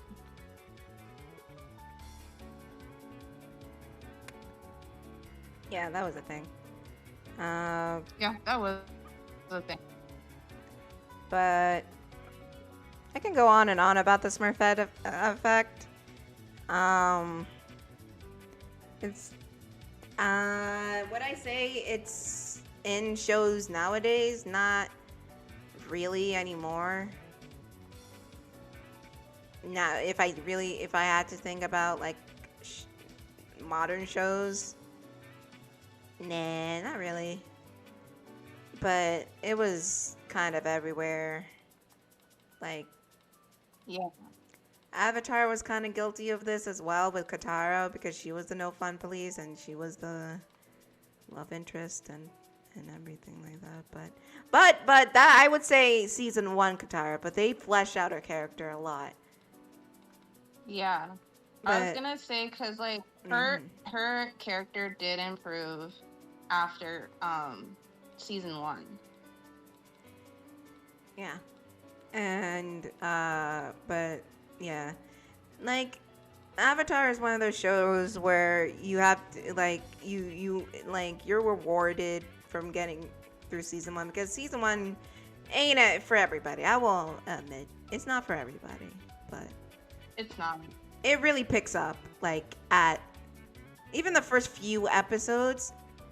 Because when I was watching it with Jessica, she was getting like and I was like, just wait, it gets good, I promise. And then I think it was around episode 8 it started to get interesting.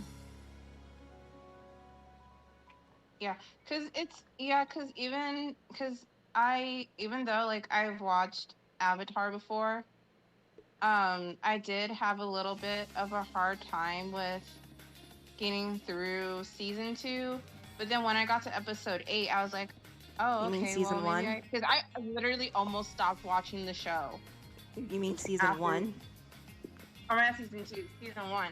Yeah, because I literally almost stopped because I have a very short attention span. So, and I do this with K dramas too.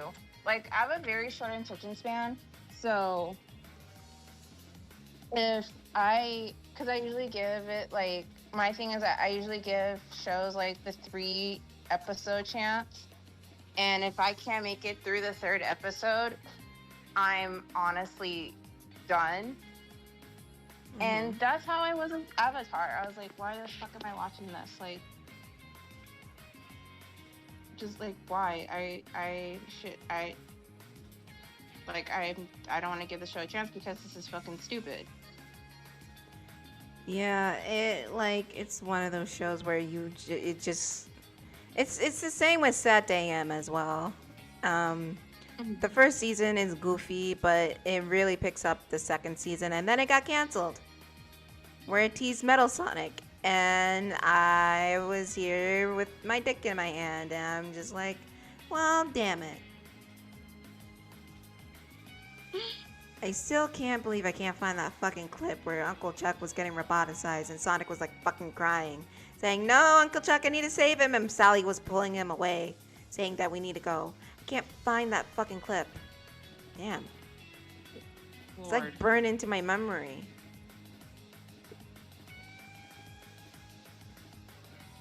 But honestly, and like, which, I don't have like a lot of regrets in life because I feel like you shouldn't have any regrets in life, but some people do, but so like, and I do, but whatever.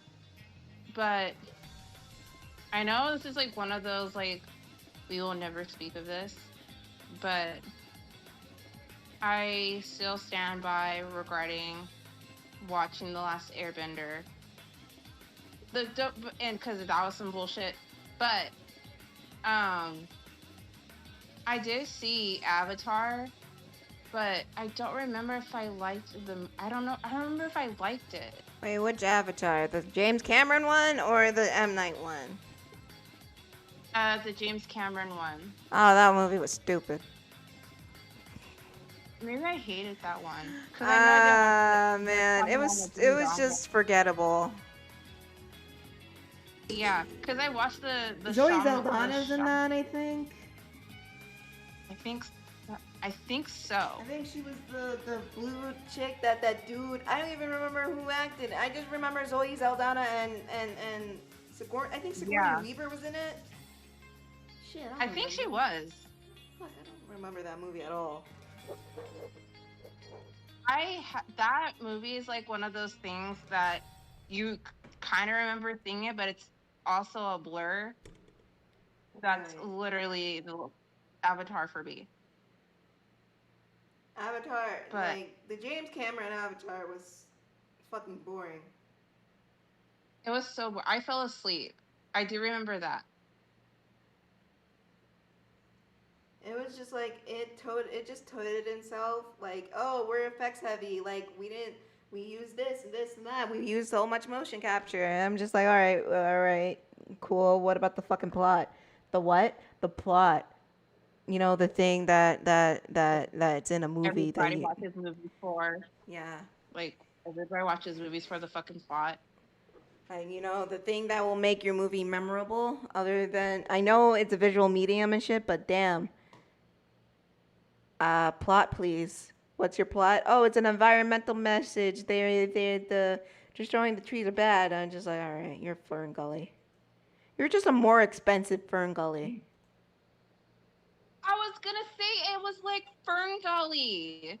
Yeah, it's just. But like, minus it not being good and not having Robin Williams in it. 'Cause yeah. And not having that really creepy ass like machine monster thing that was made out of smog, and it kind of, well, watching it now as an adult, it kind of sounded like the smog was speaking in parcel tongue. But it was boring.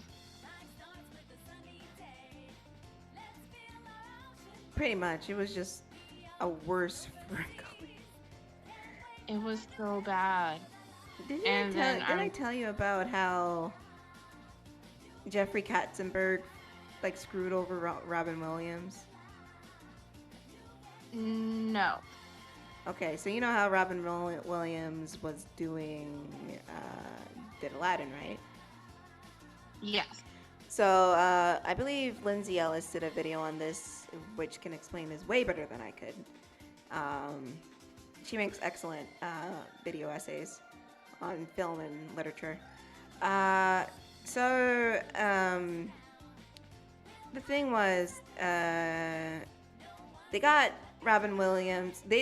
Initially Robin Williams said no. But then they did like test footage with his own stand-up comedy, and they animated over it, and he was impressed. So he's just like, all right, but I need to finish Ferngully because I was signed on to that first. And Katzenberg was just like, all right, fine, whatever. And then he said, also, I don't want you to use me as for marketing. Oh, I see where this is going. And Katzenberg was just like, what? Like, I don't want you to use me for marketing. But, all right, so drop out of Ferngully. Like, I'm not going to do that. If you want me in your movie, you got to do that. And Katzenberg was just like, all right, fine. So, basically, Robin Williams did both Ferngully and Aladdin. And Katzenberg, while he was doing Aladdin, he's just like, Katzenberg was just like, hey, can you not do Ferngully? And Robin Williams just like, I told you I'm doing Ferngully no matter what. Just like, all right, bet. And then he went back on their agreement and used Robin Williams for marketing and promotion materials. And fucking he what was I gonna say? And he basically ruined Ferngully's debut in the box office. Katzenberg, like, wherever Ferngully was supposed to premiere, Katzenberg fucking took over that spot and bought it out or rented it out. Yep. What a dickhead. He was a complete petty asshole. All because... And not only that did he do that, but he went back on his word and you know, he used Robin Williams' name in the marketing of Aladdin when Robin Williams said, please don't do that. You know, when someone says not to do something, and let's fucking respect that, but no, I want the monies. And that's why nowadays, like, people are bragging about, oh, we got this celebrity and this celebrity and this celebrity in our movies, when they didn't used to do that. Well, they did, but it wasn't like big name actors. It was just more like C-list actors. Even then, but that's why they ramped it up even more. That's why you got like fucking Oprah as a camel in that one nativity movie. Yeah, because I was like, wasn't she like a fucking camel or some shit in some Christmas movie? Yeah. And like, that's why you get like, I mean, I'm not saying it won't work, because Amy Poehler as Joy was really good, and I love her as Joy. Yeah, and Jamie Foxx in Soul was really good. Like, Soul is such a good movie. Oh yeah, it'll make you cry. But anyways, like, yeah.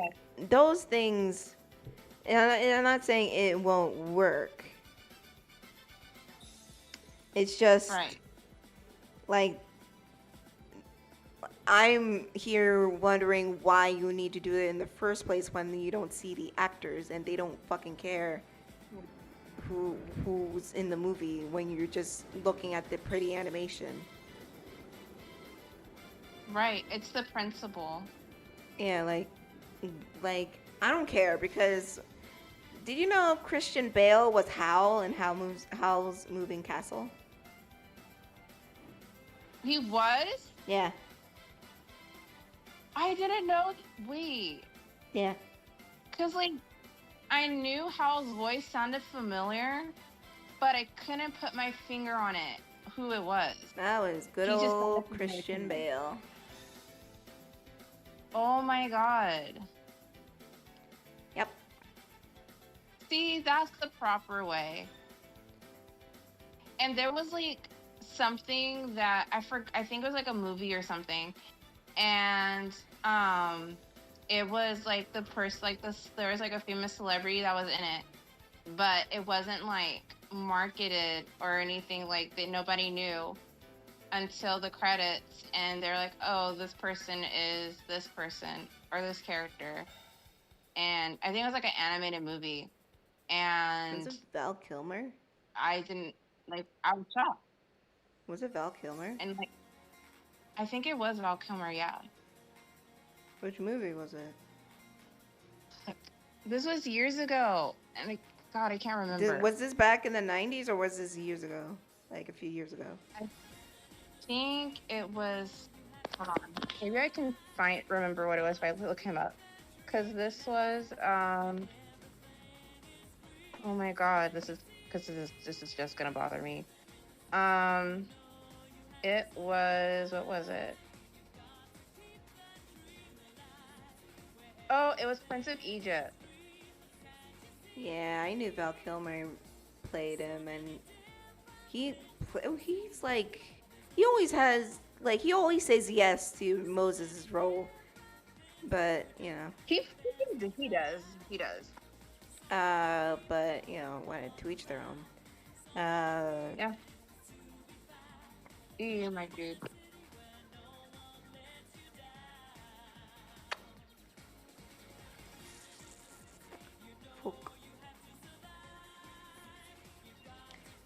But yeah, I forgot. I really did forget he was in Prince of Egypt. he was Moses in Prince of Egypt. I totally forgot about that.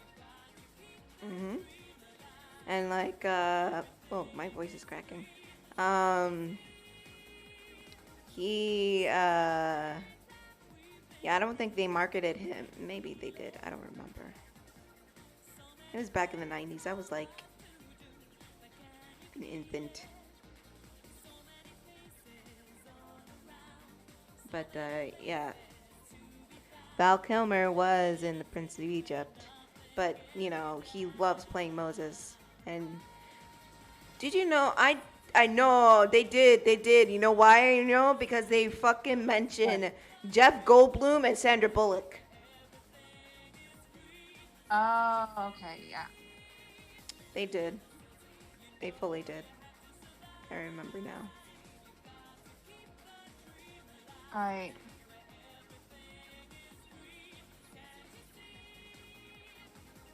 just.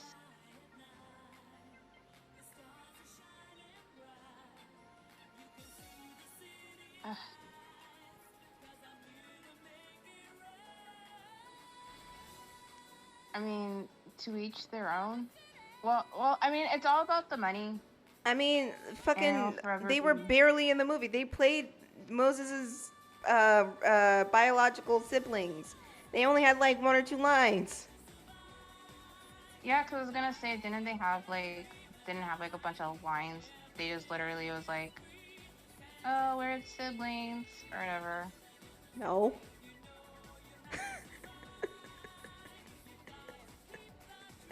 I'm kidding. I'm joking. Like rural irrelevant.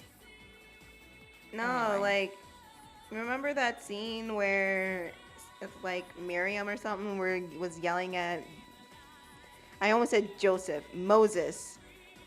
He's just like, she's like, you are our brother or something. Some shit like that. Oh, yeah. And then I like remember. the brother was just like, please, my lord, she's not well. She's very ill. She's stupid. Don't listen to the woman. Oh, yeah. Because that was a thing. I remember. And that's when Moses found out that he was actually a Hebrew. And he went like mad. Oh yeah, because he was kind of a. That was a whole thing. I remember the chills I got from one scene where he was looking at all the paintings of like all Oh the yeah. of all the babies getting killed, Oh, that's such a good and scene. and the pharaoh at the time came in, is just like, it's okay, my son, they're just stupid Hebrews. And I'm just like, fuck, dude. And like you could see the complete horror in Joseph fucking Moses's face as he backs away from him and like runs away. Yeah. Yeah, they were only slaves. Yeah, that's what he said. And I was just like, damn, Shouty. Damn. Yeah, that. Like, literally, he was just like, they were only slaves. They don't matter. I'm just like, fuck. That sent chills on my spine when I was a child. It still does. That movie is so well done. Yeah. It's really well done. And I don't know why my mom got this, but I have, because remember how like in the 90s, books for movies that were made for movies was a whole thing that you could buy like at the bookstore or whatever. So I literally have a book version of The Prince of Egypt. Oh, and it's yeah. from the movie. And like you could read along with the movie or something. Yeah, I still have that book. It's in my hall closet somewhere, but yeah, I still have it. Because that was a thing. I remember. I used to have that for, I think, The Little Mermaid. Oh, I never got that one. But I did have like those books where like it was a book and then it had those little buttons on the side. And then yeah, I remember. Yeah, I remember that.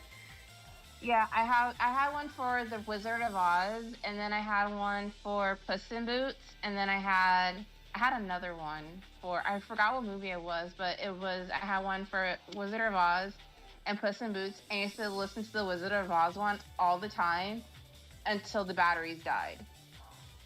Yeah, and then you were just like, oh, throw it away. It don't work no more. Yeah, my mom ended up throwing it away. Yeah. But I played the hell out of that.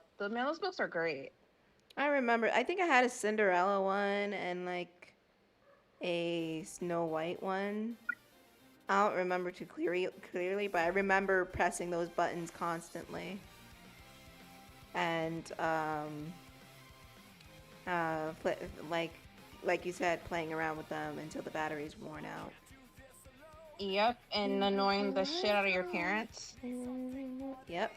Something will push me to victory. Let's see what we can do. Together, me and you. Yes, we will fade the sky. Peaceful things goodbye. Oh, looking back. You won't tire on the attack. You will see ahead. Run to the sunset. What's a different feeling? Both of us believing we can do it better. Together we can show the world that we can do. You are next to me and I'm next to you. Pushing on through until the... Man, I was listening to the song during my run. Like, if you want a good like workout playlist, go to Sonic Music. Like, holy fuck, that thing will get you fucking pumped up. I'm looking it up right now. I mean, you don't have to look it up. It's like right on Spotify. You can just look up Sonic Adventure 2 and listen to Pumpkin Hill. I think that's Sonic Adventure 2. I think so, but I fucking love Pumpkin Hill. Pumpkin Hill is probably like my top favorite song. And I will probably be listening to Pumpkin Hill after this stream while I'm making my rap because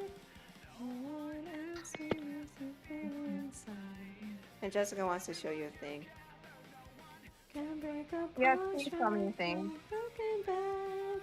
You and I are on the attack. Full stream ahead. Run to the sunset. Such a different feeling. I can only guess what it is, but I probably know what it is. What she's gonna send you. And I'm just too in the zone to care right now. I think yeah, it is Sonic 2. What? Pumpkin Hill, right? It is Sonic 2. Yeah, I knew yeah, it. Pumpkin Hill, yeah. It is Sonic 2. Oh, is it that? Yeah, it's that thing. I don't care. Oh no. No, it's just a thing. I bet her to draw, and she did it. And I'm just like, why and everything. Like, I'm too in the zone to care right now. Oh. Oh. Yeah. That's a thing. Yep. That is a thing. Yep.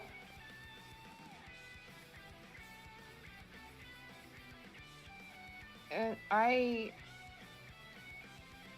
that's the thing. I'm tired. No, I'm not because of the picture. Because my eyes are. I feel myself getting drained. I'm probably gonna end it soon, and then go eat something, and like hop off and just relax for the rest of the night. Same. I'm tired. I'm gonna make a rap and Did you say a rack? a rap. Oh, a rap.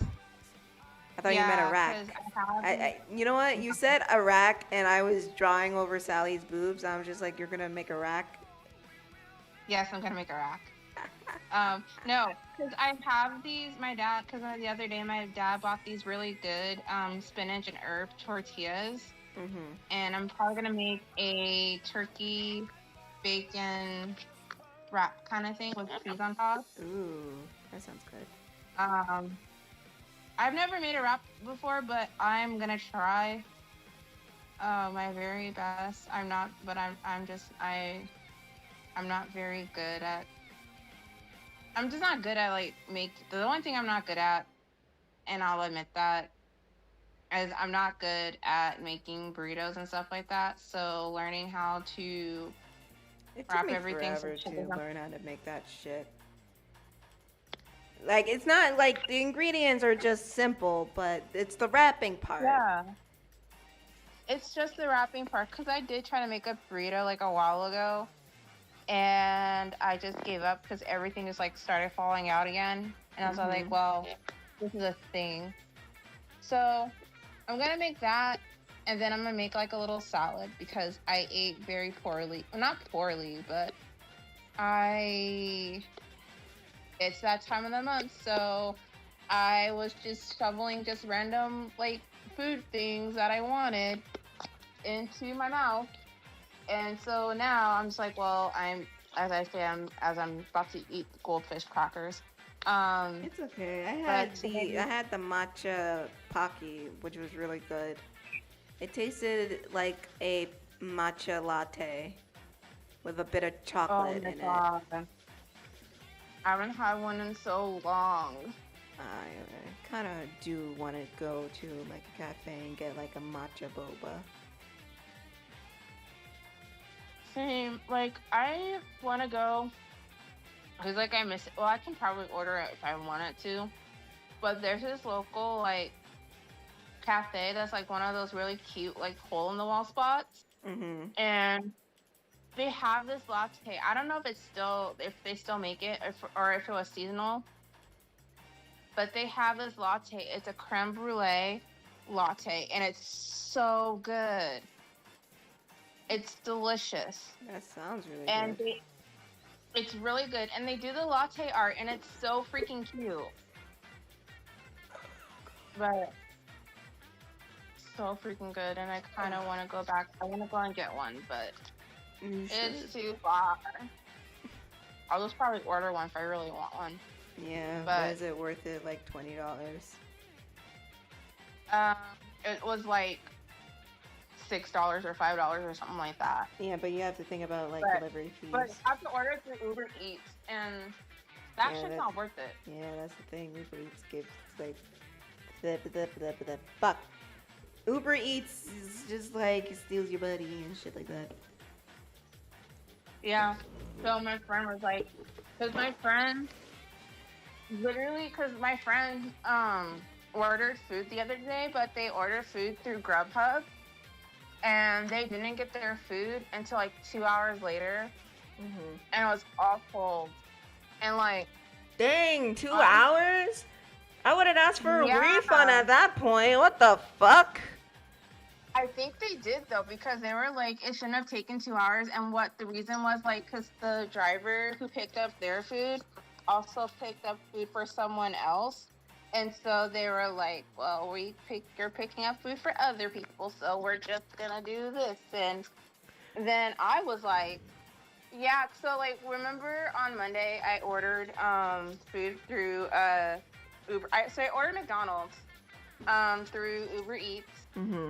Like usual, and so I had to go to Big Lots real quick because I wanted to get snacks for like the stream later on, and so I came back, and then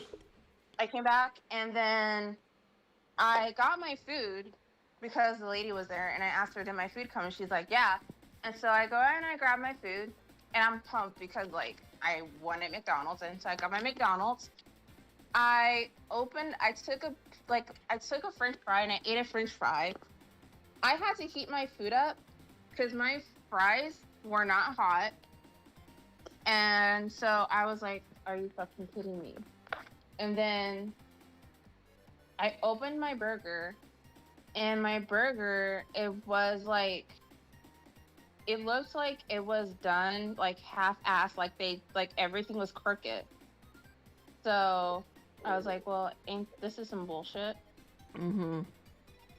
And so I was like, well, so I told my friend, I was like, at this point, I would rather order my food through DoorDash, because they were like, yeah, I used DoorDash and it worked all right for me.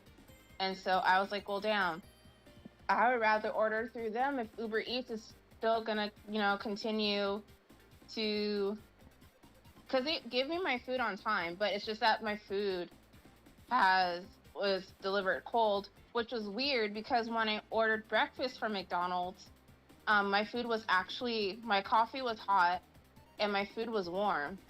So I was like, well, this is fucking weird. It's probably dependent on the time of day, though.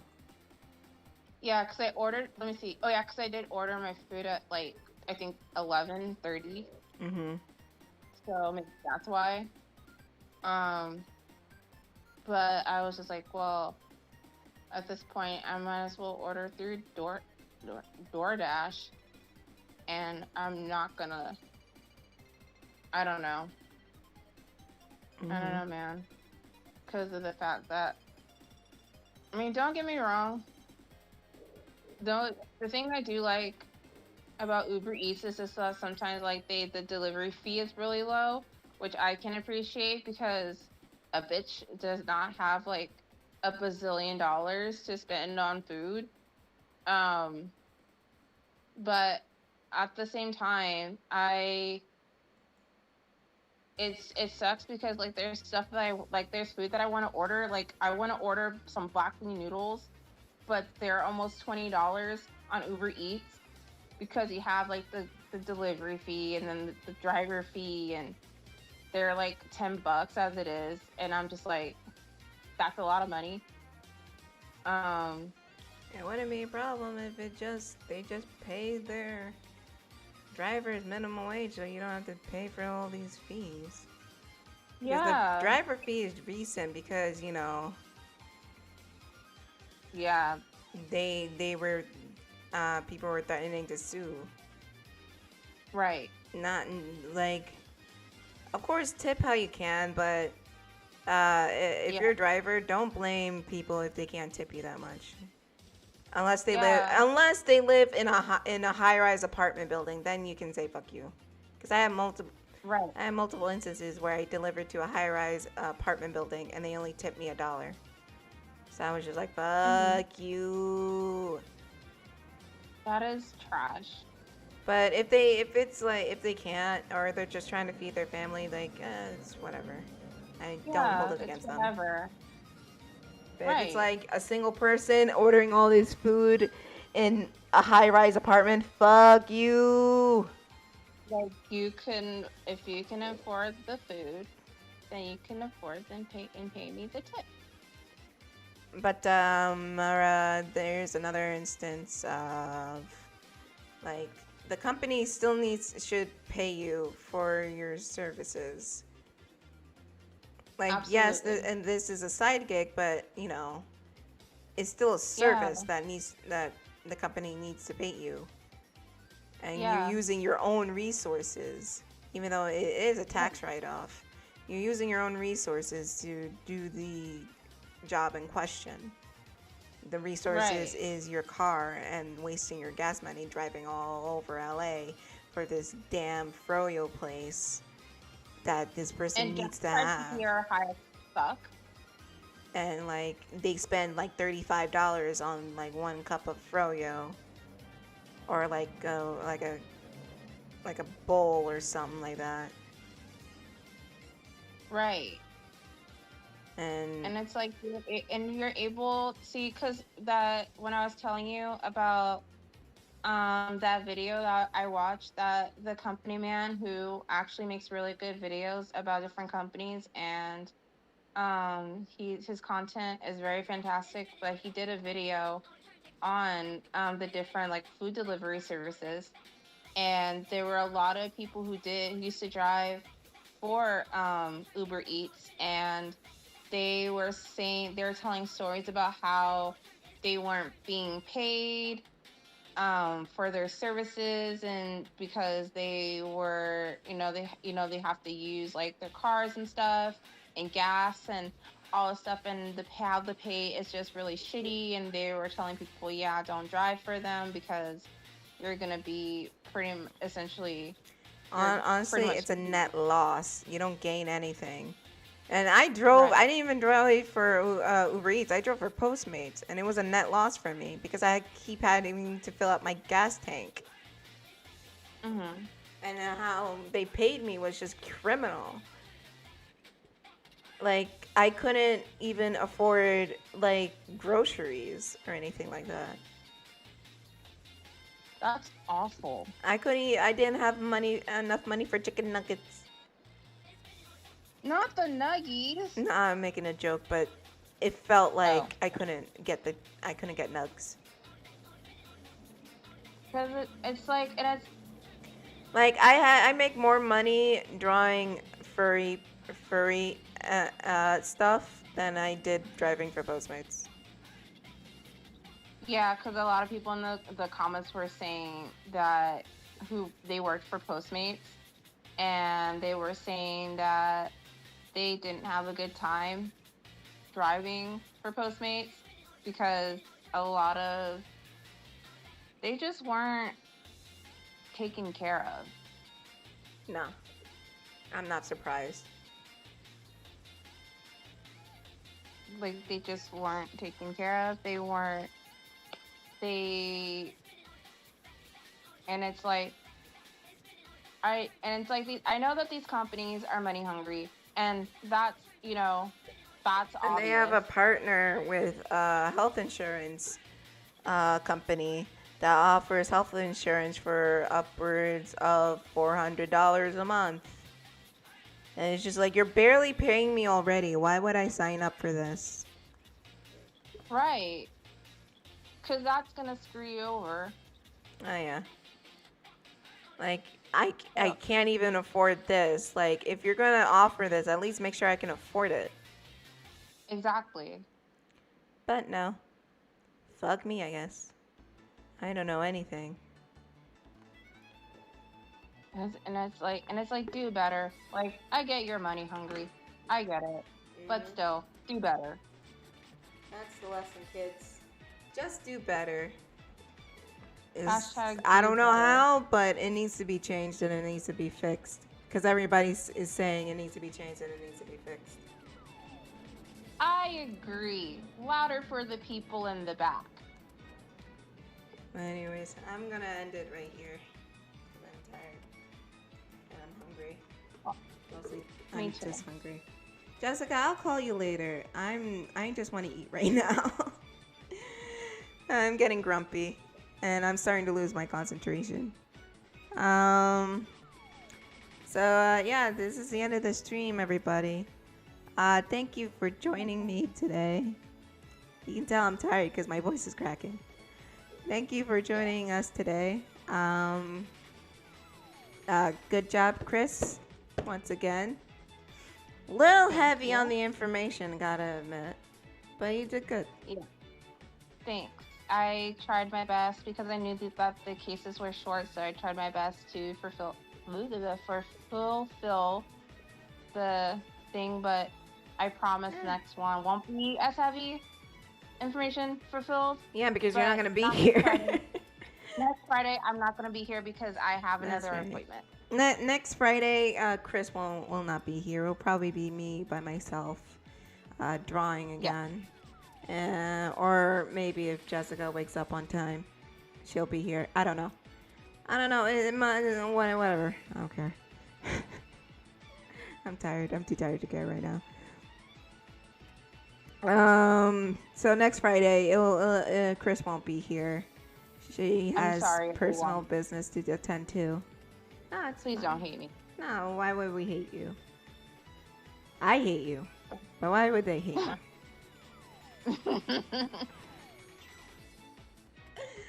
Oh, man.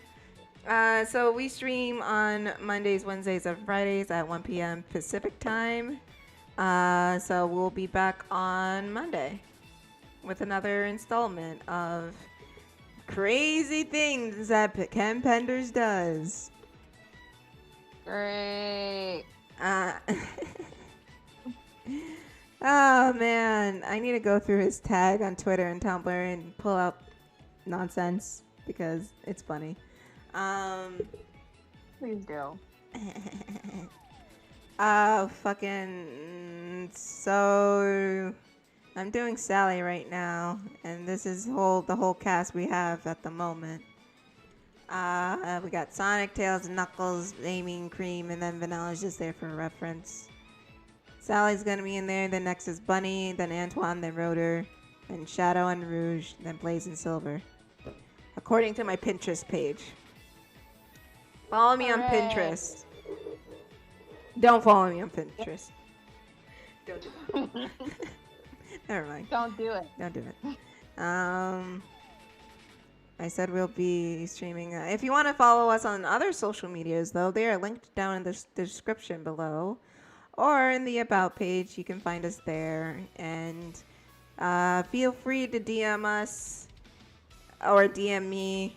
But if it's a request, I don't fucking want it. Shut the fuck up. I'm kidding. Yes. No, I'm serious about the don't ask me for a request. Don't be a choosing beggar. But you can feel free to DM me if you want to. I don't care. It'll take me a while to answer because I'm an idiot. But you know. And you can DM me too. Just don't get out of pocket. Well, when you say that. Oh well. You just shut yourself in Send the me foot. memes. Send me memes. Mm-hmm. Send her memes. Send the meme queen. Yeah. She'll rate your memes. Yes, I will rate the memes. She's the meme queen. Exactly. Okay. I mean, those people don't admit it, but anyway. Don't bring her out here. I'm already tired enough. And in the words of my favorite cartoon character, good night, everybody. Have a good weekend. Say good night, Kris. Good night, everyone. Have a good weekend and be safe. And take the vaccine. Yes, take the vaccine. I got my second shot. It wasn't that bad. Just do it. Yay. I'm gonna get mine next week, hopefully. Yeah, do it. Just do it. Anyways, we're out. Bye. Bye.